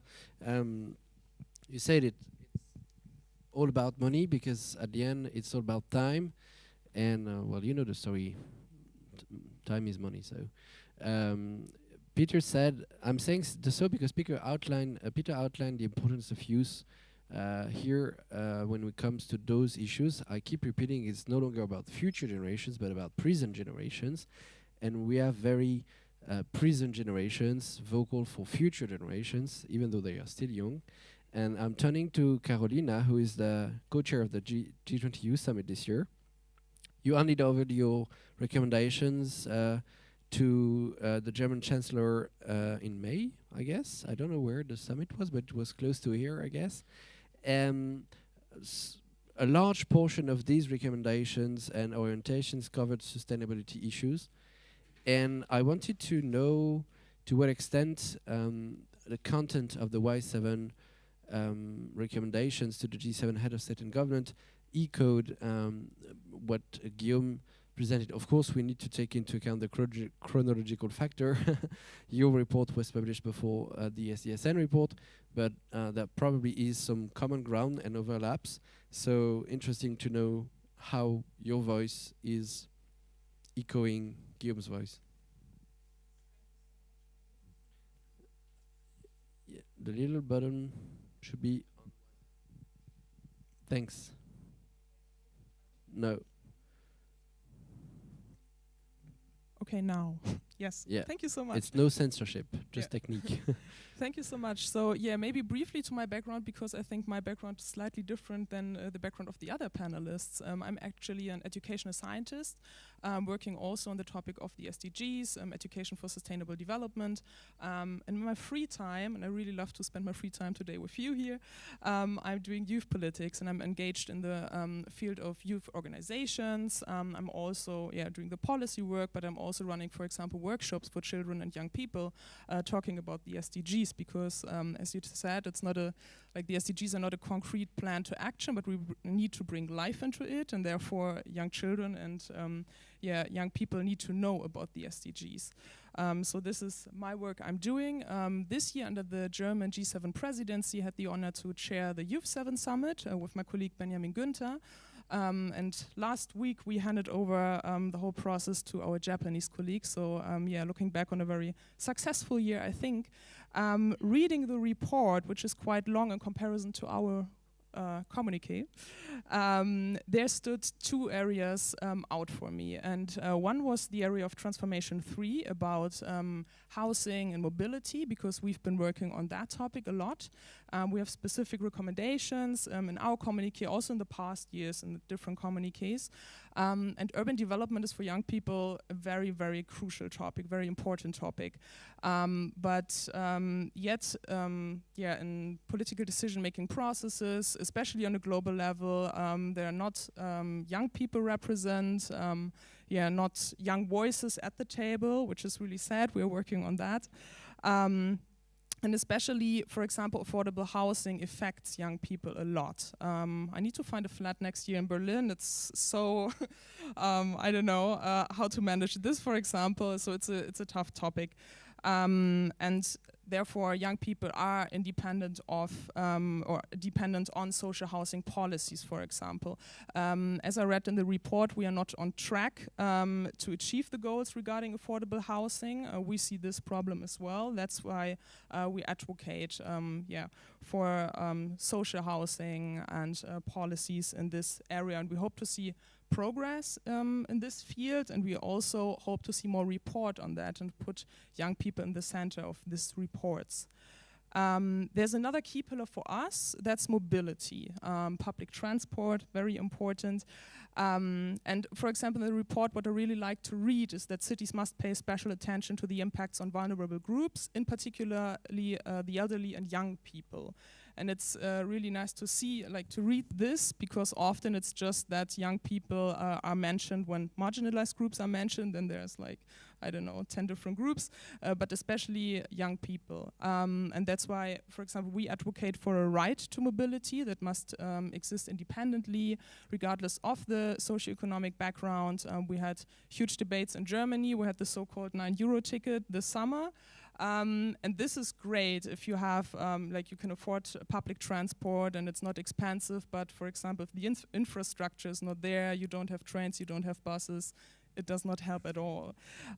So this is also, huge, an important topic for us. Also in the report, it says that cities and regions are key partners, and I want to remind you, young people are as well key partners, so please involve them. And another topic was the transformation 1, education for sustainable development and innovation in Europe. And this is somehow a hard topic for me as well. We are in the Youth 7 Summit, I think one topic that always comes up is education, also labor market, but especially education. And we as youth organizations do a lot in the field of education for sustainable development, teaching young children which role they play in the world, which position they have in the society, how they can contribute to a sustainable society. But this is actually not enough. And I really like to read it as the first transformation area, but I want also actually especially politicians, remind that it's not just the responsibility of young people to be educated. And for sure we need educated people, we need young people that think critically and independently and question things. But it's not the solution to solve all the problems we have in the world. Like, there's a wide range of problems, and education is the key to a lot of things, but it's not the only key. So this, I wanted to point out this. Also, in the report, there was a section about the access to and quality of education. And it says that it's unequal. I agree. But it says, for example, that especially non-EU countries, the access is unequal. And I'd argue also in EU countries, the access is unequal to education. Like, no all children or young people have the same access, have the same quality education. This is also something we need to think about as youth organizations. With which young people do we work? Which young people are sitting in front of us learning, for example, about the SDGs? This is still a huge problem. And I think one of my key questions always when I'm talking about the SDGs is to think about in the foreword of the Agenda 2030. It says that the SDG 4 is the key pillar in order to achieve all other goals. And then my question would be, why don't we invest in education?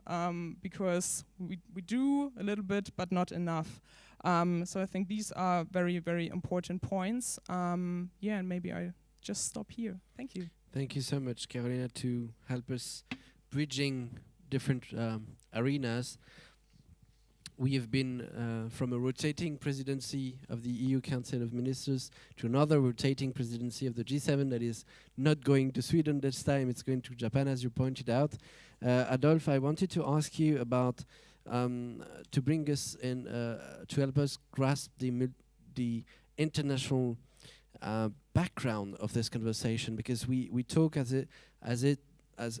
about that among Europeans, which is important, of course, because we have many things to achieve together, as Guillaume outlined in the presentation of the report.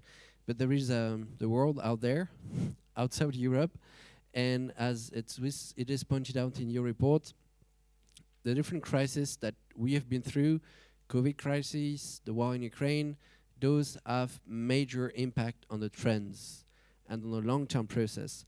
So it brings us back to UN bodies, G7, G20 arenas where broader policy-making decisions can be made. And you've been working with such arenas a lot, and there is one ahead of us that has been mentioned already. I'm not referring to the high-level political forum that's going to be taking place in July, where the EU is going to present its own national review, its own that. But there will be right after this the SDG summit, where all the United Nations will convene and assess where we stand as humanity on achieving the SDGs, while we will have 7 years left only. So what do you expect from that summit with your experience of other multilateral institutions that, well, let's phrase it, do not function as well as they did because the world is like shaking now? Yeah, Thomas, thank you very much for bringing us together today, and also for bringing your development days, development meetings to Berlin. And I think that is a very good signal, and maybe we can work on this, build on this in the years to come. Well, on the international arena, you mentioned the several crises. One could even go further back to history and also mention the financial crisis. And Europe and other rich countries have taken always a whatever it takes approach with regard to these crises. That was with the financial crisis, that was with the COVID crisis, with Next Generation EU and all the other big funds that have been mobilized to stabilize our economies. And nowadays also with the economic ramifications of the Russian aggression in Ukraine. We are raising funds and investing hugely in our own resilience, so to speak. There hasn't been comparable investments in the resilience of other parts of the world. And I think this is the point that rests with the SDG stimulus idea. So Europe has taken a lot of money into its own hands to invest in its own future, in its own resilience, but we cannot stay safe and secure in Europe within a world that is not achieving the SDGs. Therefore, this idea of a SDG stimulus is very, very important, and we need to find ways in this direction. I think the G20 summit in Bali and the outcomes of Sharm el-Sheikh to a certain extent with the call on the multilateral development banks to mobilize this potential in a much, much larger extent to help poorer countries to face these crises and to give them the fiscal space to address it. It's very important. But let me, before coming to the SDG summit next year, to the role of the SDGs and the role of Europe within the present geopolitical crisis. Obviously, not only COVID, but in particular the Russian aggression in Ukraine is a huge setback to the SDGs. At the same time, we could say the SDGs are the only universal narrative that can bring the world together again. And it proved so in Bali with the G20. You can see a lot of mentioning of the SDGs and the Agenda 2030. So in a way, the SDGs have the potential to bring the world together again, to bring us together. At the same time, achieving the SDGs requires to work across geopolitical fault lines. And therefore, it is so important that the EU positions itself in the present crisis in a way and navigates and shapes the global landscapes in a way that is conducive to achieving the SDGs. There is a lot of tendency in these days to speak of a binary world, the West against the rest, and all these kinds of talk. And we should resist the temptation to organize our European partnerships just around concentric circles around the G7 or the NATO. The world is much more complex, and I think the emerging powers have shown this and demonstrated this at the G20 summit in Bali. There was a strong showing by Indonesia, the strong showing also by India, which is now taking over the presidency, or has taken over the presidency of the G20. So the EU should embrace multipolarity as an opportunity, also for strengthening its own strategic autonomy. And I think that is very, very important. Otherwise, we will fail to reach out to other parts of the globe. And we should not just stick to a defense against thinking. We need also a thinking of cooperation for something. And I think the European Union has quite a big potential in this regard. So let me now, in order to shorten our discussion, move to the SDG summit itself. So on the one hand, what should the EU do? I only can re-emphasize the recommendations we made in the report, that a high-level political commitment by all the pillars of European governance is very much needed.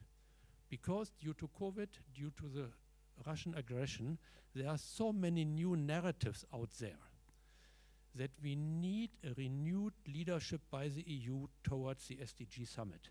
So a declaration that makes clear that we stick to this agenda and that we want to work to achieve the SDGs is of paramount importance, politically speaking. The second topic is the SDG stimulus I spoke upon. And then is the issue on how the EU should prepare for this. And there's an interesting thing. We have 3 EU nations, France, Germany, Italy, as members of the G7 and the G20. And we have also the European Union as a fully fledged member in the G20 and also in the G7. These 3 countries, together with the European Union, should form a Team Europe for the SDGs within these G20 and G7 formats and work with the presidencies of the G20, now India, and after India, Brazil, and with the presidencies of the G7, Japan coming in the 1st of January, followed by Italy. These are all democracies, all committed to the SDGs and the values within it, to form a strong alliance to support the SDG summit and a very good outcome there. And then there is the issue of what comes after 2030. I've been involved in development cooperation when we saw the SDGs. And when people started to talk about beyond 2015, beyond the SDGs, we all dismissed it. That's absolute nonsense because we need to implement. I think this time the situation is different because people are losing trust in the SDGs because of all the setbacks. Therefore, I would say the European Union should open a door for discussion on how to move beyond 2030. That is not something that needs to be done today, but after the SDG summit next year, there will be another SDG summit 4 years later in 27. And that summit actually will be necessary to chart a way to the future.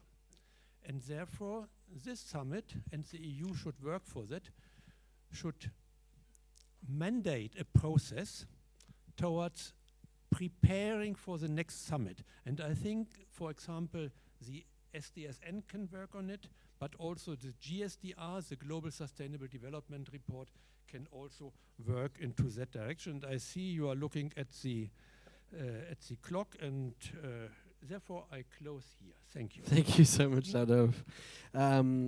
Thank you, and I strongly appreciate the last point you made because looking beyond 2030 is precisely what we did with the Parliamentarians for Peace that I'm chairing from 25 different countries, involving all countries you just mentioned, Brazil, India, etc.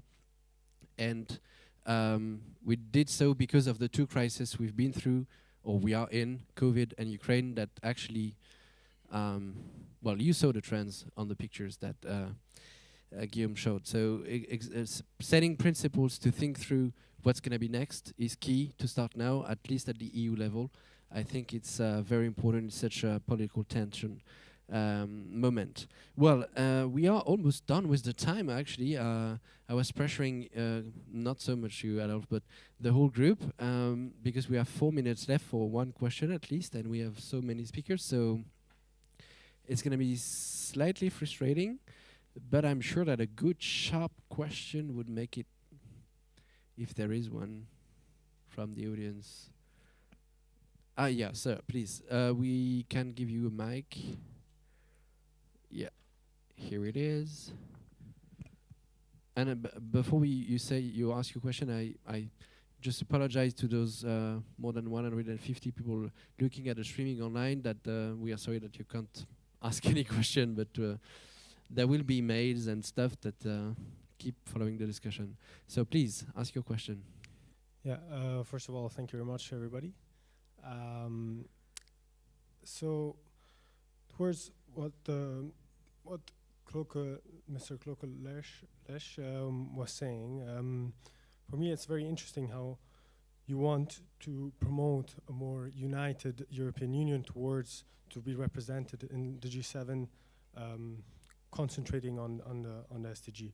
And again, as a youth, I'm very worried that that we won't be able to achieve the 2030. So what is your opinion on a more united European Union towards also a fiscal level? So to manage to achieve all these goals through regulation, but more cooperation, much more cooperation, because we have a monetary union, we have a political union, but we need now the next step, that is a fiscal union maybe. So what Thank you. would you think? Yeah, yeah, and I'd like actually each of you to give a response to this, because I'm sure that every of you has an opinion on that one, and it's a good transversal question to close. So you will have, each of you, a little time, maximum 2 minutes, possibly 1 minute. Adolf, the question was actually directly to you first, so you're first, and we're gonna have a row after that. Yes, thank you for the question. I can only say yes. Of course, we need more Europe, a stronger Europe. There is this traditional saying that Europe grows in crises. And actually, Europe did grow with the COVID crisis, and I think also with the crisis due to the aggression in Ukraine, Europe is also growing. And I see new fiscal instruments emerging. We have seen Next Generation EU. There are no debates whether that can be followed up in a way. Obviously, for the moment, in particular, the country we are in today is not very a fan of such policies. But in the end, I think we need more Europe also on fiscal terms, and we need more unity. It's a bad idea that still a lot of the bigger European countries think they can play an independent role on the global stage. That is not the way forward for Europe, I think. Thanks, Adolf. And I would like to answer the question and probably address specifically what has been achieved over the past 6 months on the Repower EU plan, that is not a fiscal issue, but that plays a role in building solidarity, which is also the background of the question of the man. Oh yeah, definitely. Well, thank you for the question. I will try to respond to it as best as I can.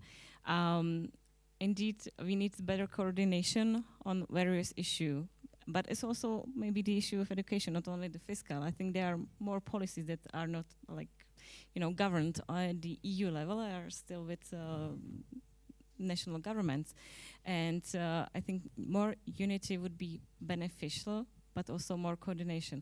Speaking of the crisis and the Repower package, I think that this is the item that showcase how we can cooperate very well, and how can we, grow stronger from the crisis. How we can try to solve the imminent crisis forced by the Russian aggression against Ukraine, but in the same time stay on track with climate goals. So I think if we are able to coordinate better within the EU, how to keep on track at SDGs, and it goes back to the coordination amongst the institutions and how we draft our policies, because we can do it with different topics, but we need to take care of the horizontal topic of SDG as well. So if we can manage better, and we know that we can if we want, we can really strive for success during the SDG summit, and to showcase also for the rest of the world that the SDGs are important blueprint for multilateral world. Thank you. And Marc-Olivier, I'm turning to you in asking the fine-tuning the question for a German speaker. When we faced the COVID crisis, there was this Merkel-Macron initiative for a recovery plan that actually gave birth to Next Generation EU. As we face another very huge crisis, namely the Ukraine invasion of Russia by Russia, how do you assess the debate within Germany about another stimulus that would be at the EU level? Is it part of the policy discussion here in Berlin, or absolutely not? Because this was the fiscal move forward that is in the background of the question. I think we have to face reality. We have budgetary constraints in all our countries and on the EU level, and it's very, very difficult to come up with such a proposal just now. We have to combine it with a political vision, which in the end brings added value to all our governments. And that's why the Repower EU plan, or we call it a new European Community for Renewable Energies and Green Hydrogen, can be such a push for the EU level itself, but also for the relations with neighboring countries and the global south. So only if we have such a vision behind, then it will be possible to mobilize the political power and the money behind.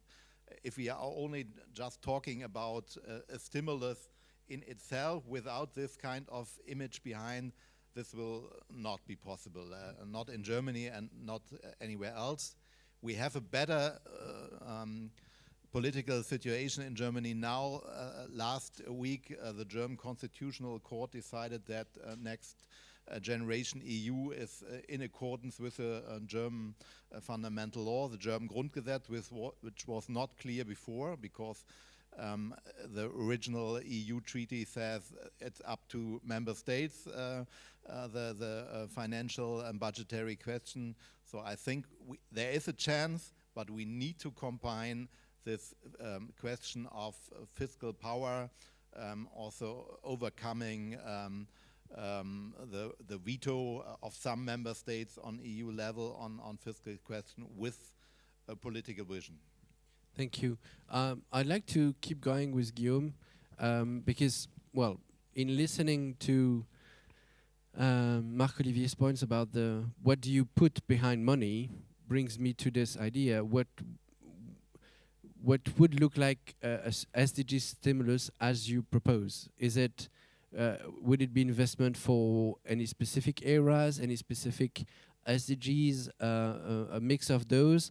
As you presented this as an important measure echoing the UN Secretary General strong advocacy for this, what could, if the EU was willing to go into this, what would it look like? Yeah, I mean, on the financing side, there's two parts to that conversation. I think in the EU, it's more a question of alignment than magnitude per se.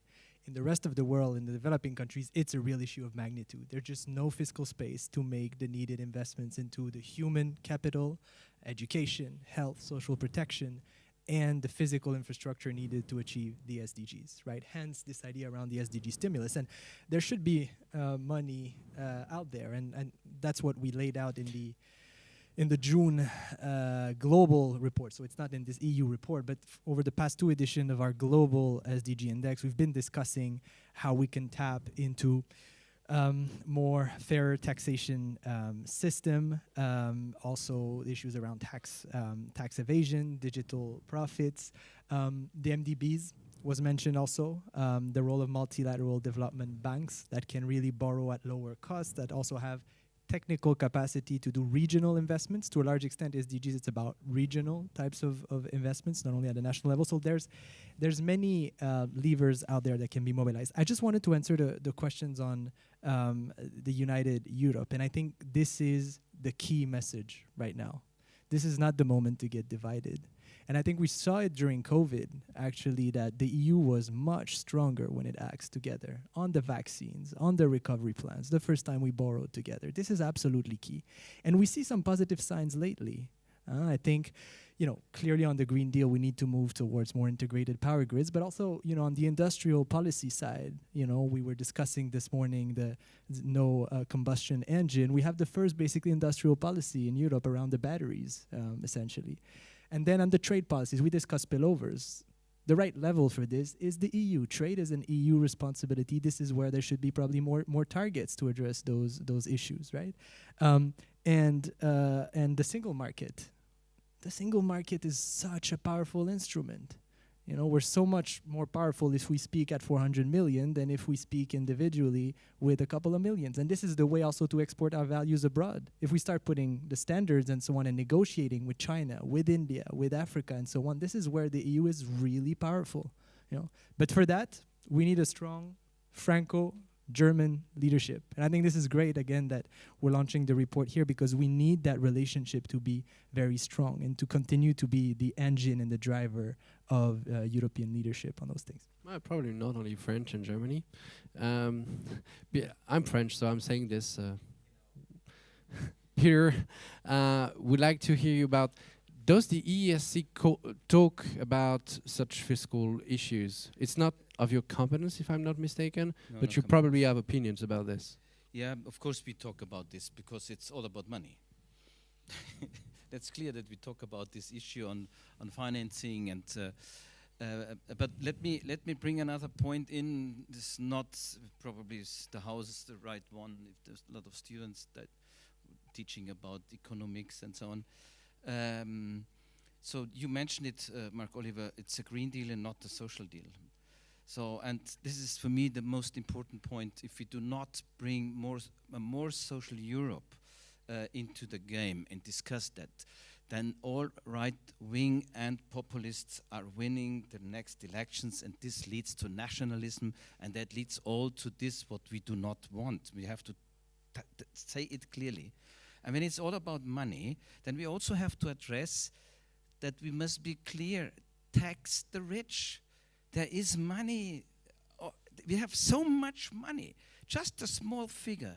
If we would take from a couple of families in Europe 40% of their richness, of their money, none of the EU member states would have any debt. Only 40% of about 150 families in Europe. So what we discuss here, that we need the money, we have to discuss, we have to mobilize the money. Why we do not really put this on the table and say, do not stress the people that have to go to the street. They do not know how they can afford the food, how can they afford, the fuel for running the cars to go to their job, while others are starting rockets to the moon and try to find ways. Now come on, where we are. So this we have to discuss on a societal level. As long as we don't do that, we won't solve the problems and we will not come to the implementation of SDGs. Thank you so much, Peter. I was about to ask to Carolina whether they choose at the Y7 between fiscal taxation, innovative policies, or debt. Because at the end of the day, when we pay, it's all money now or money later. So did you, when you envision your proposition as young people who will pay the debt somehow next time, did you make a choice between those two options? Probably the mic needs to be open again. Okay, now. So yeah, maybe just quickly responding to your speech. Really liked it. Maybe you should talk to the responsible minister in Germany, because I think he is not in favor of taxing the rich, which is heartbreaking. And please go and talk to him. So yeah, we've been in the Youth 7. We've been also working on fiscal policies, and what we see, I think, in the G20 context or Y20 context. But our problem is at the end of the day, so we have a whole track working on that. We are not in the positions of political decisions, or where political decisions are made. Some of our former delegates are now members of the German parliament here, which is great. And so I think we just need to talk to them and bring this to the table. And yeah, but totally invite you to join also the Y7, the Y20, and work with us. There is a call for application running those days. They are good. Oh no, not good. I misheard you. Sorry. Well, there are many other options. I'll tell you about this later. I founded the Y7 and Y20, so I can tell you about this. Well, thank you. We won't have the time to take other rounds of questions, but this one was huge, and you all answered it in different perspectives. So I guess we can wrap up there and resume in 15 minutes for the third roundtable of the day. Thank you so much to all of you. And thanks to the SDSN for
this is the third roundtable of this Sustainable Development Meetings conclusion here in Berlin at ESCP Business School. The title is Towards 2030, a Transition in Times of Difficult Cooperations, and we're gonna address this towards a carbon neutral Europe. Therefore, I'm very pleased to host 4 speakers, not 5 as we expected, because Mrs. Plas could finally not make it with us for some personal reasons, and I must apologize on our behalf to our audience. But I'm very happy to present and host Isabelle Locke right here, who is the Chief Executive Officer of BNP Paribas Leasing Solutions. Thank you so much, Isabelle, for being with us. On your right, Erkki MAILLARD is the Senior Vice President for European Affairs at EDF. So for those who don't know EDF, Électricité de France. Who doesn't know EDF, by the way? For good reason. On your right is Professor Laurence Monnoyer-Smith, who is actually double-hatted today because she's speaking on behalf of her job as Chief of Sustainability Officer at the Center for National Studies for Space in France, the French NASA, I love call it that way. But she's also the co-chair, the co-president of the board of the Open Diplomacy Institute. Thank you so much, Laurence, for being with us. And last speaker on your right again is Pierre Perretou. Pierre is an old friend because we were in the same team of students at ESCP, but now he's a teacher, so he's the good guy now. And he's teaching sustainability here at ESCP Business School. So thank you, the 4 of you, for being here. We have a tough topic to address. Well, the other were tough too, but this one is specific because we need to address a very technical issue. And I said in times of difficult cooperation, not saying in times of war. And my first question was meant to Pierre. So as I said, Pierre, you're teaching sustainability here at the school, and it's always good to start with a teacher because then you can have good definitions of the key concepts you need to use in such a complex debate to avoid any, I would say, well, misleading conclusions. And therefore, I would like you to help us understanding how we could usefully employ the notion of carbon neutrality to make sure we don't go into the wall. Because we will look at the context of the poly crisis I've been describing all over the day. How would you use the concept of carbon neutrality itself at the company level, at the economy level, at the European level? What's the right level to use the rightful meaning of that concept that is actually now everywhere? So first of all, thank you very much, Thomas, and for your invitation. And good afternoon, everyone. I'm very happy to be with you this afternoon. So so just like a key message, I think is like neither a company or a city or a region can be carbon neutral. There's been like so much greenwashing on this, like recently, that the Public Agency of Environment and Energy in France, called l'ADEME, had to publish a report saying like really neither a company nor a city nor a region can be carbon neutral. I think this is very important to remind.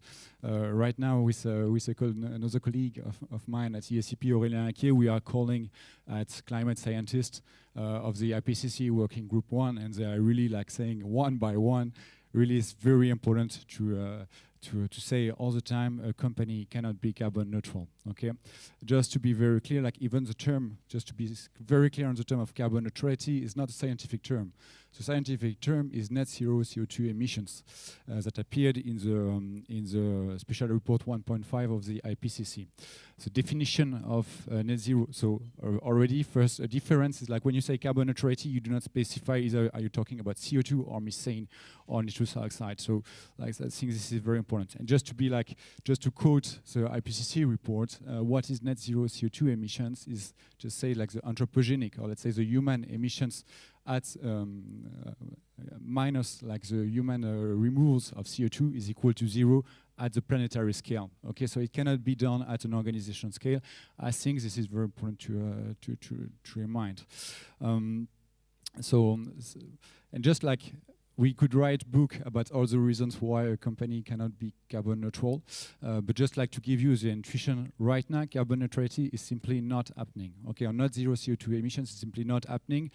We have every year, so if I just take 2019, the world has been, like human activities have been emitting 43 billions of tons of CO2, 43 billions of tons of CO2. Okay, this is huge, and it's real, and this is right now, and so on.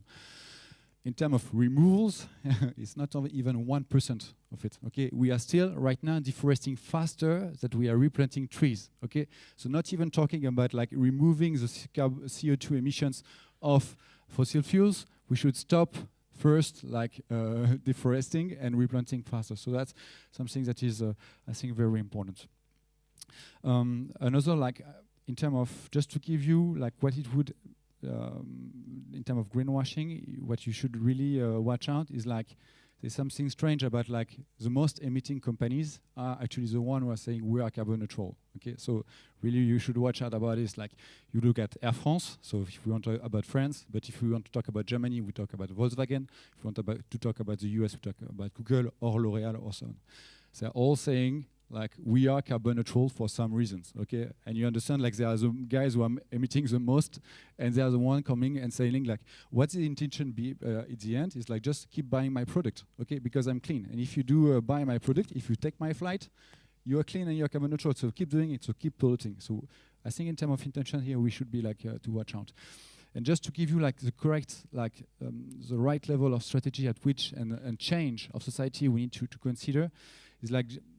If I give you like, let's say a pedagogic target, let's say, because it's not like really a scientific target, but we should go from an average per person per year of 10 tons of CO2 per year and per person to 2 tons, okay? It's not a scientific target, it's just like to give you like an intuition.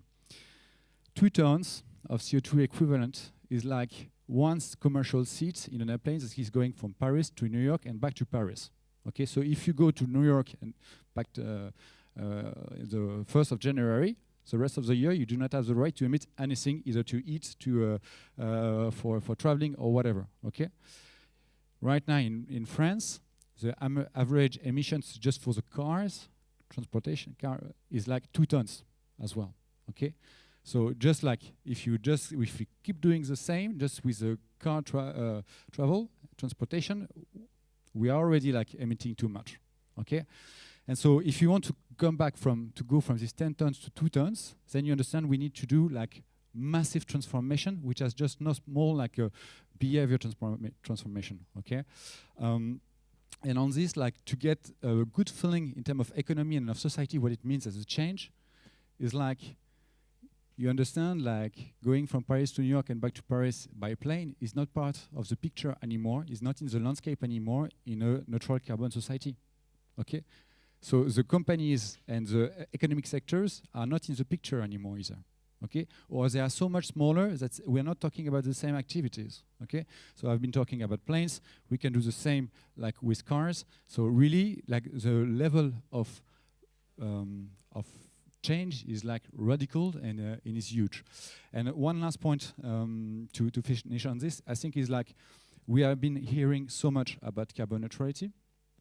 And I think like there is another, if you look at the IPCC report, special report 1.5, something is very important, it's interesting, is like remaining carbon budget. And no one is talking about the remaining carbon budget, okay? While actually, like, the remaining carbon budget I think is a very interesting like concept, because when we are in companies or when we are at the state, we are always talking about budget, okay? And we are talking about carbon budget, which is if we don't want to go over 2 degrees, for instance, with a 67% chance, we still have 1,150 billion of tons of CO2 to emit, okay? If we go over this, we go over 2 degrees, or the probability are reducing.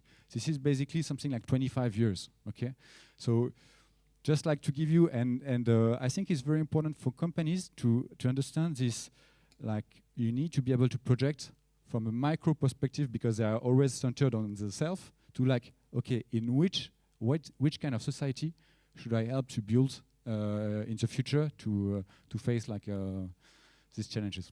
Thank you so much, Pierre, to help us setting the scene in understanding what is at stake when we speak about carbon neutrality. Laurence, I'd like to ask you kind of a double-sided question. First is, if you concur to Pierre's definition of carbon neutrality, which I suppose yes, but I would like to know why, more specifically. The other thing is that Pierre highlighted that it's not an organizational notion, it's a global notion. And if we embrace fully this idea, then we must acknowledge the fact that there are blocks playing with this notion. For example, the EU is saying we will be the first carbon neutral continent. Well, fine, they said so at the COP27, and so what? So you just came back from Sharm el-Sheikh, so you spent your carbon budget. We all did. But you've witnessed there is also a bit of bargaining and geopolitical tensions about this competition to be the first carbon neutral continent or economic bloc. So I would like you to share with us your lessons drawn from the COP27 that you just came back from. So these are the two questions in once. Yeah, the first thing, thank you very much, Pierre, for sharing all this with us. I think it's something worth being said and said again and again and again, especially to all the, the Chief Sustainable Development Officer all the time, talking about, because we are talking about carbon neutrality all the time, and this is something we should not do. And for instance, in our own strategy, as I'm working for CNES, which is the French Space Agency, we're now following the ADEME guidelines, and I hope you all guys do as well, by saying contribution to carbon neutrality or to net zero emissions. So that's what we were saying. We contribute. We try to do our best, which is not sufficient, obviously, but this is something we need to underline all the time. And the example you said about Air France can be said by logistics and stuff like that. You're right. These things should be said over and over again. So now, coming back from Sharm el-Sheikh, where we pretty much took all planes to go there, and that's a real question. I'm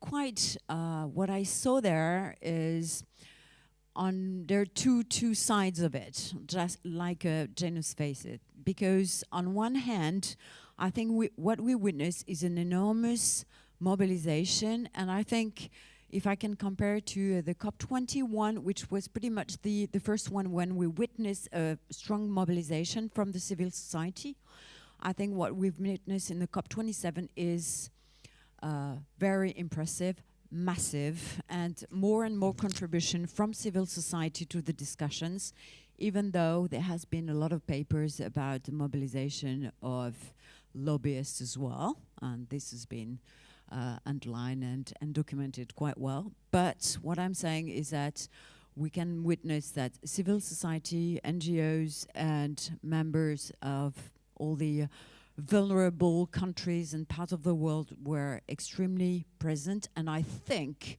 that the result about the creation of the fund on loss and damage is not only the result of Europe trying to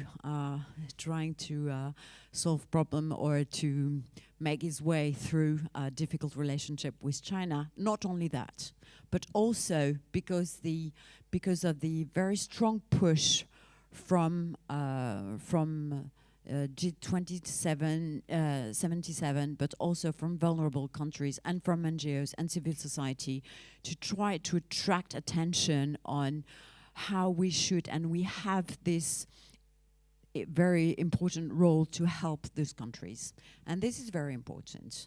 And I think that was pretty much one of the first time I was very impressed by the way it was vocal. And when saying vocal is that when you hang around, it's a massive place, usually COP21, the COPs, it's very wide, and there were people everywhere singing, shouting, organizing events, demonstrating, and at a massive level. Of course, compared to the last two ones with the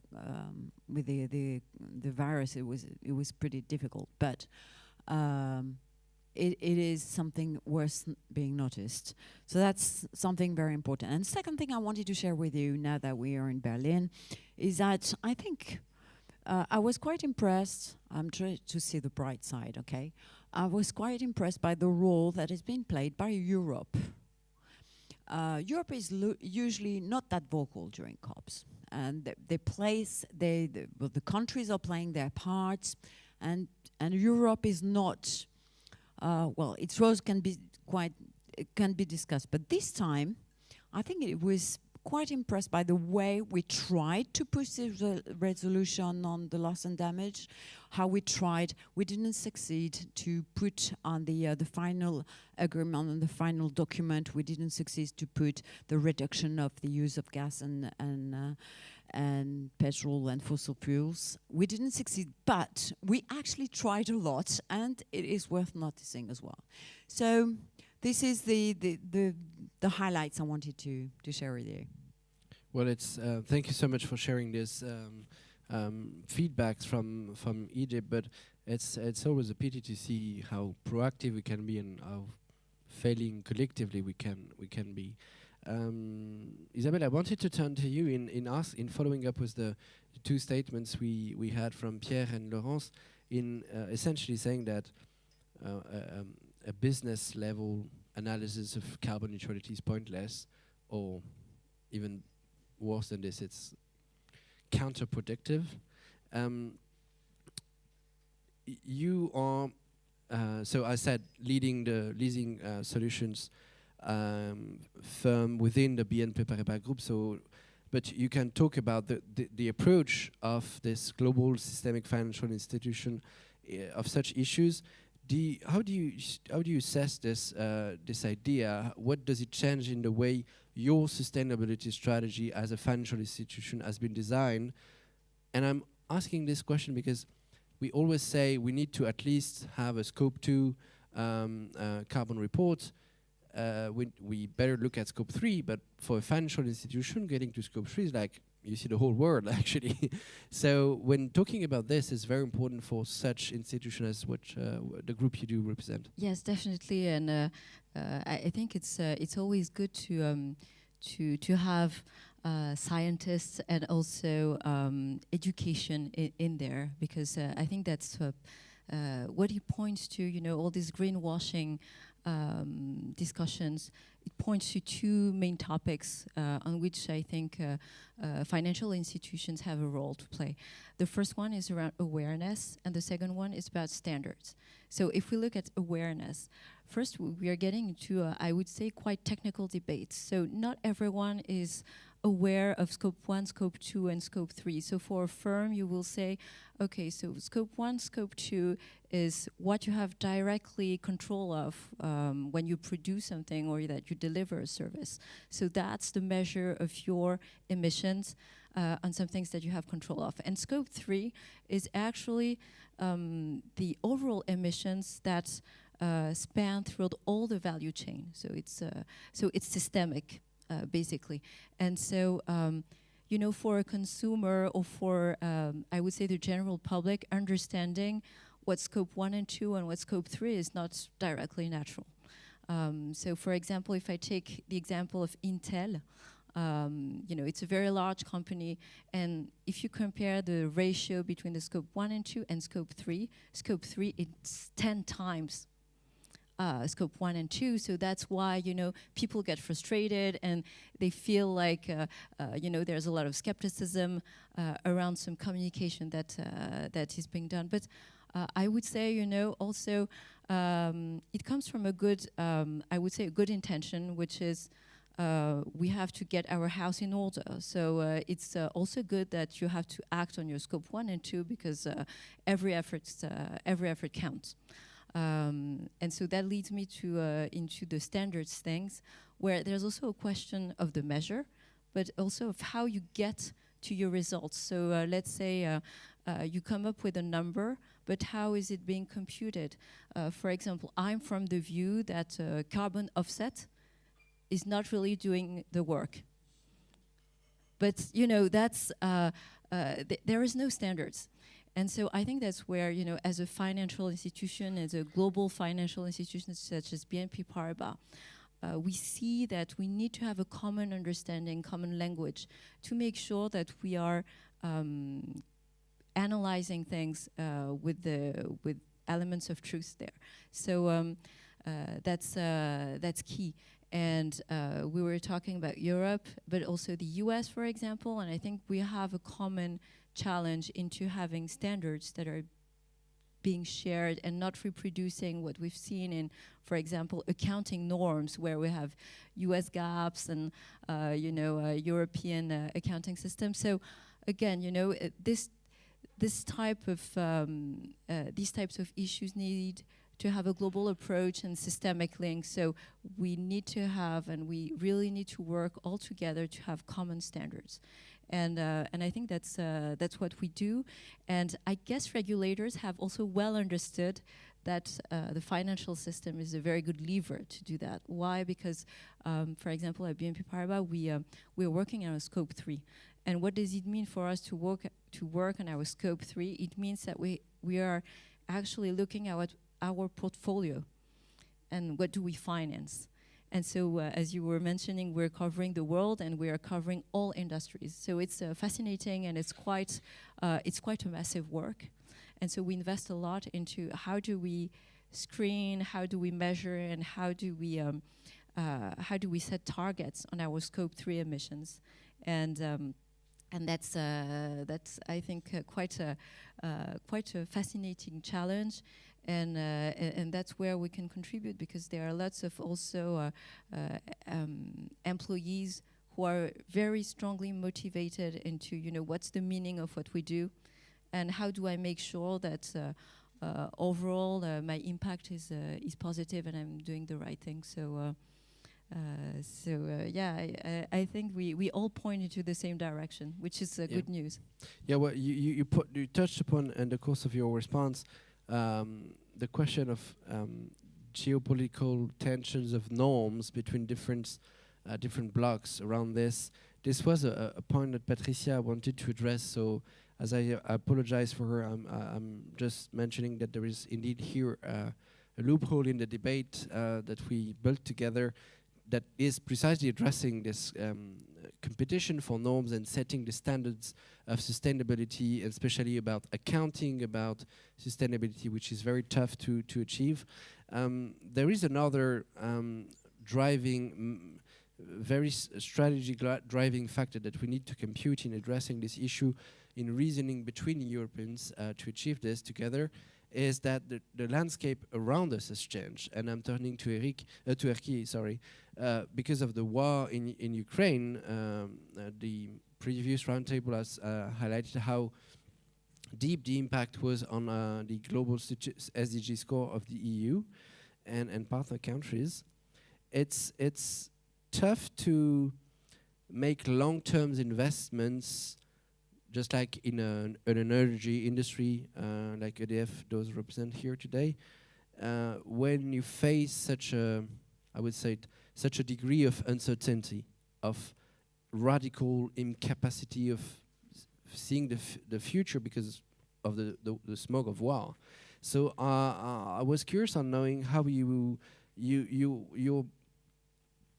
dealing with this pressing factors, which is we need to accelerate, we need to invest more, we need to boost the transition on the one hand, and on the other hand, while the world is changing so fast with so many geopolitical tensions that it's so tough to make decisions. How do you balance those two contradictions?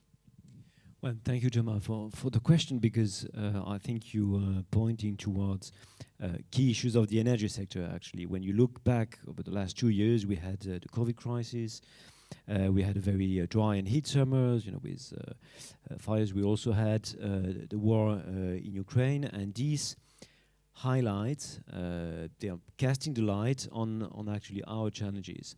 What are these challenges for the energy sector? One, there's the security of supply, meaning we over the last 10, 20 years, especially in Europe, we took that for granted, or we didn't dedicate enough efforts to that. Basically, you can buy energy from everywhere, it's cheap, It can come from Russia or elsewhere. It's not really something that has to be factored in, or it doesn't have a price on the market. But it is a key issue.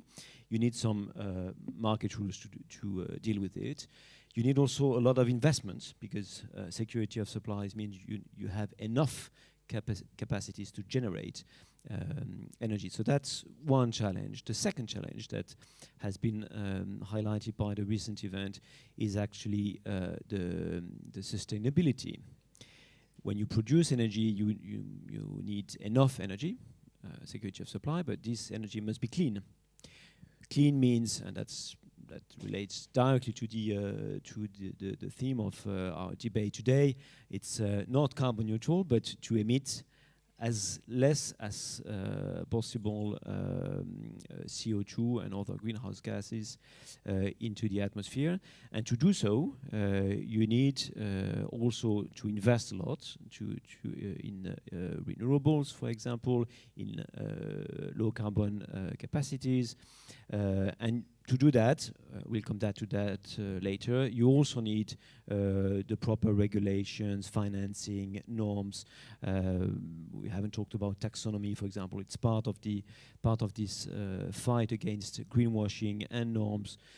So that's the second aspect of the issue. And the third and last one, actually, it's affordability. And this is also something that we neglect. That's something that we neglected in the recent past, and unfortunately, because of not only the war in Ukraine, actually, because the soaring prices of energy started way before the war in Ukraine. It's because you had scarcity of the offer of gas, of molecules, because of a rebound of the COVID, and this was aggravated by the Russian aggression against Ukraine. But it's due to it's a crisis of imported fossil fuels.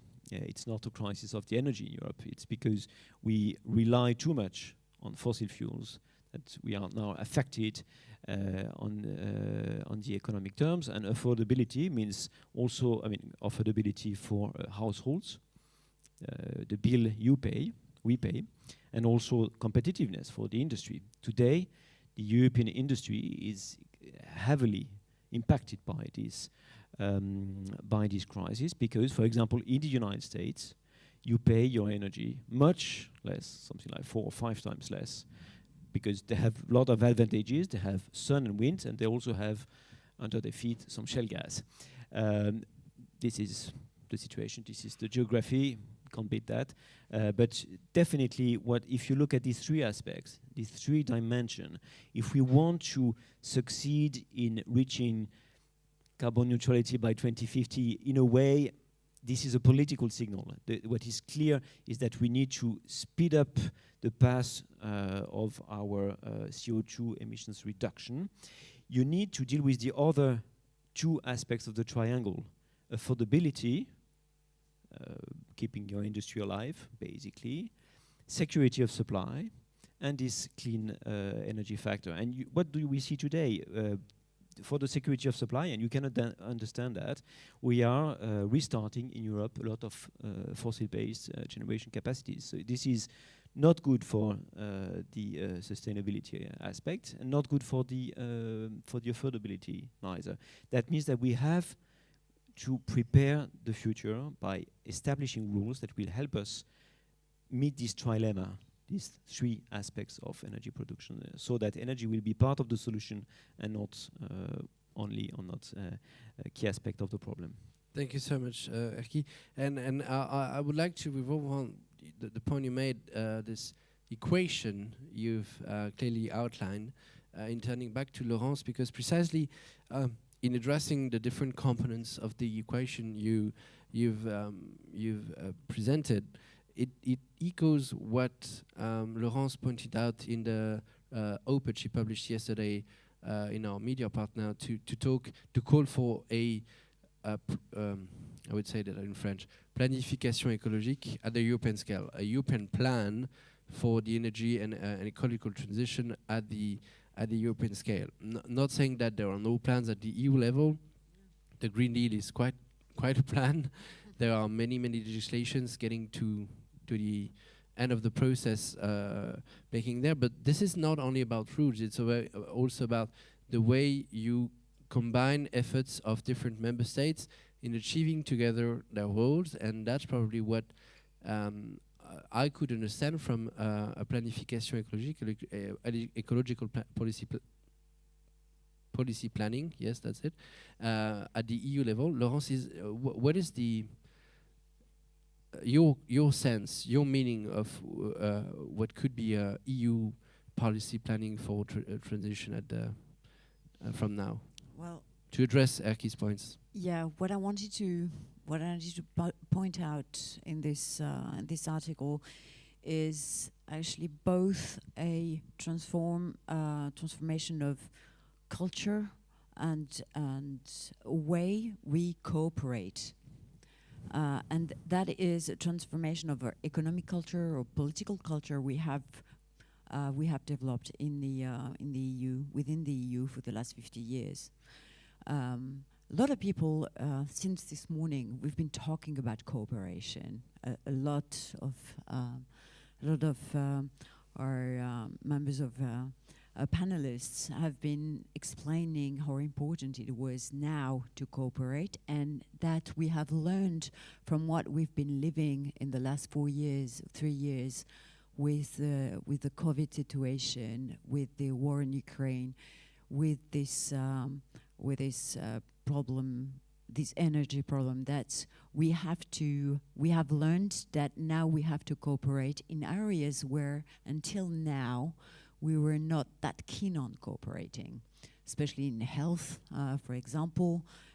Energy is another example, but more than that, I think we need to go a lot further, because as we have seen, as we have explained, this radical, massive transformation we need now needs completely different infrastructures, for example, completely different, because one cannot ask for a citizen not to take his car if he doesn't have any public transport. One cannot lower his level of energy consumption if he's not able to get some green energy from somewhere. So infrastructures, new products and stuff like that need stronger cooperation among the EU, which is very different from what we've been told for the last 40 years. I mean, we've been brought up in the idea that competition is at the heart of the EU, at the heart of the growth of our welfare, at the heart of our well-being. And that is actually partly true, because thanks to globalization, thanks to competition, to the open market, we have been able to have a lot less expensive food. I could give tons of examples, and you know what I mean.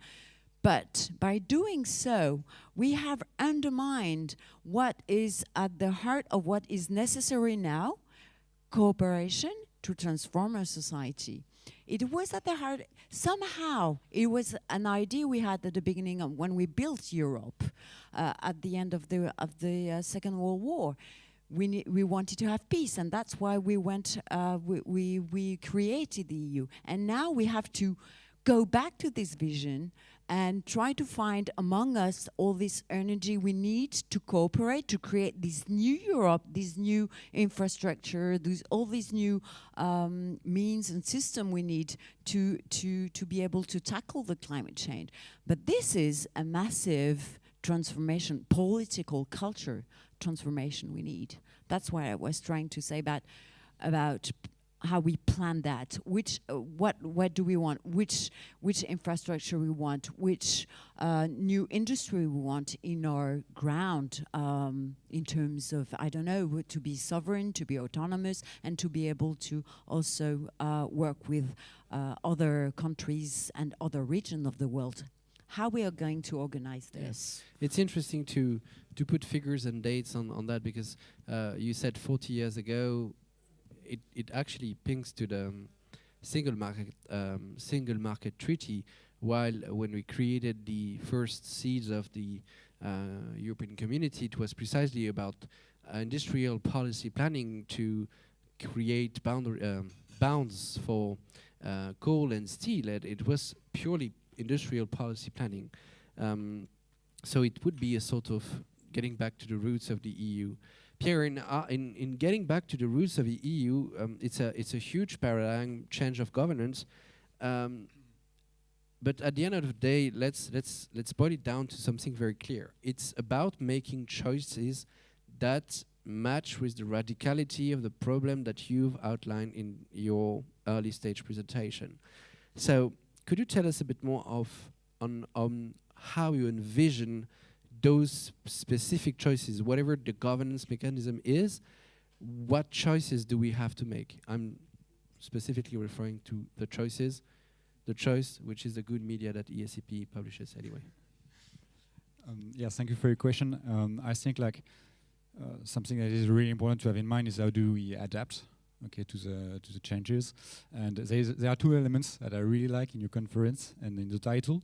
Is like the first thing is like you're talking about polycrisis, and so we understand like it's not just. I've been talking before about reaching the Paris Agreement, which is just like focusing on carbon and the climate. But we have same of biodiversity. We have the same as Erkki said, like on energy. We have international relations. We have like a problem like with food supply due to the drought and so on. So where we really need to understand is like is not only carbon or something, is like everything. Okay, so on this, to be honest, it's a polite way to not turn my pessimism into it's all fucked up. But polycrisis is a good way. So polycrisis, and the second thing I really like is like the 2030.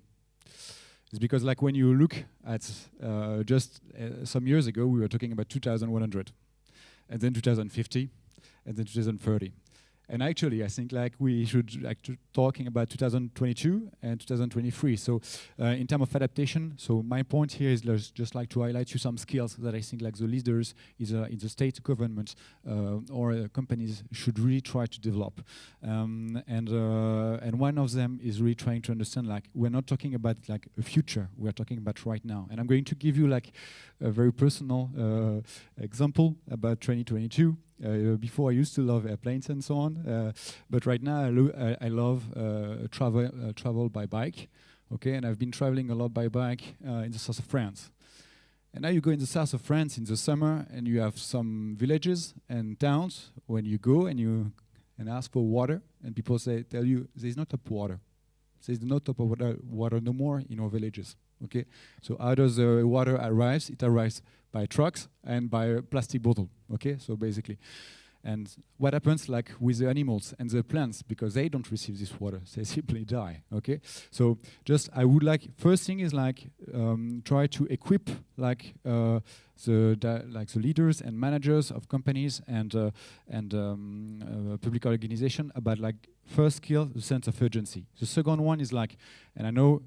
Like in a management school, we say a lot, you don't manage what you do not count. And not carbon accounting and on this kind of stuff, I would like to say you don't need to count your emissions to know like you should stop taking the airplanes. Okay, you don't, it's just like, just stop doing it. And like you don't need to know either it's like one ton of CO2 equivalent or 2 tons or so on, just stop it. Other elements is like, in terms of competencies and skills, they are really like what we are facing right now as crisis, are really challenging us because, for instance, on a systemic issue, we are going to face problems that we cannot expect. We cannot anticipate them. They are coming from somewhere, like it's going to be a surprise, okay? And just to give you like some examples on this is like, look at what happens with semiconductors and the Taiwan crisis. You had a drought in Taiwan. The government says we stop, we need to reduce the production of semiconductors. So TSMC just say has to reduce the production of these semiconductors. So you start from a very climate local problem, and then what happens? You go to governments and policy, and then to economic, and then it goes worldwide. Why? Because, well, the MailChimp is like, sorry, not MailChimp, semiconductors is not delivered anymore. You have problems on cars industry, on the airplane industry, and this all over the place, okay? So if you are a company, and like most companies do, for instance, like I'm a car manufacturer in France or in Germany, I'm going to focus on the car market in France or in Germany. problem. You are dependent on climate issues coming from a completely other place in the world and still impacting you. So I think here, in terms of systemic, is something that is very important to have in mind. A second element is to understand, like, future is not going to be more of the same. Okay, and we all know it because, like, it's predetermined. We are going to have more and more climate change. So point is, like, when you, and I'm going to take like a smaller story that is kind of interesting, is like changing the perception of the environment of economic environments of managers can be very difficult. You take like Shell, so the oil company, end of the 60s, 1960s, beginning of the 70s, okay? So just before like 1973 and the crisis, the oil price crisis, you had a team inside Shell who was led by Pierre Vac, who actually like built a decision scenario team to say what's going to happen. And basically the guys start saying like, we might have a problem in the future. It's not going to be like a consumer control market, but more producer control market. And then at the top leaders at the Shell, no one wanted to listen. So guys works and try to explain 1 + 1 = 2. So we are going to have a problem in the 70s on oil, and we are going to have a massive oil problems. And the managers do not want to listen about it. And now when you look at it, and you say, hey guys, it was kind of obvious that you were going to have like a kind of big problems and you should prepare. And we are going to have exactly the same. So here, trying to change like the perception of the economic environment of the managers is something like I think super important. And just to come back on what you said, I think there is one of the skills that is super important is like in terms of collaboration and transversal, is like you take any problem, like really the actors right now, either are they public or private, they are not used to collaborate together. You take any kind of problems we are facing in a society, one single company cannot solve it. Okay, either you take it on infrastructures, as you said, transportation, food, whatever. Like, I mean, you're in the center of city or mobility. The city hall cannot solve the problem by itself. The company on transportation cannot solve it by itself. The citizen cannot solve it by itself. So what we really need to do is to be able to say, okay, here we have a problem. If we don't face that problem, we are not going to go anywhere. So we need to liaise together and to work to learn to work together. And just from like experience, like in big corporation or inside the government, you have a lot of silos. Okay, so you really need to be able to work transversally, and yeah. So that was my point in terms of skills. Like we will need to be better at if you want to adapt fast. Thanks, Pierre. You've insisted quite a lot, and to me very rightfully, on the skills that we need to achieve the transition. And in getting back to Erkki, I'd like to maybe discuss this because specifically when you're in very complex industries like EDF is obviously in, skills is critical to achieve any type of transition, and specifically when it's a very complex transition in very demanding times. So we have already touched upon the amount of investment we need to achieve those transitions. If you want to keep back to that topic, feel free to do so. But I wanted to ask you how you work on the skill set that you have available for now, and that you would need to keep boosting this ability to provide Europe with a decarbonized electricity that is probably a good input into the energy mix of Europe. Well, I come back to the human capacity issue, and I think you're fully right. If we look at the solutions, we've talked about challenges, and in the energy sector, we've come through 3 of them. Basically, the first thing we need to do is to consume less, and that's really a priority. And to do so, of course, this is based on our behaviors. Clearly, you've mentioned some of them. We also have technologies for that. For example, if you switch from a gas boiler to a heat pump, or from a normal car, a traditional car, to an electric car, this switch from gas to electricity means that you will consume 3 times less energy. I'm not talking here about CO2 emissions, but energy, just by changing the technology. And it means that you will emit by a factor of 10 less than the previous. So that's, I think it's a good news because we have technologies. Only half of them. IPCC says that 50% of the changes we need to make are based on technologies that do not exist today. And by technologies, actually, they mean also social innovations, etc. But still, we do have the technology. Money is also there, even if it's a bit more expensive now because of interest rates. So we can do things, but we need people. And that's where it goes back to your question. We need people, for example, to install heat pumps. It's one of the biggest bottleneck we have today. The other is the taxation of electricity that is more taxed than fossil fuels, which is completely crazy. But clearly, people is an issue. We need people for nuclear power plants if we want to rebuild them or to manage them properly. So we train. We're recreating internal schools where we can train people. This is also where we need planification because when you talk about schools, when you talk about skills, basically you need to organize. It takes 10 years, and you need to organize a collective effort.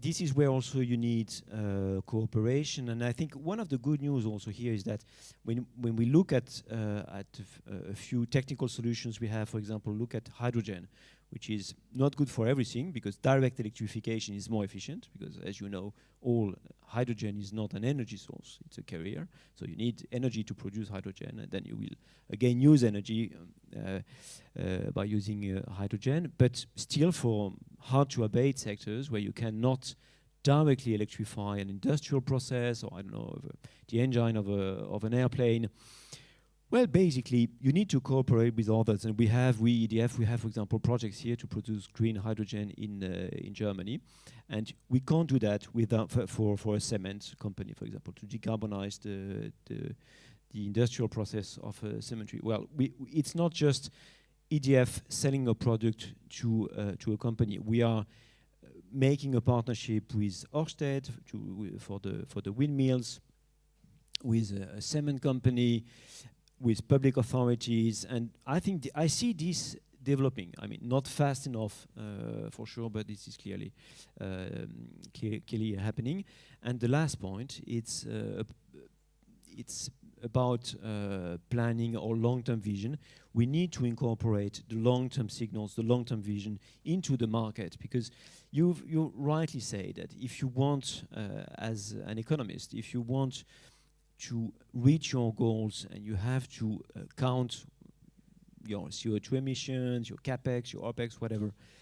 So you need long-term signals into the market, and this is for the electricity market, for example. Today, this is missing. We have an efficient wholesale shorter market. It's functioning quite well for the dispatch, and that's good. But the signal I'll get as an investor is not enough. You know, it's basically 2 to 3 years maximum. At EDF, we're investing in capacities that will last 50, 60, 70 years.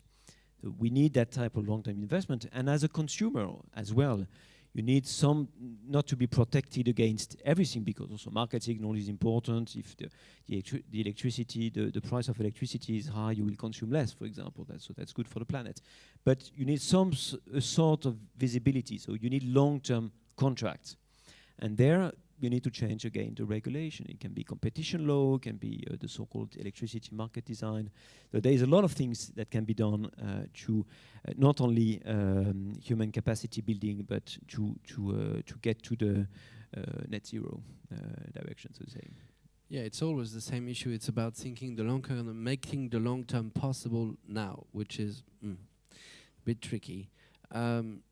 One way to make it less tricky is to be innovative in quick wins, to start, I would say, virtuous processes, including by financial solutions that enable changes. And this is one of the jobs, I would say, of such a company as BNP Paribas, and specifically the one firm within the group that you lead, Isabelle.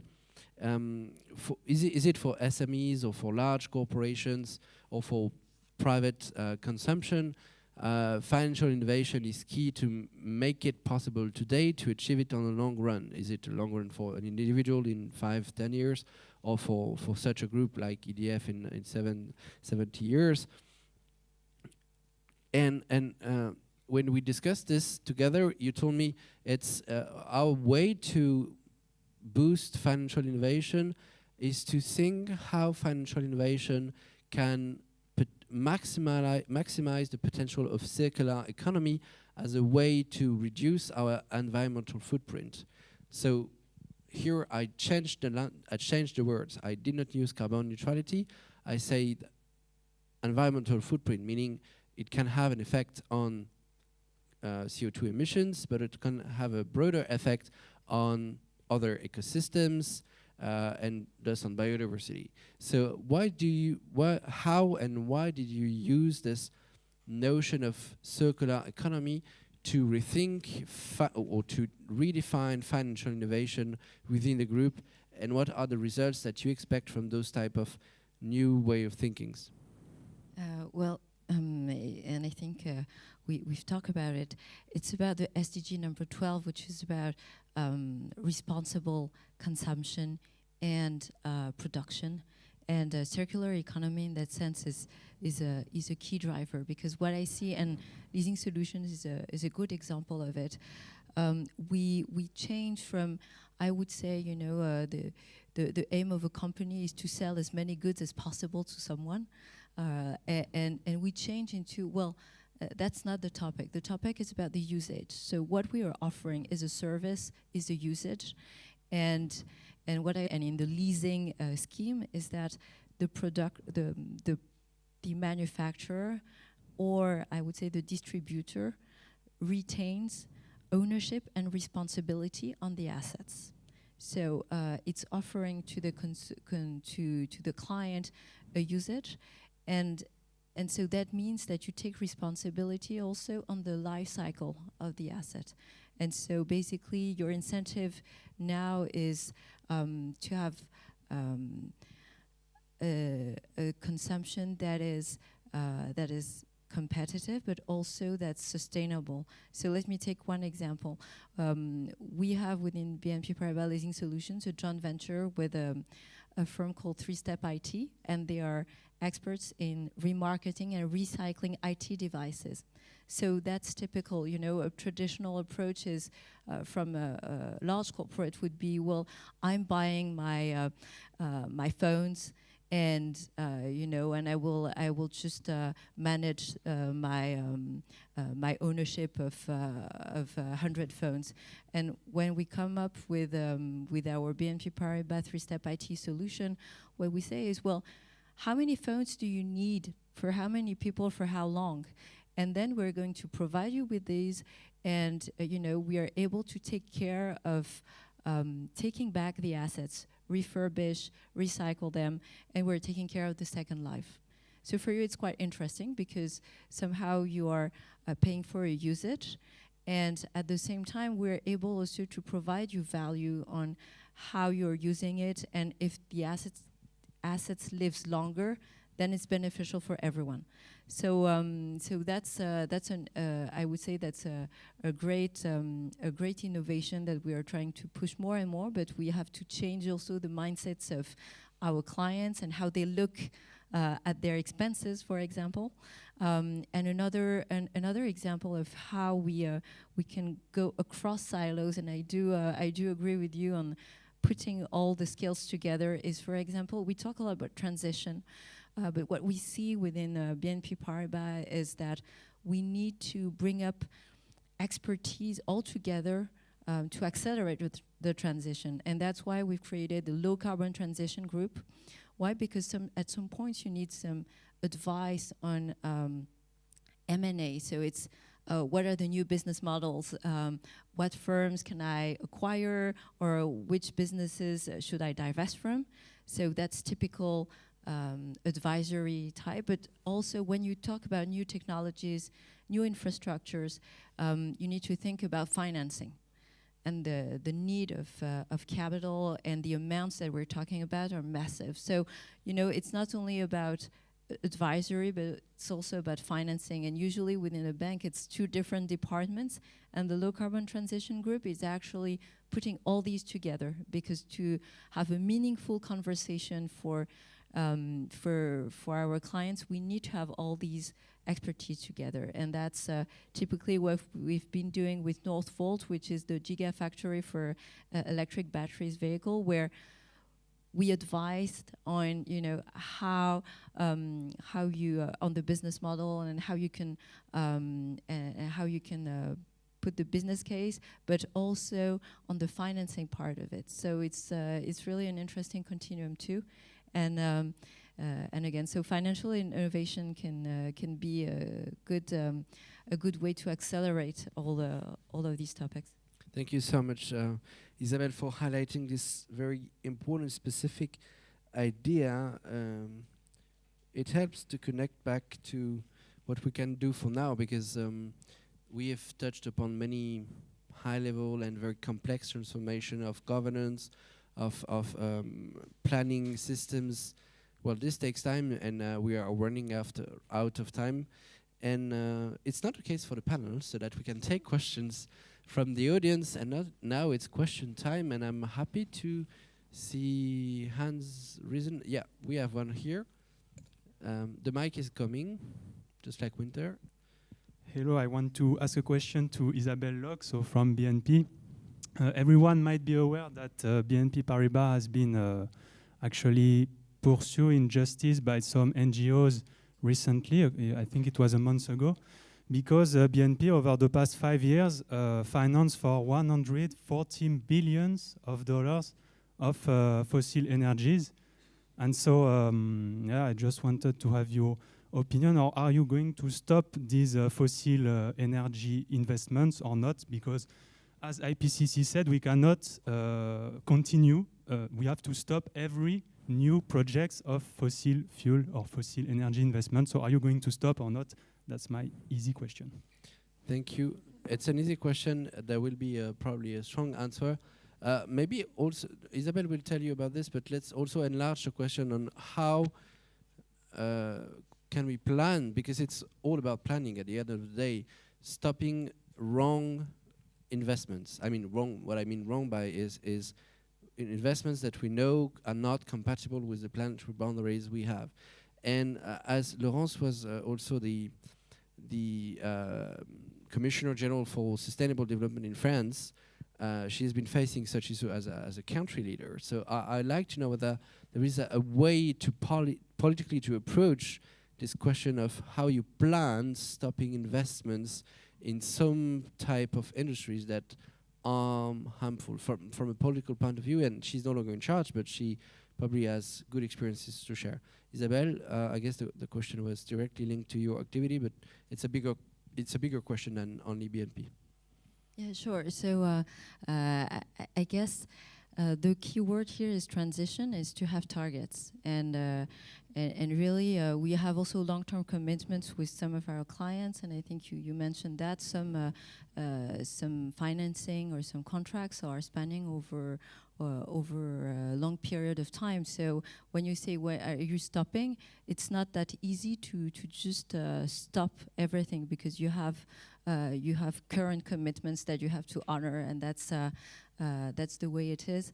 And I would say, in having targets, I think BNP Paribas has been, it's not only about 2030 targets, but it's on 2025 targets. And I think that's something that we have to recognize, and the commitment of the current general management of BNP Paribas, because they are not committing on something that probably they will not execute themselves in 2030, but saying, okay, we as a leadership team, we're going to commit on an intermediary level that shows that from now on we're taking the right actions from 2022 to 2025. And you know, it's a quite short period of time. And if I look at, for example, some of the commitments that the group has made in coal, what we see is that to have a real transition, you need to have, let's say, 10 to 15 years. It's not only about the bank stopping to finance, it's about trying to support the transition or the move to it, and part of the discussion is the pace of it, and how quickly we can assess that. Maybe one thing to I'd like to Laurence to expand in this, but I'd like to ask another question in this to Pierre to build the reflection about this, because in the next stage of the transition, when we're gonna accelerate, really do something, it's likely that we find out that there are also wrong investment choices that we've made at some point, like in some industry or some type of material, etc. And how could we avoid making putting us in the trap in like identifying from now the type of risks of wrong way risk, I would say, along the transition, because this is about the way you plan. Transitioning is a risk in itself. So Laurence, about the general policy issue, and maybe Pierre, if identifying the loopholes within the transition path. That's an interesting question you have. I'd love to talk about it as well. There are a few, there are quite a few instruments that we can use, and we have been using for the, let's say, for the last 10 years, although I can mention the first one is, of course, regulations, and what we're doing at the EU level on the taxonomy. It is a very powerful instrument, and to be honest, France has been pioneering in that area since the law on energetic transition before the COP21 in 2015, when we actually started the extra financing reporting, and that was the beginning of a transparency, how we can really being able to assess what was in the portfolio and how green it was. So that was the beginning. And regulation and the development of the taxonomy. Not to interrupt you, but to define what the taxonomy is, because I'm sure that it means something to everyone, but to be clear on what it now means for the EU policy discussion. It is a massive exercise that the EU is going through, and it has been for the last, I don't know, 4 or 5 years. Trying to determine really precisely in every area, in every industry, in every sector, what is considered as contributing to a greener, to a transition, an ecological transition, what is not contributing, but at least it does not harm the transition, and what is definitely forbidden, because this should not be developed as a service or as a product.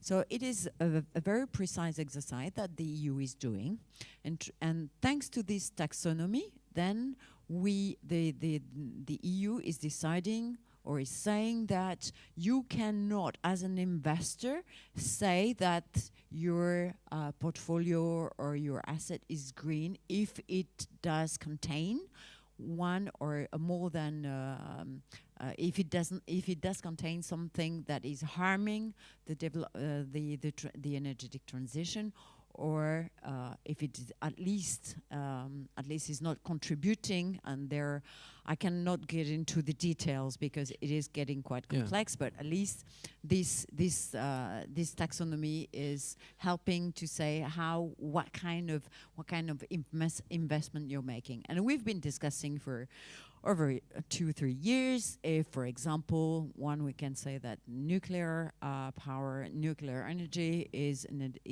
can be accounting as a green vector for transition. And this has been quite difficult. But at least we're doing this in all the different areas. So this regulation is really helping, because then it can, for the consumer, when you go to your bank and you say, I want to put money into this type of fund, for example, well, the bank or the manager, the fund manager you have in front of you, cannot completely lie to you. So that is very good, and we've been working with that on that for the last 5 years, and I think it's very interesting. The second thing we've been working on is obviously carbon tax. We have bad memories of carbon tax in France, because last time we tried to put it on, we ended up in a 7-month massive strike. But it has been for for, I don't know, 7 or 8 years, a lot of private companies have asked for it. A lot of economists, scholars have asked for it because it helps to put a price on an environmental impact in a product.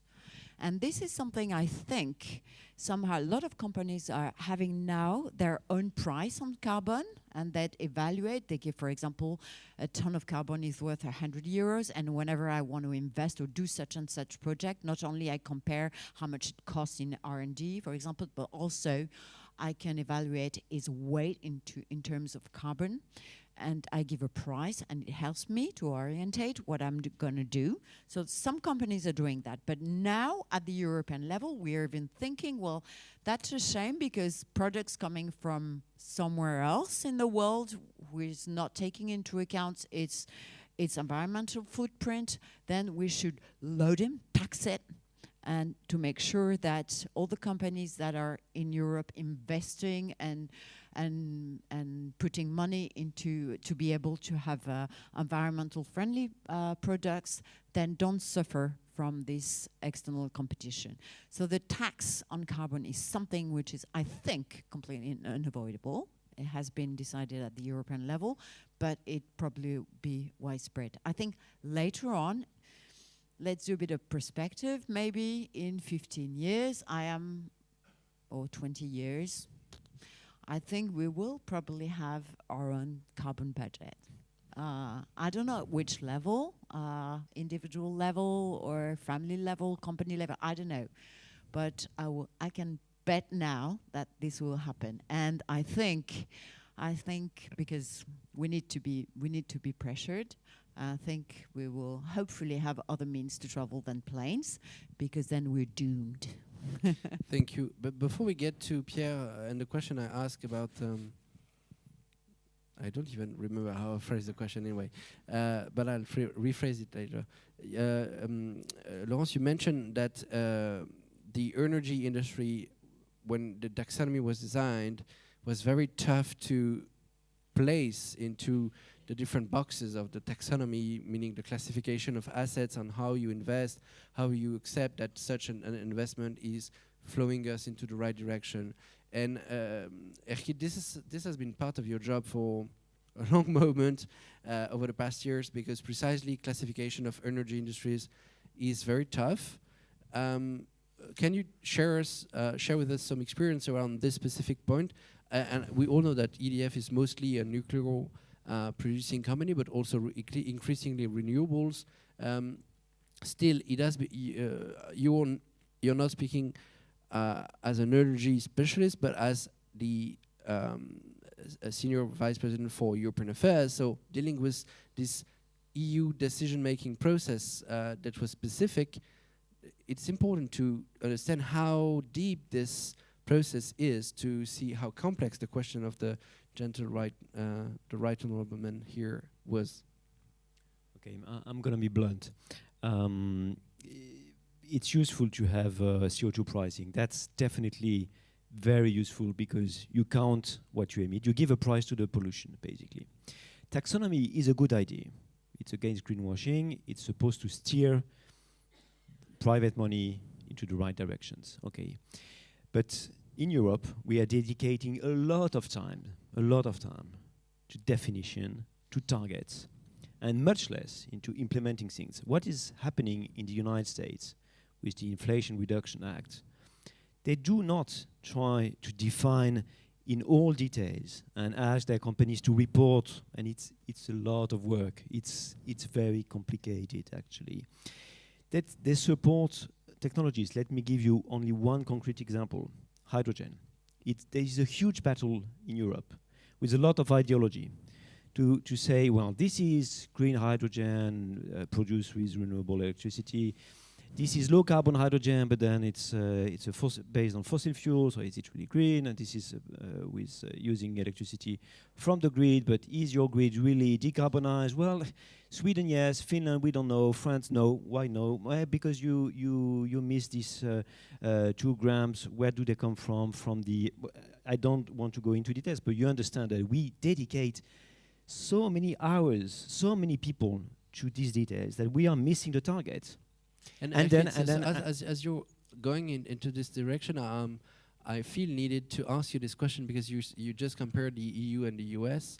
Well, the EU only has one power, setting norms. The US has a fiscal power that is massively superior to the EU power. So, well, 1% GDP versus 24% GDP. So it's easy to invest. For the budget, yes. Well, yeah, but as you said, fix money into the right direction to flow. It's easier going in the US. I'm asking you because as I know you're also reflecting on the way the EU is building itself and being enabled to address these issues.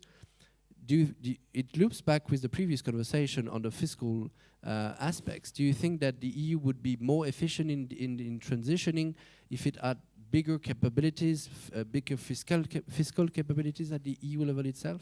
Well, if we use them quickly, if we cut the red tape, yes. But I think, and maybe we need at a certain point of time to borrow money together also to foster the energy transition. Yes, maybe. But again, my point was setting targets. It's useful, but do not spend too much time on that.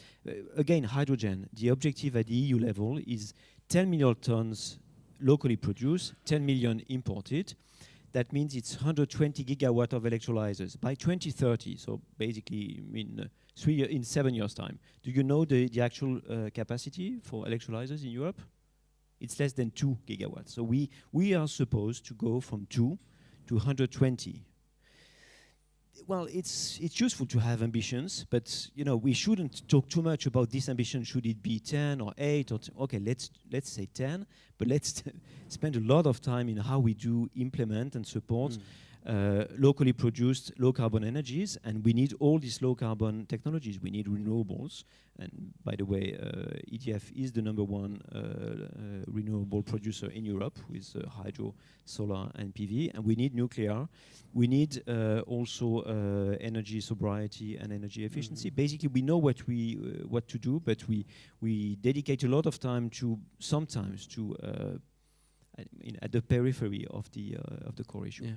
Pierre, I'm sorry I've kept you waiting with my fluffy question.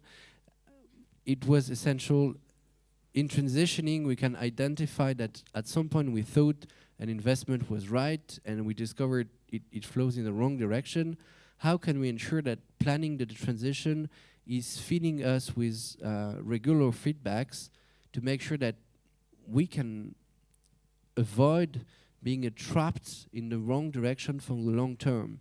Is there a way to manage this as you're teaching management and sustainability? Is there a way to have these micro feedback loops to make sure we avoid that type of? So being sure, I think no, it's not possible. But I cannot agree more with you. Like first, we have a massive problem on execution. So with the red tape and so on, and so like we should go like much faster in terms of iteration and learning. So we test and we learn and we go forward. And your question was about like how do we make sure not to make wrong investments? I think we should be first very clear about the kind of problems and to define correctly the problems we want to tackle. Because it's like just to give you an example, if you are talking about like clean fuels for airplanes, and you realize like they are only just like reducing by 10% like the amount of CO2 you are emitting for like by a plane or so on, and the target is minus 90% or something like this if you want to be carbon neutral to save the +2 degrees. So if you're just talking about minus 10% or minus 15%, you are not reaching. So first being very clear about what kind of what is the problem, being very clear about the problem and where do we want to go. And just on this point, I think something is interesting, like for a company to be able to acknowledge where you have what I would call like business and climate antagonism. Is like where you have conflict of interest and where are your real problems. Because like for instance, if you are financial institutions and you are making revenue on fossil fuels and so on, you have the assets, but you understand like it's going to be you have a massive conflict of interest between like the climate objective and your economic objective. So it's a legacy. You end up with this kind of assets. You cannot do anything about like what people in the past decided. What the first step, if you want to be able to tackle it correctly and rigorously, is like who say, I have a problem here because I have a conflict of interest, either because my business model has been just on like producing, the more I produce, the more I make revenue. So the more I emit, and so if I want to emit less, I need to produce less, and so I will make less money. So here I have a conflict of interest. So that's first antagonism. A second one could be, for instance, if you want to, you have been speaking about like investing, but it's the same if you just look at the assets you have under management. If you have a lot of assets under management who are like making a lot of money, for instance, like, I don't know, an oil rig in the North Sea, it's very profitable. You put the money in, the demand is there, and everything is here, so that you can make money. The market demands, and so just acknowledge like you have here a major antagonism between business and climate, and then maybe you will be able to tackle and to think, okay, how do we address correctly this problem, and not like go into wrong solutions. Like, for instance, okay, I'm going to go into natural gas because it's less bad than coal. Yes, but natural gas doesn't mean like ecologic. So yeah, it's like we need to, and then you are able basically to step back, have like a bigger like distance on the problem, and maybe take the kind of right solution and action, actually actions to reduce the problems. Thank you, Pierre. I'm sorry, I have to also manage some logistics yeah, thank you. You have a question, and we will take, that's probably likely to be the last one of that session. Yes, hello, Elsa Tulmetz from St. Marc Bloch and Viadrina University. I was quite interested by what Laurence Monnayer-Smith said regarding changing culture. I was wondering what you meant, if you could give a bit more details. As you said, there is a need to cooperate, especially to change the cultural aspects. It would be interesting for me to know a bit more about what you think behind this changing culture, what it means exactly. Is it only corporate culture, or is it other elements which are also meant national culture or whatever? Thank you. Yeah, that's our. I think we can. I was thinking at the European level. I was thinking about political culture, but we can also, I think, have also that kind of discussion at the corporate level, obviously, because it is quite linked. I was thinking about this, about the political culture at the European level, because of all the discussions we've had for the last, I don't know, the last 40 years, and as Thomas has underlined it, when we've been talking about when we've been building Europe and how it has evolved in the last 50 years. Pretty much in Europe, we've been the only one in the world believing in the free market and in the open market. When you look at the organization, the economic organization around the world, and naming the US, do you think the US is a liberal economy? I mean, what the hell? They're not.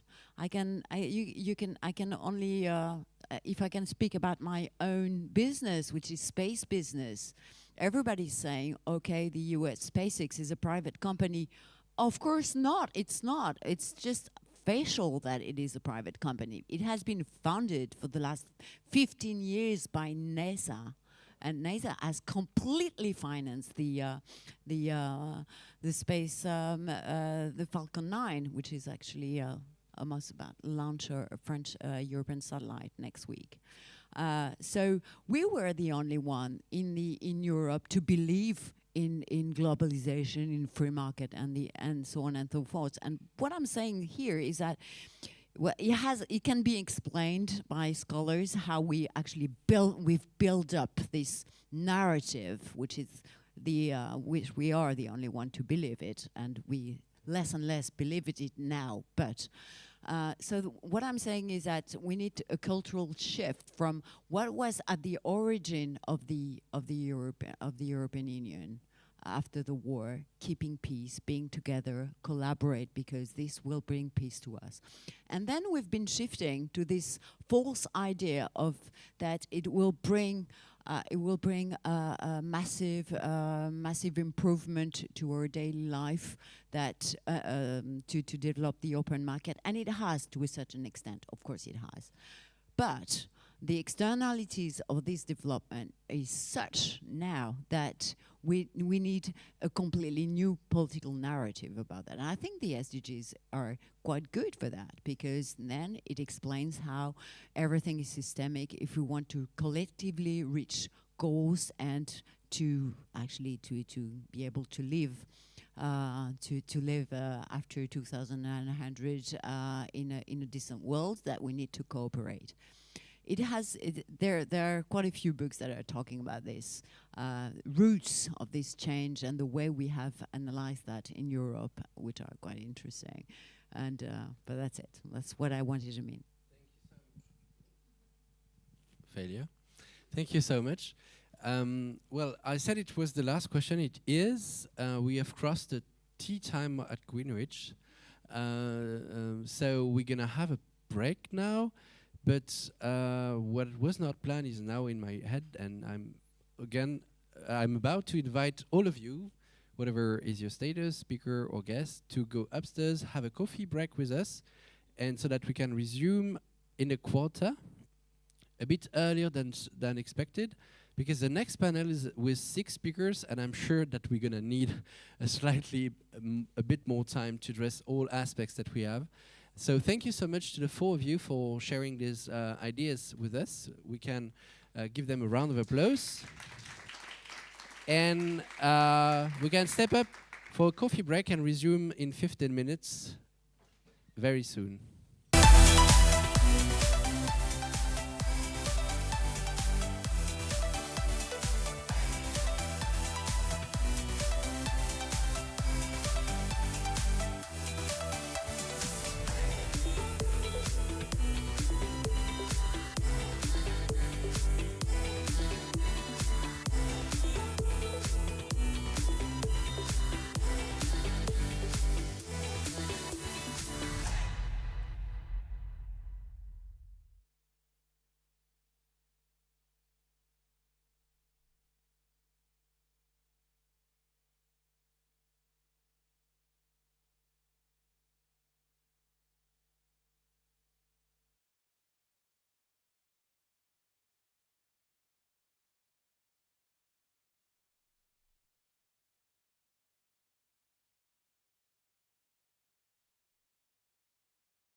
Well, this feels a bit bizarre because this is, I must say, it is the last session, the last roundtable of the Sustainable Development Meetings 2022. And last but not least, because we will cover a very complex topic. After that, we will have wonderful closing remarks, but this is the last debate. And after having moderated the whole thing, well, I feel a bit like too soon. This one is called Towards 2030 Transition in Times of War, and that's what is at core of the panel. Towards a sovereign Europe, we wanted to think this notion of how can we make sure that we have the power to achieve what we want to achieve as Europeans. And it's funny to have witnessed that the EU Commission called, the Council and the Commission called their energy plan Repower EU. Funny name, but quite well found for once, I would say so. To address this question, I'm happy to introduce the 6 speakers we've brought together, namely Ambassador Joachim Bitterlich, who is now professor at ESCP Business School. I won't be long on the biography of Joachim because it's going to be taking the whole panel. He has such an extensive experience in diplomacy and also in business leadership, specifically in commodities sectors. We also have the pleasure to host Loyal Campbell, who is a research fellow at the Center for Climate and Foreign Policy at the German Council on Foreign Relations. Thank you, Loyal, for being here. In German, the DGAP. Very happy to connect the dots with you. So Loyal is right there. I'm also happy to introduce Dr. Markus Engels, who is the Secretary General of the Global Solutions Initiative, which I already presented earlier today as a think tank hub that is also, I would put it that way, serving as a kind of secretariat to the Think 20, the network of think tanks around the G20. So thank you so much, Marcus, for being with us. The Global Solutions Initiative is a German initiative, but it serves the global commons. Philippe Jäger, on my left, is the policy fellow at the Jacques Delors Center at the Hertie School of Governance. So the Jacques Delors Center is a sister organization of the Jacques Delors Institute in France that is one of the partners of the Open Diplomacy Institute. So I'm super happy to have you, just like the whole rest of the group. But this is a special thanks to our friends in Paris that connect the dots. On this side of the panel, we have Xavier Timbaud, who is the director principal at OFCE, so the Observatory for French Economic Conjuncture. He's teacher at Sciences Po in climate economics, essentially, and also the co-president of the Open Diplomacy Institute with Laurence, who you met in the previous panel. Thank you so much, Xavier, for making the round trip from Paris for this panel, actually.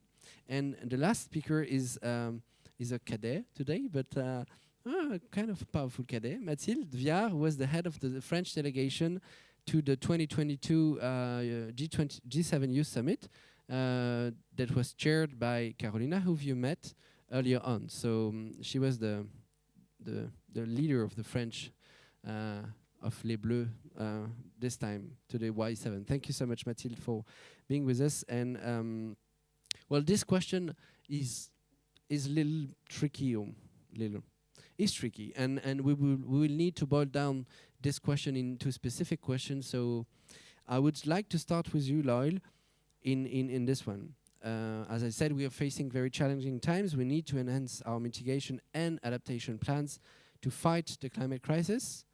Well, it comes in times when war has come back in Europe and directly impacts our objectives and questions, namely every plans we made before. This is a major crisis that is deeply rooted into different energy strategies across member states of the EU. So the question is, did our energy dependencies amplified the consequences of the war on us, and how should we assess the situation? This is the first step into this complex question. Yeah, thank you for your question. yeah, the root of this crisis really definitely is about the dependency on Russian gas and oil, as well as other inputs as well. I mean, even in hard coal, you see issues where there is dependence on being reliant on too much on Russia for too many things. I mean, in the case of Germany, 55% of Germany's natural gas was coming from Russia through the Nord Stream pipelines. I mean, 50 BCM, this is a very, very large volume of gas. I think it ends up being about 12 to 15% of Germany's total primary energy use, which is a very... the problems with being too dependent is that you end up having this high amount of vulnerability. And when you leverage this mechanism, you're exposed to, you know, energy uncertainty and insufficient supplies. And the problem is that, especially in the case with pipelines, you run into the risk that you don't have that flexibility like you do with LNG terminals. So the overall impact on this, you can see that they went very high because there's a scarcity induced, because the major supplies more or less shut off, especially in the case where Gazprom intentionally constrained its storage going into 2021. So in this case, you can even see that there's the intention to reduce the kind of the emergency brake that there would be through the normal storage. And as energy prices drive up, industry is struggling to match whether production goes up or not. And the challenges for this are that the European Green Deal and Fit for 55 package are extremely ambitious as they were, but gas was a cornerstone of this, especially for countries like Germany. You know, gas was the pillar of its move away from nuclear, a pillar of its move away from coal. You know, if you're relying on this amount of cheap gas is the corner of your energy policy, missing 50% of your gas overnight is an extremely big adjustment that really, really requires a lot of emergency contingencies to address and to adjust to it.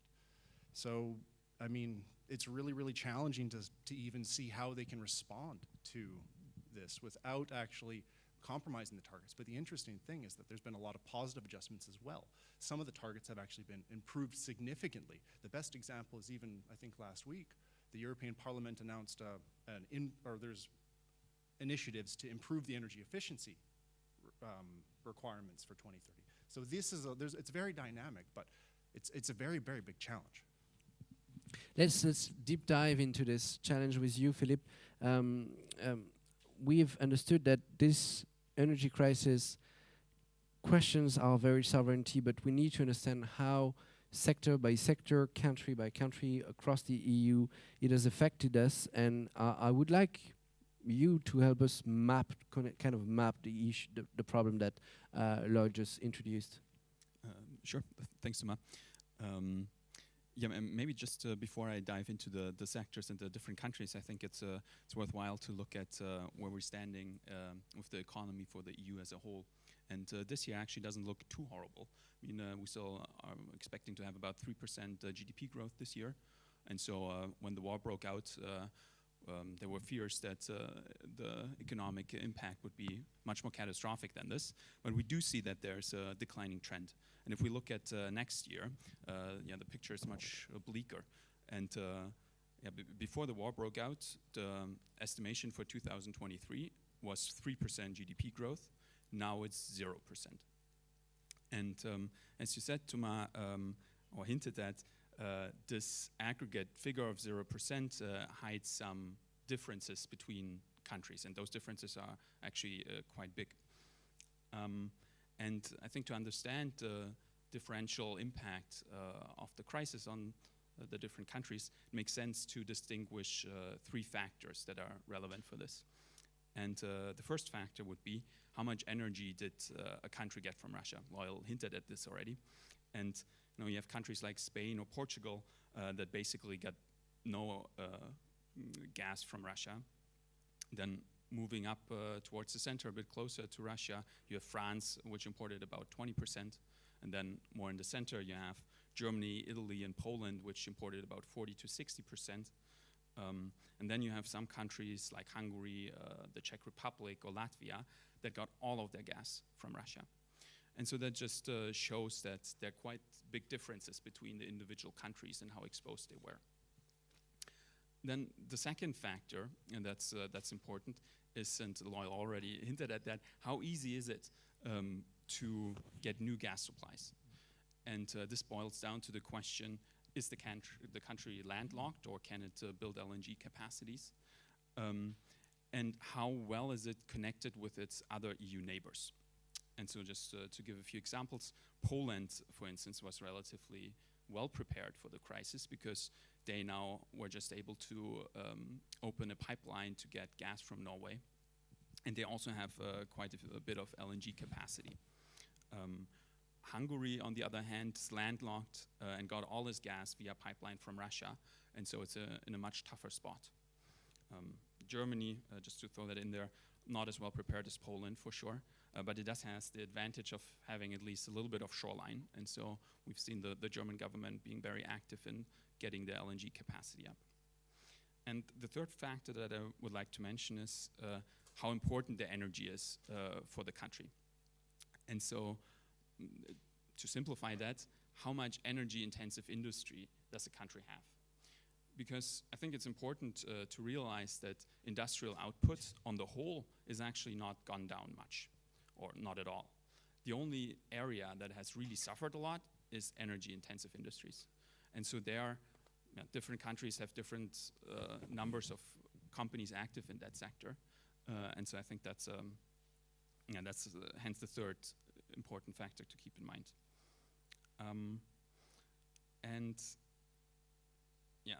The final point I would like to make is on the synergies between fighting the climate crisis and energy crisis at the same time. Because despite of the differences that I just talked about, I think there are two areas where the interests of the countries are aligned. And that's energy savings. Given the high prices, it just makes sense to get energy consumption down and energy efficiency up. And second, to accelerate the green transition and accelerate the deployment of renewable energy.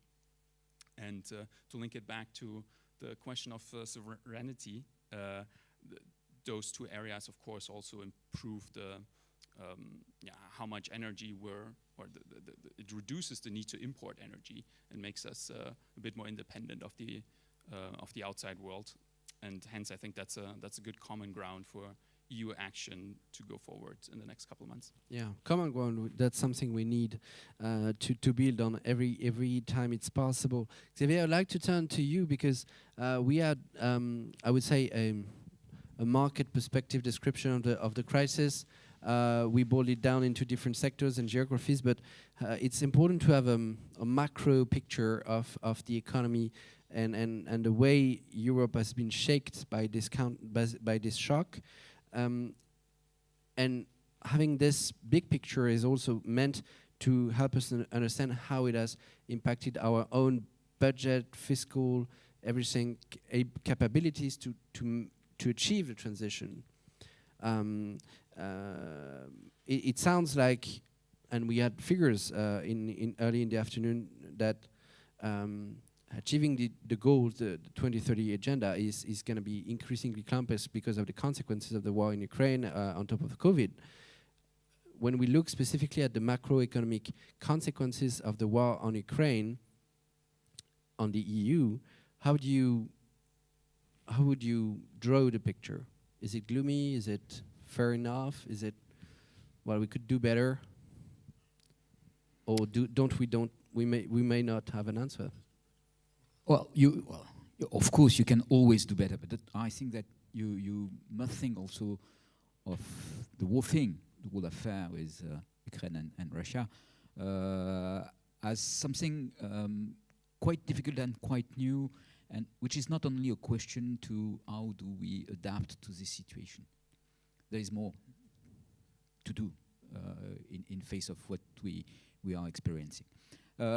Well, you want the macro picture. So what we can say is that first we have an energy price shock. Second, and that energy price shock has been huge. It's in the range of 3 GDP points. So the GDP we have lost is mainly due to the price shock. Then we have a quantity shock. We have not still seen that shock completely because the shortage or the stop in the inflow of gas is quite recent, and we have built some storage. So we are in a middle way there, and that is going probably to be more difficult in the few months that are coming if the winter is cold, and that is going to be a huge question for next winter. And we have to think about that, because this affair is not ended yet, far from it. The third shock we are facing is also an exchange rate shock. There has been a depreciation of euro against the dollar, not against all currencies, but against dollar of 20%, roughly. This is huge. And why this depreciation of euro? Well, because there are some tanks at the frontier of Europe, and there is a flight to security, and a lot of people are fearing that there is an escalation of the conflict. And because of that, the currency rate is falling. That has some consequences, some economic consequences that we are going to see over the next years. It's going to be in the range of half a GDP point, which is going to be added to the price shock, quantity shock, and the fourth shock, which is the inflation shock. So the inflation shock is a little bit different from the energy shock, because this is the triggering of a price-wage spiral in face of a price increase. This is something very ordinary, in a sense. We have seen that in the 70s, 2 times. This is not new, but this is occurring now. And what we know is that this kind of spiral is going to cost us a lot, because in order to stop this inflation, we are going to have to do something which is very dumb, very painful, which is to increase unemployment. And that is what is at stake for the next years. And that's going to be a huge cost. When you add up all those costs, one thing is very important to understand is that we don't know yet when it's going to be over. And why that? Well, because, and we failed to acknowledge the full consequences of that, because we are currently at war with Russia. And we are probably entering in a world where we are going to be in a state of strange wars with some countries, mostly the US and China. And that probably this conflict is the beginning of a huge chain of conflicts, which are not going to be high-intensity conflicts, or it will be localized high-intensity conflicts. We are probably not going to be involved physically in those conflicts, which is, of course, a good thing. But we are going to be concerned because the battlefield is going also to be an economic battlefield. And we have to think the word now this way. This is not a shock that we have to respond to. This is a war going on. A war we don't know when it's going to be over. It could be a war that's going to last 30 years. Maybe. We can't opt that, but we need to prepare for that kind of thing. Because if it lasts 30 years, then what we are currently doing is not adapted to the situation. And so we have to accept these new circumstances and to build up our weapons for this very special battlefield. I could elaborate on what kind of weapons we need, but I think that firstly we need to set up this stage. Yeah, thank you. Thank you for drawing the picture. It's kind of black, but helpful anyway. And we will certainly be back to the war economics that are at stake in the concluding remarks you made. Joachim, I turn to you because you're probably the most experienced man in the room, and experienced because you've been part of the construction of the EU yourself as a diplomat and as a businessman. And Loyal, Philippe, Xavier have touched upon different loopholes in the EU construction that you've seen and pointed out across your different speeches along the way up to here today as Sustainable Development Meetings. Especially when you talked to me in preparing, you told me it's a stupid way we've built our energy policy, and it sounds paradoxical, but I would like to ask you, sharing a bit of lessons of how we got to that mess, because you've seen the mess up for a long time, and you told me that at least twice or 3 times before we get there. Thomas, I call this lessons learned. Perhaps too early to speak about lessons learned, because politics and business have been needing a certain time to realize the new situation. Not only due to the war in Ukraine, but for me, the whole change has begun earlier, much earlier. Now, let's say 2016, 2017, it's for me, with the change of Chinese politics, etc., and the change of the US towards China, it has been changing. And you may blame politics for the delay of, let's say, reflection and taking first decisions, but it's typical at the end of the day. I've been in politics for 15 years, and therefore, for me, it's to some extent normal. Perhaps it's too slow this time. It's true. And for me, the most interesting fact is I've been negotiating energy policy since the 90s, at the European level and at bilateral levels. And for me, what's the interesting fact is we have begun the whole European construction in 1950 by an energy subject, coal and steel, under other, let's say, circumstances and other auspices. It was how to avoid war in the future in Europe. Therefore, let's bind together coal and steel. Now it's over for coal. Okay. Even if I could talk hours and hours how the Germans came to their decisions. And when you look at the media or at politics, they are neglecting part of the story, voluntary in my eyes. The fact is we don't have a common energy policy in Europe. Even today, we don't have anyone. We have, let's say, contrary positions in Europe. The French have been putting on nuclear energy, the Germans on coal and gas and renewables for a certain time now.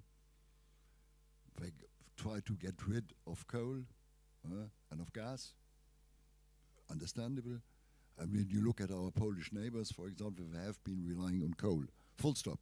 And they are now discovering the need for change, nuclear. And we don't have a common policy. And what's coming into my mind is the need for, let's call it, a mutual recognition of what the other is doing. Recognition by the Germans that the French use nuclear, even if they do not like it, but accept it as a matter of fact. The same will apply to Poland, by the way. It's nearer to the border here, even. And at the same time, for the French, accept the German choice using more and more renewables. For that reason, I've read with greatest interest a small study done by, not by the Institute Jacques Delors for once, where I'm on the board, but by the Foundation Robert Schuman, bearing in mind the idea of creating a new SECA, a new European community for energy this time, relying on the one hand on renewables, on the other hand on hydrogen as the future energy for Europeans. And there's even one government in Germany, the government of my home area, of Saarland, who is reflecting on such an initiative. And I think this could be, let's say, a first step of the Europeans, let's say, to control that move. On the other side, it's, as a matter of fact, a real deception from my side is that these Europeans were not able to control from the beginning better what I call the price shock in this area. That they still are somewhere in the fog in this mind. And I give you one example, a simple example, studied in the last years, but today, till today, mission impossible. We have been reflecting about the idea of creating a real European grid. A real European grid where you can exchange quantities of energy in the second. A real network of Europeans. Through such a system, you may save up to 10% of energy. I put this to the French first. And the answer was, well, you would like to expropriate energies? Or what's your idea on it? I put the same question to the Greens here in Berlin.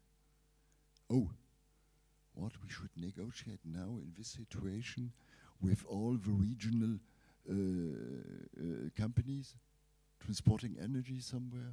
No, please, please, no.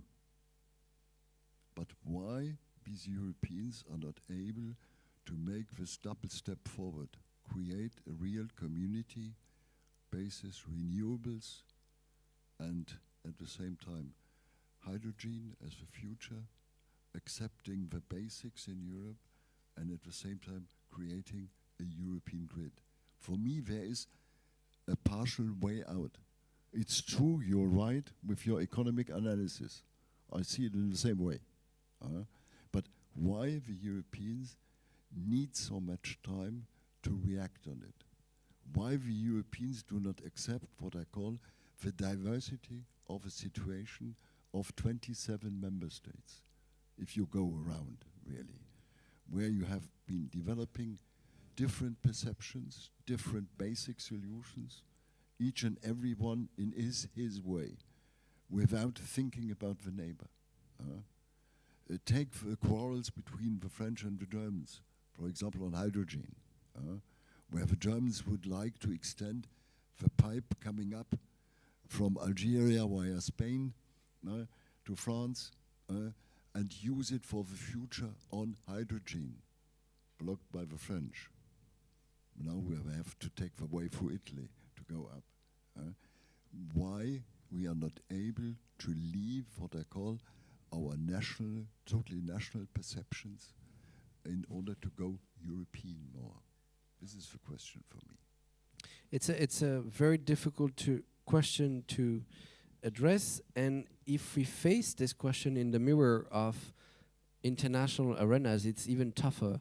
I'm turning to Mathilde because Mathilde, as I said in presenting you, you were the head of the French delegation to the Y7 summit this year, and well, at the G7 summit under the German presidency, there were also non-G7 G20 members invited. Is it clear to everyone? Meaning like India or Indonesia, who don't belong to the G7, but they belong to the G20, but they came to the G7 anyway. And when we talk to those countries, and you did at the Y7 level, we can face the complexity of our ability as Europeans to address this. How was the discussion about sustainability with those emerging partners, I would say, or it's not, emerging is not even relevant to say so. How was, what lessons did you draw from this discussion with new economic powers that the EU needs to cover with as EU? Yes, thank you. So to answer your question, I will first take a step back and start with the subject of the Russian war in Ukraine. And so starting from international law. So actually this war is about an obvious and violent violation of the international law and the very basic international right, which is the respect of territorial sovereignty and the respect of frontiers. And so otherwise, if we do not respect that basic fundamental right, then we have the war of all against all, and it's not possible to do that. So we have had a strong reaction of the international community in face of this situation, and especially in the UN framework. But indeed, some countries do not take part, for example, to the economic sanctions against Russia. And so maybe what we as G7 countries wanted to push forward is that non-alignment in this war is not possible, because it's about either you're for or against the international law, and every country, including non-G7 and emerging countries or southern countries, need that basic law for their own sovereignty. And so that when linking that to the SDGs and all the discussions on sustainable development goals, actually the very condition for multilateralism, which is at the basics of achieving the sustainable development goals, there is international law. So this is very linked to that. And so if we take this point of view, then of course we need, while continuing to strengthen multilateralism and continue to push forward multilateralism, while we do that, we can also have another approach, which is a very concrete approach, let's come to the basics. What are the goals we want to achieve, and to widen the actors that we put around those specific goals on different coalitions of actors within to reach very concrete actions. And so not only states, but also companies, NGOs, and yes, civil society actors, local actors too. So maybe to directly answer your question, it's more about local action and concrete action that can be a solution when we have such divisions at a higher level. Thank you, Mathilde. You told us about the way the Y7 has reacted to those different aspects of the poly-crisis. We've been reflecting all around the whole day through. There is another engagement group of the G7 presidency that has done the same type of job, which is a T7. And I'm turning to Marcus because the Global Solution Initiative is part of the T7 process. And I don't specifically wanted to focus too much on the G7, etc., but more widen the question to your read of the G20 summit in Bali, that where we saw every powers around the same table saying essentially, well, we face the same challenge, but we are at war between each other at the same table. Some call themselves systemic rivals. Still, at the end of the day, climate change doesn't consider this as a matter of importance. So I was curious on your read of the G20 outcomes from Bali, and specifically in the aftermath of the G7 summit in Elmau, where many non-G7 states from the G20 were invited. Did it make a difference to you to have this? So it's a kind of a double-sided question to you, Marcus. Thank you for that. I mean, I have to admit, the invitation by the G7 presidency, the German government, for India, Indonesia, the African Union, was, from my point of view, the wisest political decision this year. And I'll tell you why. And I have to tell you a secret. 25 years ago, when I was still a young man, I was the first time in China. And I went to the city and I bought a map of the world. And I went back to my hotel room and I opened the map and I was completely shocked because it was false. Because the map of the world showed China as the center of the world. And it was wrong, because Europe is the center of the world. And then I thought about it and learned, all right, perhaps everybody see him or herself as the center of the world. And the basic fact is, who is the G7? Who is the G7? I mean, what is the effect if the G7 decides to transform its economies, its societies? So yeah, that's powerful. It's important to prove that industrialized countries can really supply energy through renewable.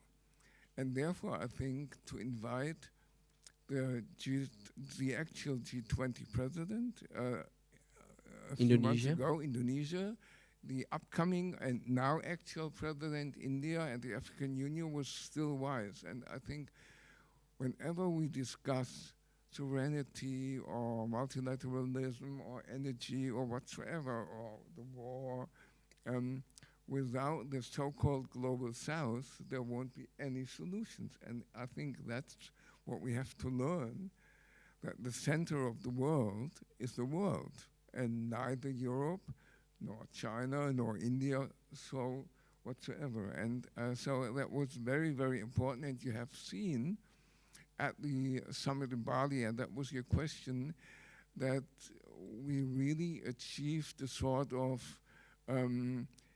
stepping away from the Russian position. You just mentioned it. And that was very, very, you could openly see that in Bali, that President Putin, who didn't attend obviously, but the Russian delegation was in a way really, really isolated, and that was a success of that year, beginning of the G7 summit in Elmau, and now having the summit in Bali. There was a development, and to achieve that development, you really need negotiations and diplomacy and current understanding to really, form one world. And this includes, and I'm finishing with that, to really understand that there are different positions and perspectives. You just mentioned international law.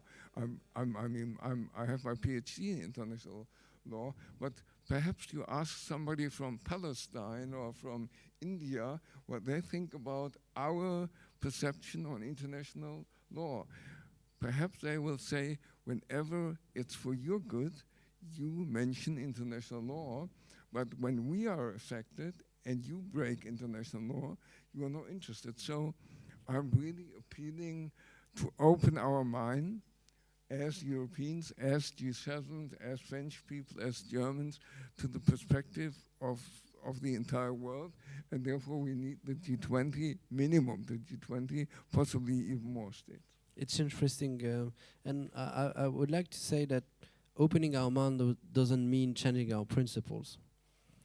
In saying this, I'd like to turn to Loyal before there, being back soon to you, Joachim, because we have presented the policy landscape, including the economic landscape and the energy landscape.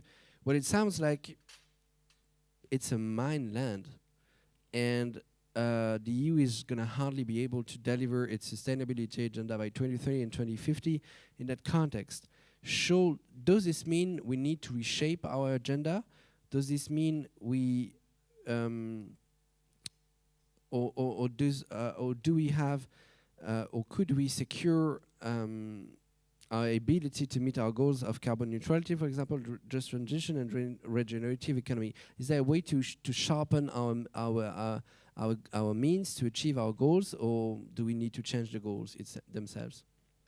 Yeah, thank you for the question. I mean, I think this is really a question that builds off everything that's been mentioned so far, especially what Dr. Engels was just mentioning about the need to go beyond just a Eurocentric view.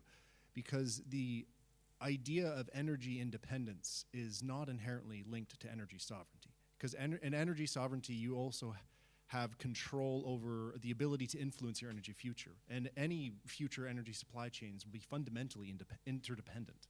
And back to the G20, there's a very interesting development that came out of there, the Just Energy Transition Partnership. I mean, this is a fantastic example where you could say Western, but I mean, you know, the EU, the US, and Canada, and a few others were financing $20 billion in climate finance for Indonesia. And this is very interesting, especially when you consider what Xavier here was just said about this ongoing dynamic in non-physical wars, right?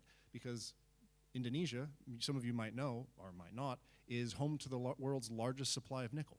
It's estimated that about 60% of all nickel in lithium-ion batteries going forward will come from Indonesia. The current dominant player there is China.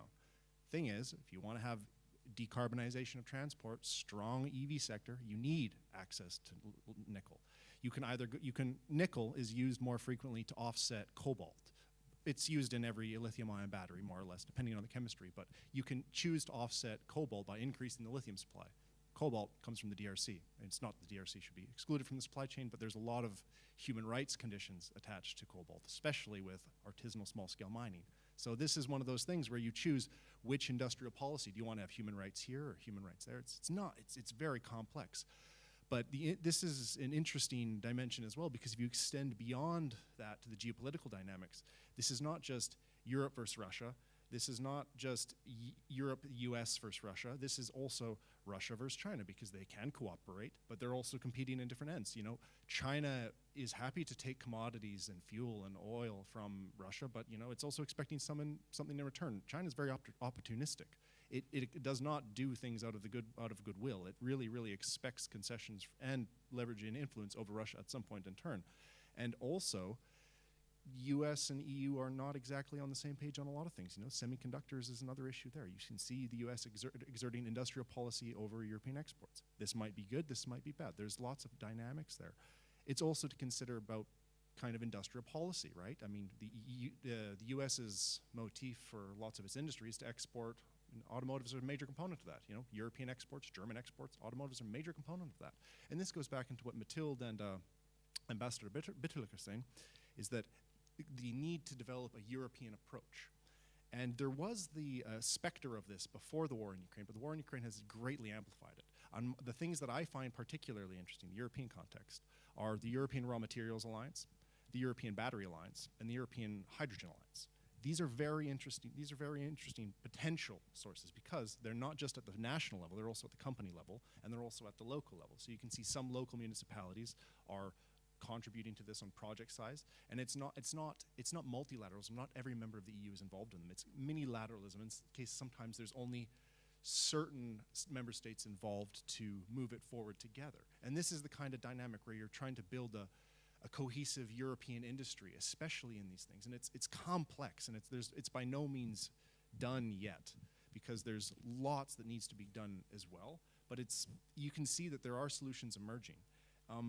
And I think in general that putting more emphasis on these kinds of industrial initiatives across EU is a way to actually reach the EU Fit for 55 in the longer run as well. Because if you build your own industry, then you have more influence over it. You're getting the economic growth from it, but you're also making local green jobs, and you know, you're showing your constituents and all of the people within Europe that, you know, hey, we can reach decarbonization quicker than our targets, but we can also do it and have world-leading industry. You know, you're not going to just rely on the dependency of China controlling all the critical minerals or battery production. You're building your own industry, and I think that's really key.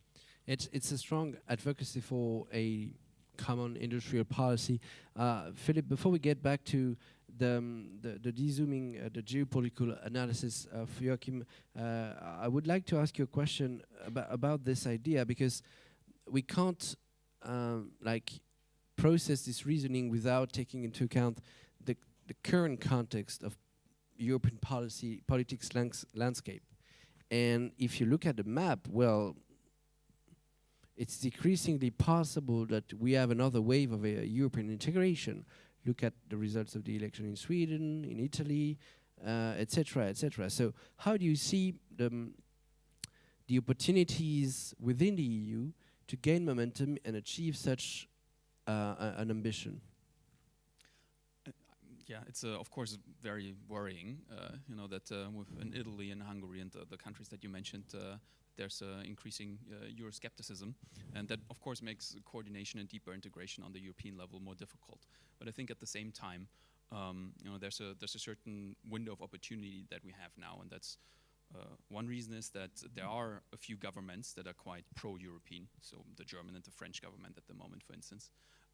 And also because there's a crisis, and you all know the saying that Europe is being forged in the crisis, and it's a saying that might be overused, but I think here it could turn out to be true. And my gut feeling is that if we look back in 5-10 years to today, we'll realize that the energy crisis actually brought Europe closer together. At least that's my hope, and I think there are some reasons to think so. But yeah, I think I would like to go back a little bit to what the former ambassador said earlier, that there's no European energy policy yet. And you're completely right that the EU can't determine the energy mix in a country, but energy is a shared competency, and there are certain things that the EU can do and is already doing. And you know, just to give a few examples, what happened since. Sorry, do you want? Or trying to do, but yeah, I mean, if you look at the regulations or the directives that were put in place for saving gas and for saving electricity, I agree that, you know, they're not sufficient. Yeah, should have been much more wide-ranging. It's most of it is not mandatory, but I do think there are, you know, steps to build on, and it's positive, and that something is happening and can be, you know, the first step towards something more meaningful. And yeah, if you look at purchasing energy, for instance, that's also an area where there are EU plans going forward. And in the last summer, energy prices were high, also because governments instructed their energy storage owners to basically buy up the complete market, which drove up prices. And so there are plans for coordination, and it seems likely that at least a little bit of that is going to be implemented. And then if we see it functions, maybe we can increase that. And that's not just for gas, but going forward also for hydrogen. Thanks, Philip. I wanted to go through that way before getting to you, Joachim, because it sets the scene of where we could leverage on the next stages of the EU construction. And when discussing together in preparing this panel, you told me you were a Jedi, which I love because I'm a Star Wars fan, but it's also where there is this so-called Jedi initiative about disruptive innovation, which is a piece of that puzzle that we've been designing. I would like you to let us know why you believe why you're a Jedi. I would love to phrase the question that way, but it's better to say why you believe this is a good way forward. And as I saw that you shake your head when Marcus was talking about the G20 dynamics. I wanted to also have your diplomat feelings about the geopolitical trends we had computed into this discussion. Thomas, the problem is we are, and this is the question I put to myself, why we are too late. We are often too late. But when you told about the G20, I was a bit, let's say, laughing internally, because we proposed in the middle of the 90s the extension of the G7, integrating Russia, China. We were reflecting who should be the best representative of Africa, who should be the best representative or representatives of Latin America, in order to have, let's say, a worldwide view, a common view. But the majority has been refusing this idea. On the top, the Americans and the British. And hinting always, well, you Europeans, you are overrepresented in the G7. And we failed. And now, 20 years later, I think it's normal and right to go towards the G20. Clear. I can't agree more. Integrating India, integrating Indonesia, from the Asian side, integrating, let's say, representatives from Africa. The idea of the organization of African unity is not a bad one, because you do not need, let's say, to decide between South Africa, Nigeria and Egypt, if you want. These are positive steps, but we are in reality in the beginning. And when you look down, and therefore at the German scene, Germany has stopped nuclear in 1999, but maintaining coal and gas. Sticking to coal and gas, and at that time, we have forgotten this totally. Who has been promoting this idea?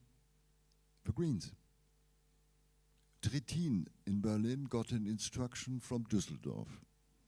Don't touch upon coal, because if you touch coal in Berlin, we will be no more in government. The Greens in Düsseldorf. And this is the reason of maintaining coal in Germany for the future. The opposition was sleeping, it's the other side. It's true too. But we were going towards, let's say, a situation reinforcing step by step potential blackmail by gas. Underestimating totally the situation, living in, let's say, in a Comet corner with the cheapest gas ever possible. We have been renouncing to LNG, etc. Not even looking for alternatives. And now we are in a mess, to some extent, trying to look for new methods. 15 years ago, I was member of the supervisory board of one of the 4 big electricians in Germany. We were discussing hours and hours about investment, nearly 1 billion in gas power plants and coal power plants, 15 years ago. Totally underestimating the potential risks. I'm not speaking about European sovereignty, I speak about European strategic autonomy, at least. To look with whom, how to work under the given circumstances. And we are, I beg your pardon, the glass is not yet half full, in my eyes. We are perhaps at 25% where we could be, should be. And therefore, we need, let's say, a certain, let's say, more thinking deeply into, in the long term again, in there with sustainable development. We have to re-win, to some extent, what I call sustainability. Even when I speak about Zeitenwende on TV, I always warn people, Zeitenwende is not yet sustainable. We are in reality in the beginning, let's say, of a process of thinking, of discussing, of implementing. We are somewhere in the first 25%. And we have, let's say, still to learn about it. And we have, again, to learn what I call among Europeans. When you look at network, when you look at net, when you look at pipes, we have to create again that, what I call common feeling of the Europeans, to make energy policy again one of the cornerstones of European integration. This is for me the key somewhere. And as you said, it's all about making a long shot possible. I would phrase it that way. That's why I asked you the question about the JEDI initiative, because the JEDI is a simple thing. JEDI, I don't know who knows JEDI here. I know Obi-Wan. JEDI is Joint European Disruptive Initiative. The name has been created by Claudia Nieri. The name is known? She's on our board. Fine, excellent. And we were looking at the delay of the Europeans in key technological areas in comparison to the US and to China. A growing delay. Therefore, frankly spoken, I'm against the European Battery Initiative. It's distributing subsidies, full stop. Instead of taking 50 million euro, asking for the best scientists in Europe, please invent the new battery, the battery of the future. You have 3 years, and if you miss, okay, it's lost money. But it's worthwhile, let's say, to launch our best scientists in Europe to reflect on what I call the future of battery. Please, the phone you have in your pocket has 60 patents from the US in it, from DARPA. Never heard about DARPA? The Americans, who are more flexible and not as risk averse as the Europeans, have created in 1958 DARPA as a response to the Soviet Sputnik, because the Americans were fearing we lose the battle in the space against the Soviets. And therefore we create a new procedure with a new risk-taking, looking for, let's say, disruptive inventions, innovation. So let's keep. And we try to create this in Europe. In Paris, Macron said to us, yes. Merkel has copied from us, from our papers, in her speeches. But both ministries in Berlin and Paris said no, because you disturb our existing paths of innovation and of research. I went to Brussels. I saw the former European Commissioner, a former investment banker, let's say someone who is, let's say, familiar with risk. And he said to me, after 4 hours of talks, you are right, we should do this, but I regret I can't implement it against the majority of the team. Therefore, for me, one of the keys of any European future economic development is disruptive innovation, where we should do much more than we do today. Thanks. I stop it. I wanted to use this notion of disruption because we need to be disruptive to address a disrupting situation.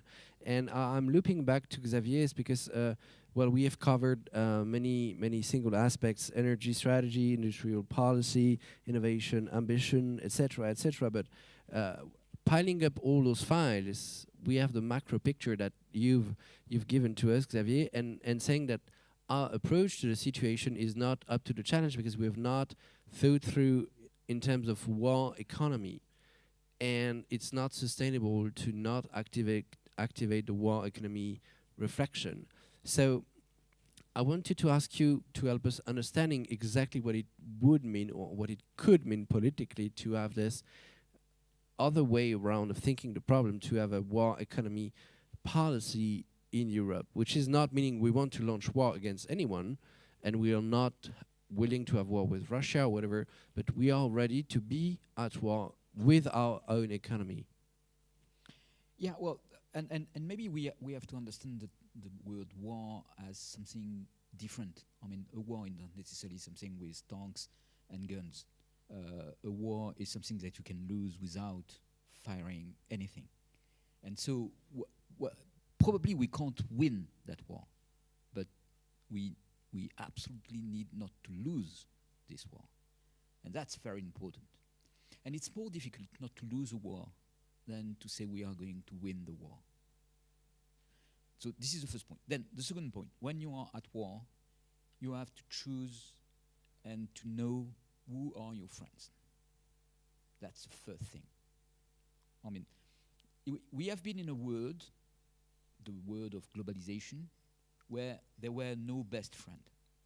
There were best deals, but not best friends. We are no more in this world. And so we need to know with whom we are fighting. And we need to trust, and we need to build that trust, and we need to accept the consequences of that. That means respecting the friends and asking for the friends to respect us. This could be Europe. This should be Europe. And the Europe we are going to build is this one, a Europe of friends, fighting something together and not losing it. And so we of course, we need to be sovereign. We need to have technology. We need to have an energy policy. All that based on an alliance. Then we will have other friends. The US probably is going to be a friend. But not exactly the same kind of friends as we have there. And then we need also to accept some battles. I mean, one battle is to get rid of oil and gas from Russia. But there is more in that. I mean, of course we need to find a way to find gas or oil elsewhere. We have done that, basically, today. But that's not sufficient, because if we do that by simply making a substitution between what we consumed yesterday from Russia to Norway, I mean, the world is vast, and Russia is going to sell some gas to other countries, and in the end, that won't change anything. No for Russia, no for us. The key point there is the price of energy. We need to depress the price of energy. By depressing the price of energy, of fossil fuels, I mean, it could be a little bit contradictory with what you heard every day about the carbon tax and pushing the price of fossil fuels upward. But there is absolutely no contradiction. We need to depress the price for the oil and gas producers. The first target there is, of course, Russia. Well, we need also other friends, and so maybe there is a point where we have to stop, because we need to accept the interest of the Arab world, or even the US, or even some other countries. So let's not dream of a zero price on gas or on oil. But by pushing the price of oil no more than $60, for instance, well, then we are putting some pressure on Russia. By pushing the price of gas, by pushing the price of gas in the same range, let's say, 60 euros per megawatt hour, we would certainly harm Russia.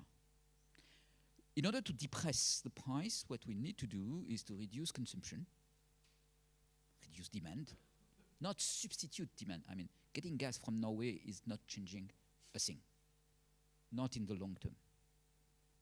So we need to reduce the price of gas by reducing demand and by finding other sources of energy.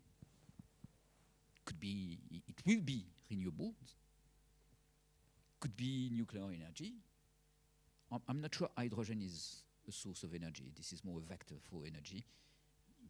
Yeah, so this is important, but this is a way to store renewable energy. Sorry? Yeah, but this is also a way to reduce oil demand by using energy from somewhere and putting it into hydrogen and putting it into a vehicle. At some point, some moderator was left away from the conversation, and Xavier could not finish his remarks. I'm nearly finished, Thomas. Well, I think this is where the battlefield is. I mean, of course, we need long-term technology, we need sovereignty on data, we need sovereignty on medicine production, we need sovereignty on many things. But the battlefield, the urgent battlefield, is there in front of us.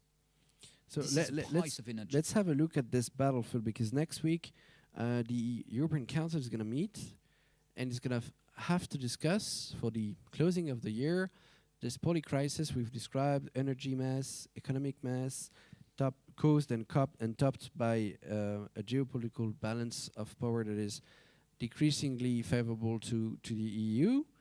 Well, it's time to boost our agenda for strategic autonomy.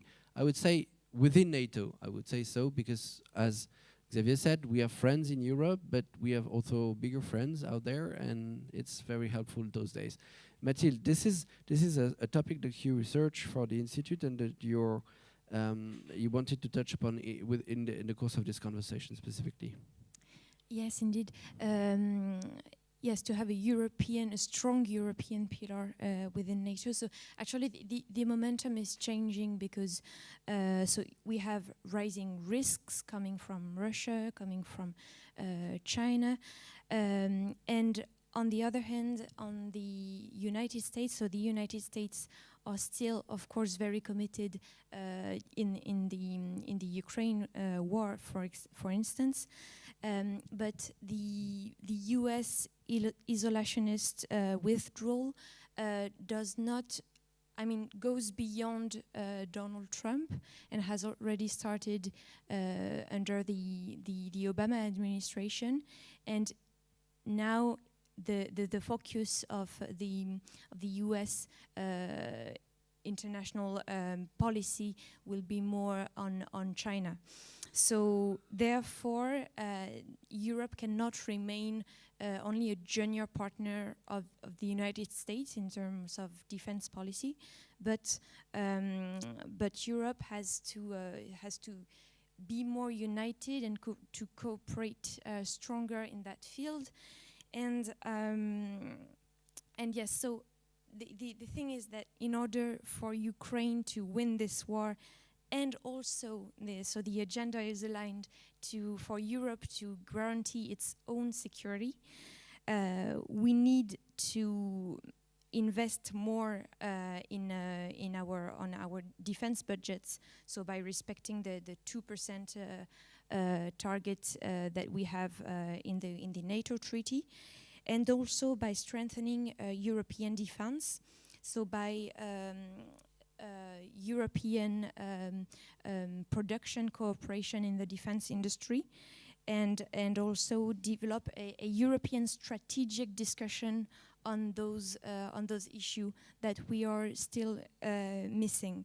And also, so linking to what actually all of you said, with the energy issue. The Russian war on Ukraine is also a hybrid war on Europe, and one of the tools of this hybrid war is energy. So that we have seen with the Nord Stream things in the last years, and so in order to overcome this challenge, two main pillars are. So to reach this energy sovereignty in Europe is to reduce our consumption, indeed. So we say in French, la sobriété énergétique, and also to invest more in carbon low energies, so renewables, of course, and other low carbon energies. Yeah. Thank you, Mathilde. This is a very, very complex discussion, and I must acknowledge that wrapping up the whole RDD process with this high-level, very wide-ranging policy conversation must be confusing for many minds, but I have a more complex question to add to that list, and this goes to Marcus. Well, there is one factor in the equation that we have not added to the mess of my questions. It is, let's not think this question without taking into account that outside Europe, the balance of power itself is changing.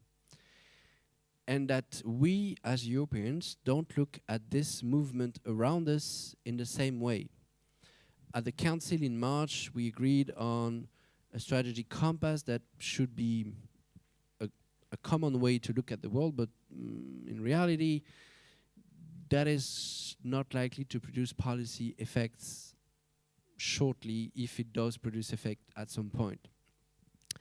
And the elephant in the room in my question is obviously China, because China policy for each and different member states across the EU is different. And it echoes our relationship with the US. Xavier said something very simply: we are at war, we need to choose our friends and the battles we agree to fight. So as Europeans, are we able to agree on a certain comprehension of what it means to be friends with China or not? Thank you for thank you for giving me the easy questions. No, I mean, I find it really fascinating that we have these discussions. You mentioned that on sovereignty, on strategic autonomy, energy autonomy, and perhaps that is due to my German background, but for me, the precondition of sovereignty is multilateralism for very simple reasons, because just look in your law books, we are here in a school, what is sovereignty? So you have a certain control over your territory, you provide your people with services and goods, and is it still possible? My answer is no. Only, I said it before, in global terms. And when I come to the question of sovereignty and energy transformation, I think the elephant in the room might be China, but for me the elephant in the room is, as Philip said, it was not so bad. This year we had a rise of 3% of GDP. So from my point of view, we learned nothing, because the rise of the GDP of 3% does not mean anything at all. As long as we in business schools learn that progress is a rise of GDP, we haven't understood that there are other factors like environmental, like solidarity in societies, like empowerment in complicated times, that we have to measure progress beyond GDP, and that a real autonomy in energy is not that, all right, we learned Russia is a complicated and awkward partner. So, we learned our lesson. We go now to the nice democratic partners like Saudi Arabia, Qatar, Iran. I mean, that's what obviously our learning is at the moment. And I think the learning needs to be really to have a systematic change in economies, in thinking, and having a measurement beyond GDP, having a measurement for business people beyond value balancing is the precondition of autonomy. And therefore, I think, of course, China is the elephant in the room, but as well as is India. I mean, India will have the largest population from next year on. So therefore, as I said at the beginning, we really have to learn to understand our world as one world, otherwise there won't be any sovereignty, any autonomy, and I really find it mostly funny that the German government, the European Union, the United States, all working on concepts of sovereignty, of strategic sovereignty, and I don't see the, to be honest, I don't see the sense. I mean, I had to commend it professionally. Sometimes people ask me to commend the concept, and my answer is always, I mean, there's a dustbin. Just, I mean, think about in other terms. It doesn't make any sense from my point of view. Well, this is an answer that gives an answer about China itself, because sovereignty and sustainability are linked, as we've been discussing, and our ability to achieve our vision of sustainability depends on our ability to take back some power from different partners in which we've been trusting. That was the purpose of my question, and you did cover it. Well, we are about to close because we have 5 minutes left, but it means we can take one question. Well, we have two. So ask them in a row, very short, and we'll see how we cover them. First and second.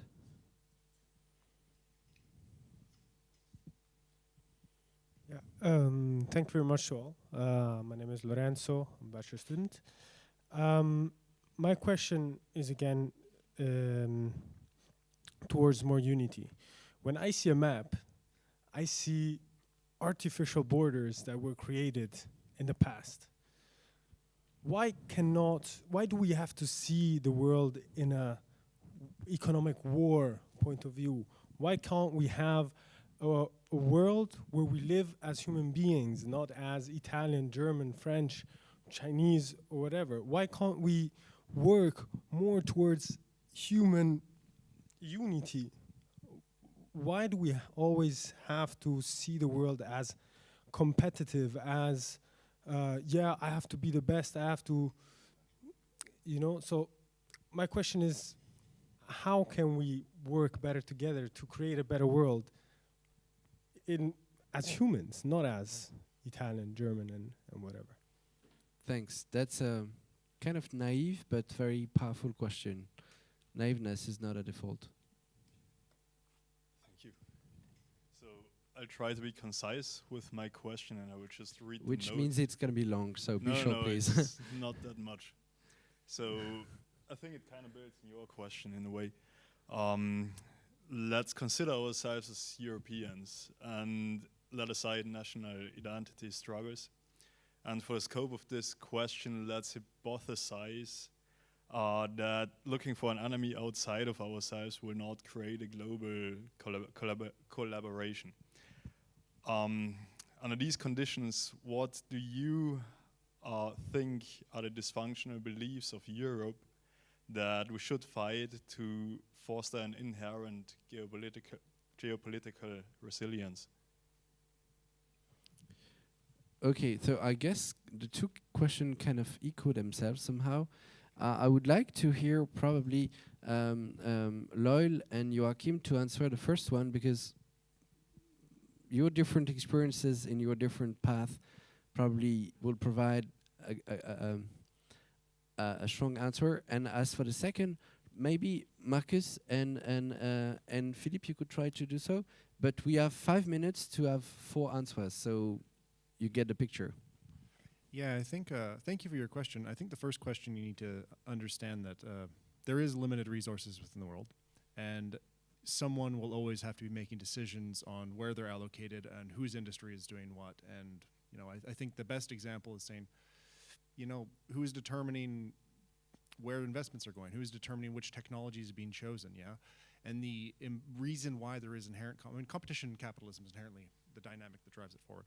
But yes, we should be cooperating. I do agree with you on that. But inherent competition is because if you're in that leadership position, you can choose where things go. If you have that position of strength, you get to make decisions that have significant impacts. Perfect example is Putin. Putin is in a position of power. He made the choice to go to war with Ukraine. Yeah, if China controls all supply chains for critical minerals, they can choose to cut off supplies within a certain margin. Yeah. So the thing is it's not a matter of securitizing the dialogue. It's just you need to be mindful that if you don't have one hand on shaking the hand and one hand on your weapon, you're vulnerable to being completely and totally disregarded. And that's the important, is that you need to be willing to cooperate, but also be aware that others might not have your best interests in mind because they're serving their own interests. Thanks, Lloyd. And in giving the mic to Joachim, I would like to thank Xavier, because I know he has to run to take the transport to go back to Paris. So Xavier is going to say goodbye. Goodbye. And that's done. Thank you, Xavier. Goodbye to you. See you very soon. And we will listen to Joachim. Thank you to everyone. Thank you so much. Just 2 additional remarks, what you have been explaining. We have been witnessing in the last years what I call limits of globalization and a certain failure of multilateralism. Probably we have to go through regionalism to come back later to multilateralism, hopefully. Therefore, my first tasking would be consolidate Europe as it is. Reduce the weaknesses of our policies. In times of risk or of crisis, the reflex is always a national one. If there is no convincing answer by the common entity, which is Europe. And I don't see these convincing answers by Europe. Or not enough, if you want, if I take it positively. And therefore, what we need is, let's say, a consolidation of Europe. And this implies one thing, for example, for the Germans, but for others too, to reinvent their economic model. It applies to Germany, yes, but applies to France. When I look at the statistics of development of industry, the most worrying figure is the decline of France in industry. Less that of Germany. But where is this reflection? We need this, let's say, reflection on the future of our economies. In what we need this common energy policy, we need other steps, and this would be my wish towards, let's say, the European Council before the end of the year. Thank you. Philippe, you would like to address first, and then Marcus, the second aspect of the question? I mean, you can jump from one question to another. Okay.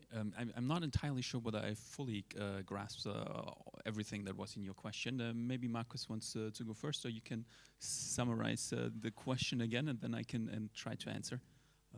Sorry about that. I mean, my answer to both of you would be, I mean, there were times where the concept of nation building was linked to liberty, so therefore it was an attractive model to become a German, to gain more rights, to become an Italian, to gain more rights. But my main argument would be that another concept, and that is called, difficult word, not subsidiarity, is the S word. In English they said the S word. So whoever is able to solve the problem should solve the problem. And therefore, I think the situation has changed because we have planetarian risks, we have global risk, and therefore, obviously, the city of Berlin can't solve the climate crisis. Germany can't solve the climate crisis.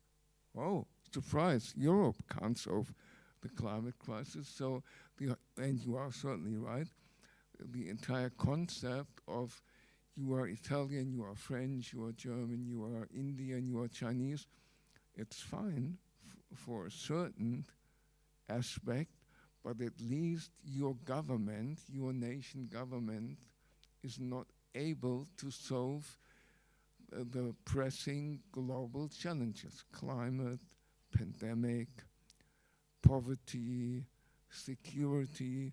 So all these challenges are global, and therefore we have to rethink. You are both certainly right by saying we have to rethink.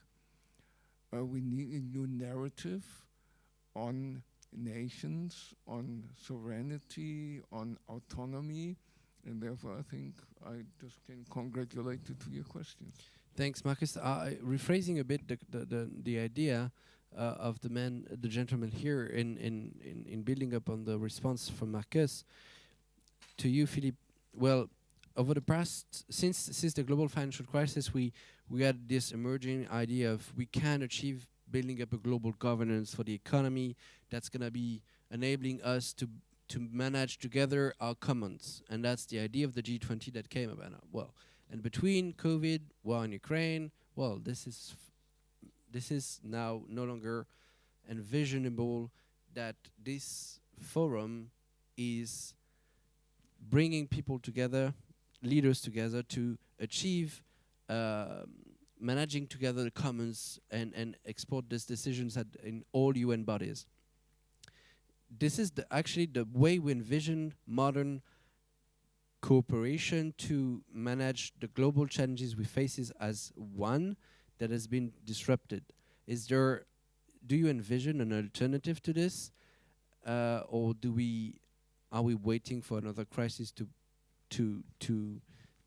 change the forum in which we can address those questions? I think the main issue that we have is that time's running out.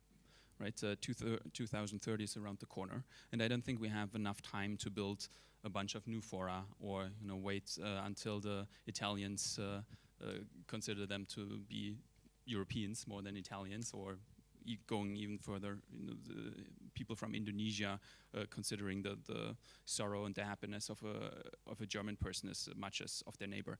And so, given that that's the situation we're in, I think we need to be realistic about what avenues we have towards achieving the goals. And to make one quick detour, I think you're absolutely right that there are many other things that are not captured by GDP growth, but we simply don't have time to completely change our system and abandon GDP. We need economic prosperity, I think, to achieve certain other goals. And in the same way that we need to kind of keep the same economic approach, we also need to work with the fora we do have. And we can't re-envision Europe or the European Union in the next couple of years completely. And maybe it's in comparison to the ambassador, my youthful optimism, but I do think that the European Union does have certain tools that can be utilized to reach sustainability goals. And so I don't think we need to go back to the drawing board and come up with completely new solutions, but we need to think how we can use quickly what is on the table. Well, thank you so much for this very last roundtable of the Sustainable Development Meetings. It brings together every single aspect of what we've been discussing over 8 full days of conferences.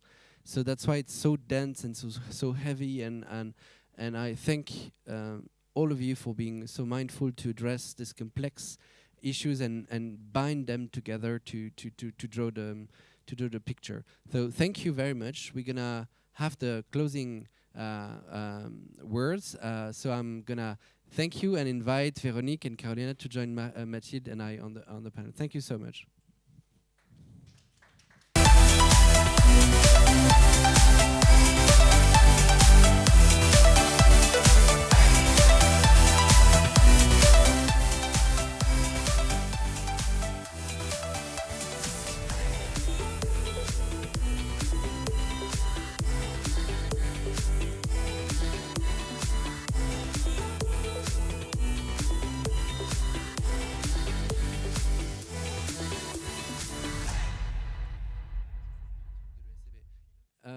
Friends, the camera on. Yeah. So Mathilde and Carolina, as it's working. I wanted you girls to start this conclusion, and it's a 2-voice conclusion from a youth perspective. So first thing, everyone knows you now, so. Yes, thank you. And not just from a youth perspective, but from a Youth 7 perspective. So yes, it was really interesting to follow your discussions, and we want to build on that. So one of our cross-cutting themes at the Y7 was intergenerational justice, which is not a surprise, I think. But what is happening right now and what we see is not fair in this sense. Insufficient action is being taken, what we heard. Necessary measures are being postponed to the future, but we cannot wait any longer. We run out of time. And what we also see is not that there's not a deficit of knowledge, but a deficit of action. And one of our main topics at the Y7 was mental health. And mental health, especially of young people, has been severely affected in the past years. And not only by the pandemic, but also due to climate anxiety, for example, rising conflicts and wars. And referring to the climate crisis, because this was one of the main topics of our sustainability track, we call on political decision makers to create, to initiate, and ensure the necessary framework conditions from the political side, so that we do not any longer overstep the planetary boundaries, and all people have a future worth living on this planet, and a sustainable future. And more specifically, this includes for us to make no further investment in new fossil fuel projects and redirect funding to renewable energy to ensure universal and affordable energy supply. And furthermore, it is up to the heads of states, especially the G7 countries, to ensure a just transition by addressing energy poverty and security through measures addressing rising prices, energy inefficiency, and consumption-based emissions. And in terms of the ongoing war against Ukraine, you've been spoken just about a few minutes ago, it is once again becoming even more important to realize the fossil fuel dependencies are a concrete threat, not only to climate, but also to the economic stability of some G7 states and also several other states. And thanks to Fridays for Future, just one example, young people worldwide listen and engage already with science, and young people worldwide engage and protest and march and call for bold and urgent action like we did at the Y7, I think. And young people worldwide also address the dangerous political inaction and insufficient measures to face climate change. And a few weeks ago, I already told that I'm also running workshops for children and young people. I hold a workshop discussing with young people about the SDGs. And there was one person, he was about 14 years old, and he stood up and asked, after I presented the Agenda 2030, and he asked if the Agenda 2030 was adopted by all United Nations member states. And I said yes, and then he was thinking about it, was asking again, but all of them? And I said yes, and then he looked somehow, I don't know, disappointed and complained and said, but this is actually a huge lie. It seems like a huge lie because they don't comply with this and we are not on track to achieve the goals and it seems like they're not doing anything. And I think this is something we not just see in the political youth context, but also in media, that young activists and young people that take to the streets, they are frustrated and they are worried about their future, but also our future. And at the same time, young people also want to be involved. They want to participate in political decision-making processes and political fora, as this one, for example. And one of those policy areas we want to participate and want to be involved is, for example, youth peace and security. We've been working on that topic. I think at the end it was the core topic of the Youth 7. And yeah, by being said that, I want to hand over to you, Mathilde. Yes, thank you, Carolina.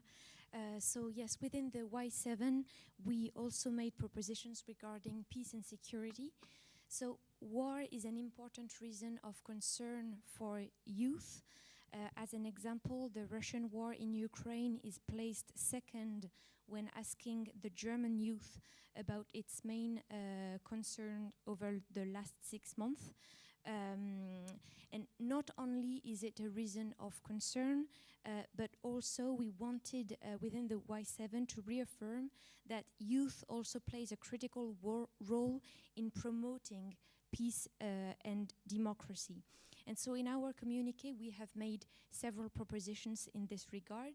So first, to combat violence that young people face in certain countries. We know that this violence is real, as we can see with the police repression in Iran that killed Masha Amini, so a 22-year-old student, and whose death launched a very wider movement in which young and brave people are opposed to the repression of the regime. We also asked to protect youth affected by war, and this is also linked with the news at a time when Ukrainian children are deported in Russia by Russian troops in the context of the war. And we also wanted to remind to enable and protect the active participation of young people to formal and informal peace and democratic processes. So actually, young people are not only advocating for a more ambitious political action, they are also already acting, active on the ground, making a difference on the ground. And for example, in many European countries, youth is committed in many diverse fields. I would quote one, for example, on to help refugees, including Ukrainian refugees who are fleeing the war, by making donations, by hosting refugees, or providing transportation, housing, etc.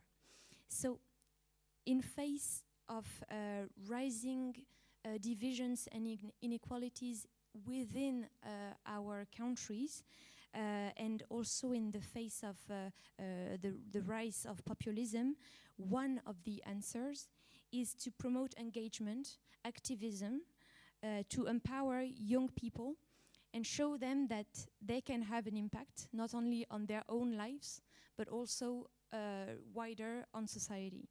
And therefore youth activism can be considered as a lever for resilient and efficient democracies. Thank you very much.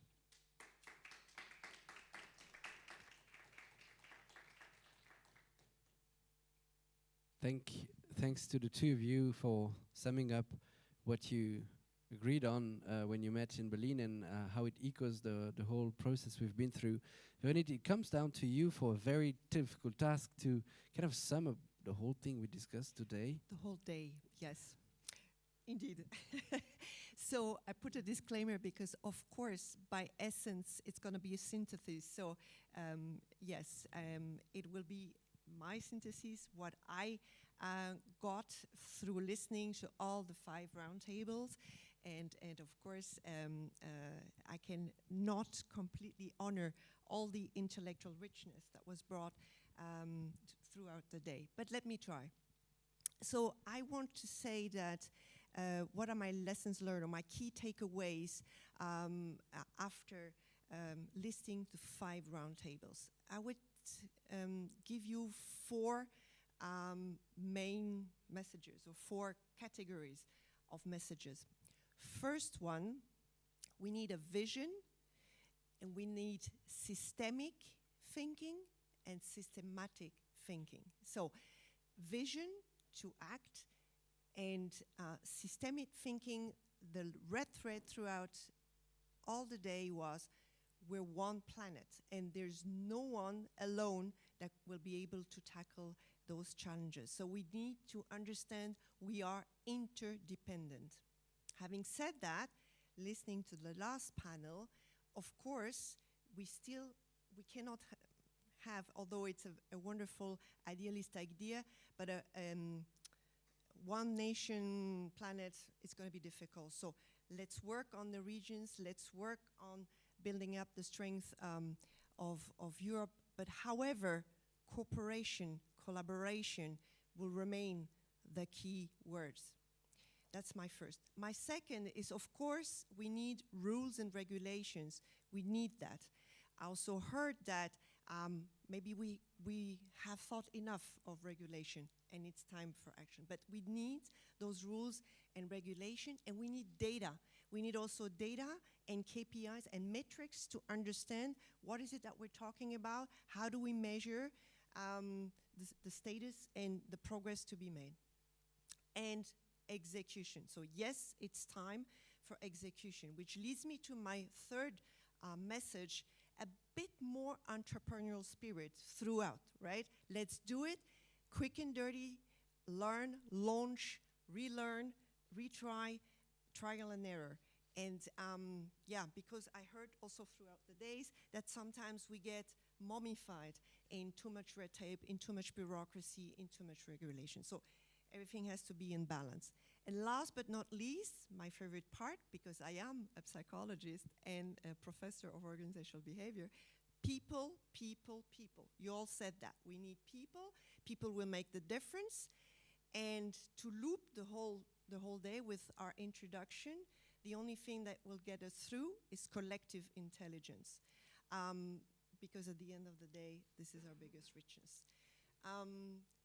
So as a school, representing a school, my last word would say, we as a school, we try to build this collective intelligence. And one recommendation I would have, or maybe a couple, for youth is please develop your critical thinking. Please don't get trapped into tribalism or, what is it, the word that I use? Like, yeah, the word escapes me now, but you know, like entrenched in black and white thinking. Yeah, polarized, thank you, that's the word. Please develop that. And inner strength, we do cope with students who have mental health issues, who have anxiety. We even have now workshops to cope with eco-anxiety, but build this inner strength because we need your strength, we need your energy, all collectively move forward. Voilà. Thank you so much, Veronique. It's always a pleasure to be back at school. Not this school, obviously, because it's where I studied, but at school all the way through. And you had a good task, but I have a bigger one, which is to sum up the whole process of 8 days. So to make it like not too long yet quite and human, I would like to draw the portrait of what I would call the Homo ecologicus that I've figured out in the course of the journey of the Sustainable Development Meetings. And I'll try to draw a characteristic of this Homo ecologicus for each of the daily conferences we had throughout the process, and in telling you a story about what happened during the process. So you know, we started at the National Assembly in France on the 16th of September with all our 77 partners that I would like to thank beyond the ESCP. ESCP is today the co-host, thank you so much, but there is a huge community of partners involved in making it possible, and I'd like to thank them. At that moment, I thought that Homo ecologicus was bold. We need boldness, and we need to be. You said quick and dirty. Let's phrase it that way. It's easy to me. We need to be bold. We have the tools we need. We have the SDGs. We know where we want to go. We have brave young people. We have skills. We have resources. We have financial means. Let's just do it. That's what I thought when I came out of this. And Homo ecologicus is bold, and the best memory I have of that day is obviously that the president of the National Assembly says, well, any bill that comes to my desk needs to be SDG compatible. Well, that's courageous, it's bold, it's Homo ecologicus, that's good. Wow, no one said that from the perchoir. And when I saw the face of the Ministry of Foreign Affairs and the Ministry of Ecological Transition, I thought, well, that's a good way in the process. But that was not my favorite memory from that day. My favorite memory from that day was when we actually saw these students, these pupils from gymnasium, from lycée, who were elected as the best eco delegates from all across France, and we invited them to the National Assembly, and there was one little tiny girl, I don't remember how old she was, probably 12, and I thought that she's probably the most impressive speaker of the whole day, where we have 7 ministers, the president of the parliament, and she's so cute and so bold at the same time. I want to elect that girl president whenever she presents. So that was my first characteristic feature of the Homo ecologicus, boldness, and that little girl is probably my most emotional memory of the day. Then we went to Metz. The first step, Centrale Supélec, to talk about innovation and transition. Well, on top of the fact that Metz is where I was born, and that my mom hosted the whole team at the house, I was thinking of something different. It was a good memory, though. At that moment, to me, Homo ecologicus was not only bold, but it was humble. At the end of the day, there was this wonderful lady, Sophie Cahen. She's a successful entrepreneur. She has risen millions of funds, and she said, well, my job is pointless if the planet is burning. Well, there are some entrepreneurs who could ask themselves the question, is the innovation I am raising funds for that useful?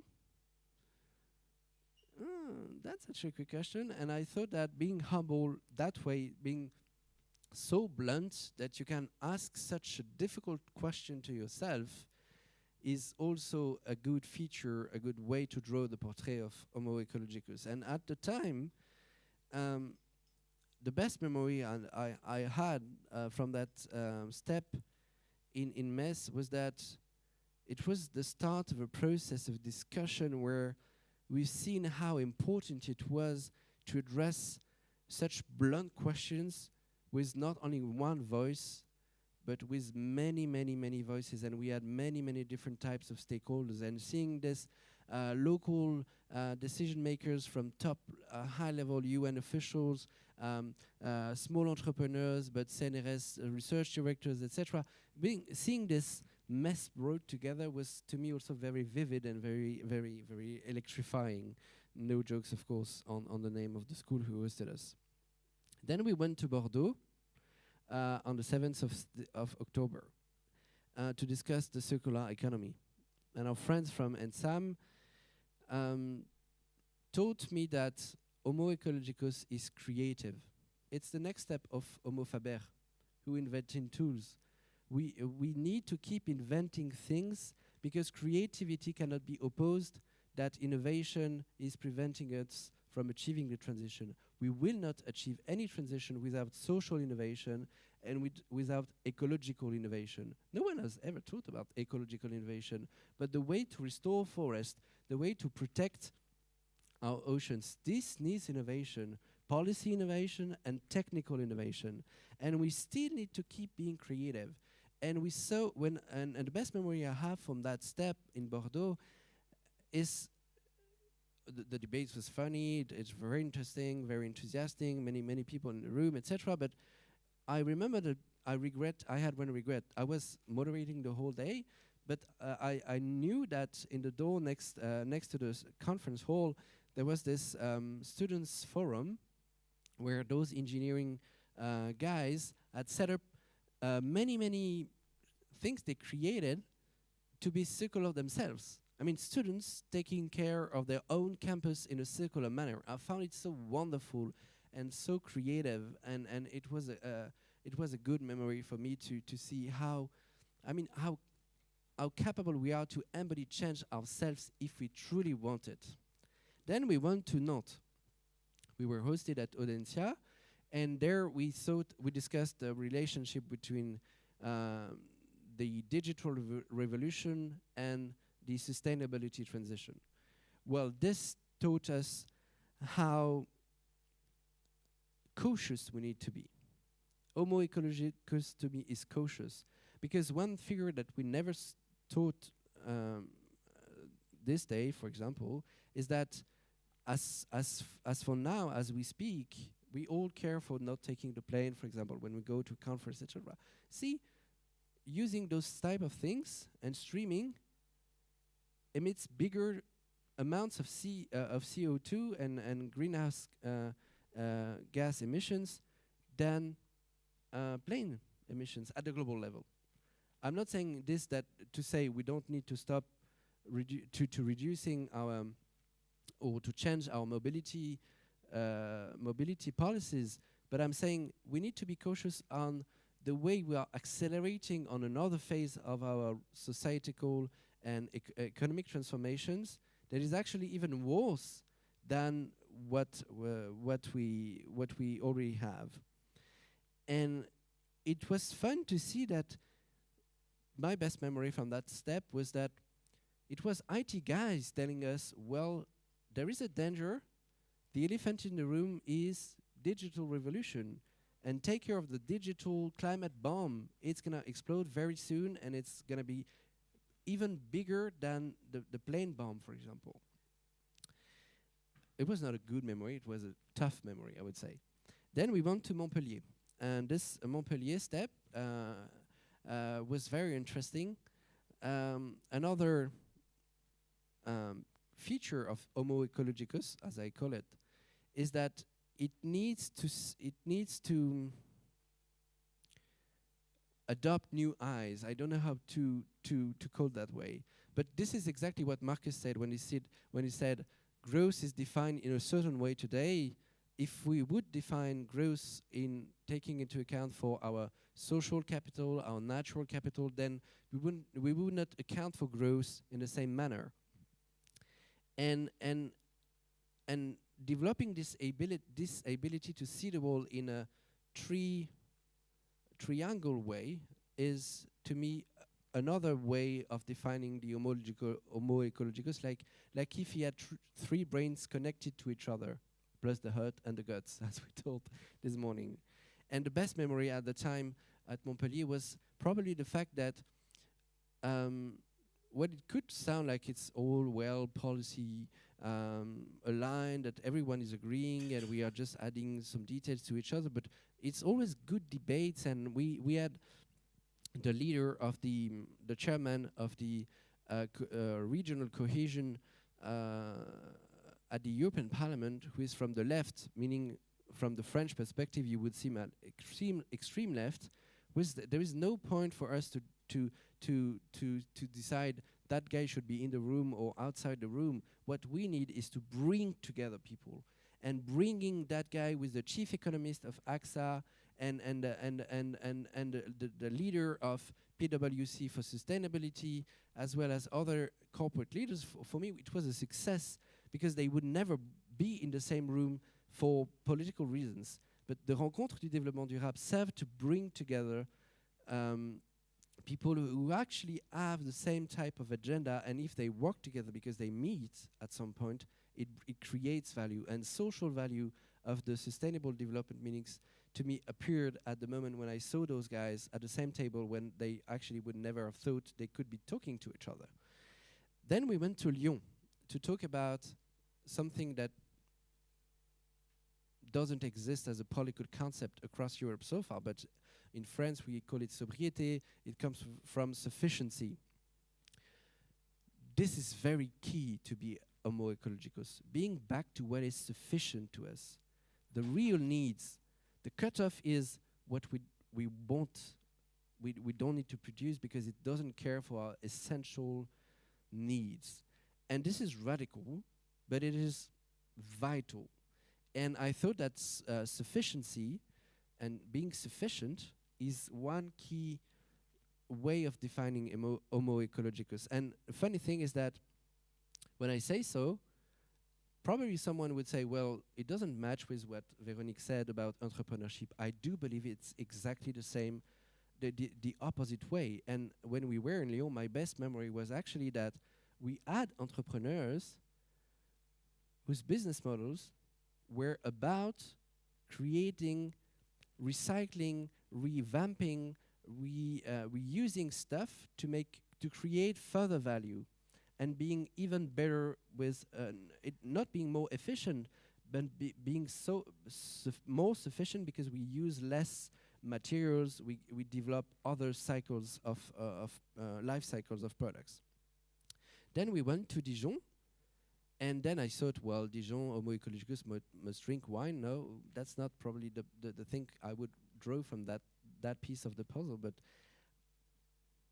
in Dijon, the topic was geography of the transition. And homo ecologicus is rooted. When someone said this morning, you need to think with mind, heart, and guts, that's to me what rooted means. It means you are on a specific ground. Being on a specific ground means you take care of the ecosystems you live in, but you also take care of something that was part of the discussion when we had this last question about sustainable peace, actually. You also care about the geography of power. Being rooted needs also being kind of realistic. You get back to basics.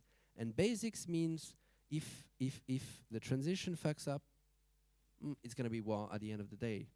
And that's where I'm looping back with this conclusion at the European scale we had together here at ESCP. It's all about that. Homo ecologicus is working for peace.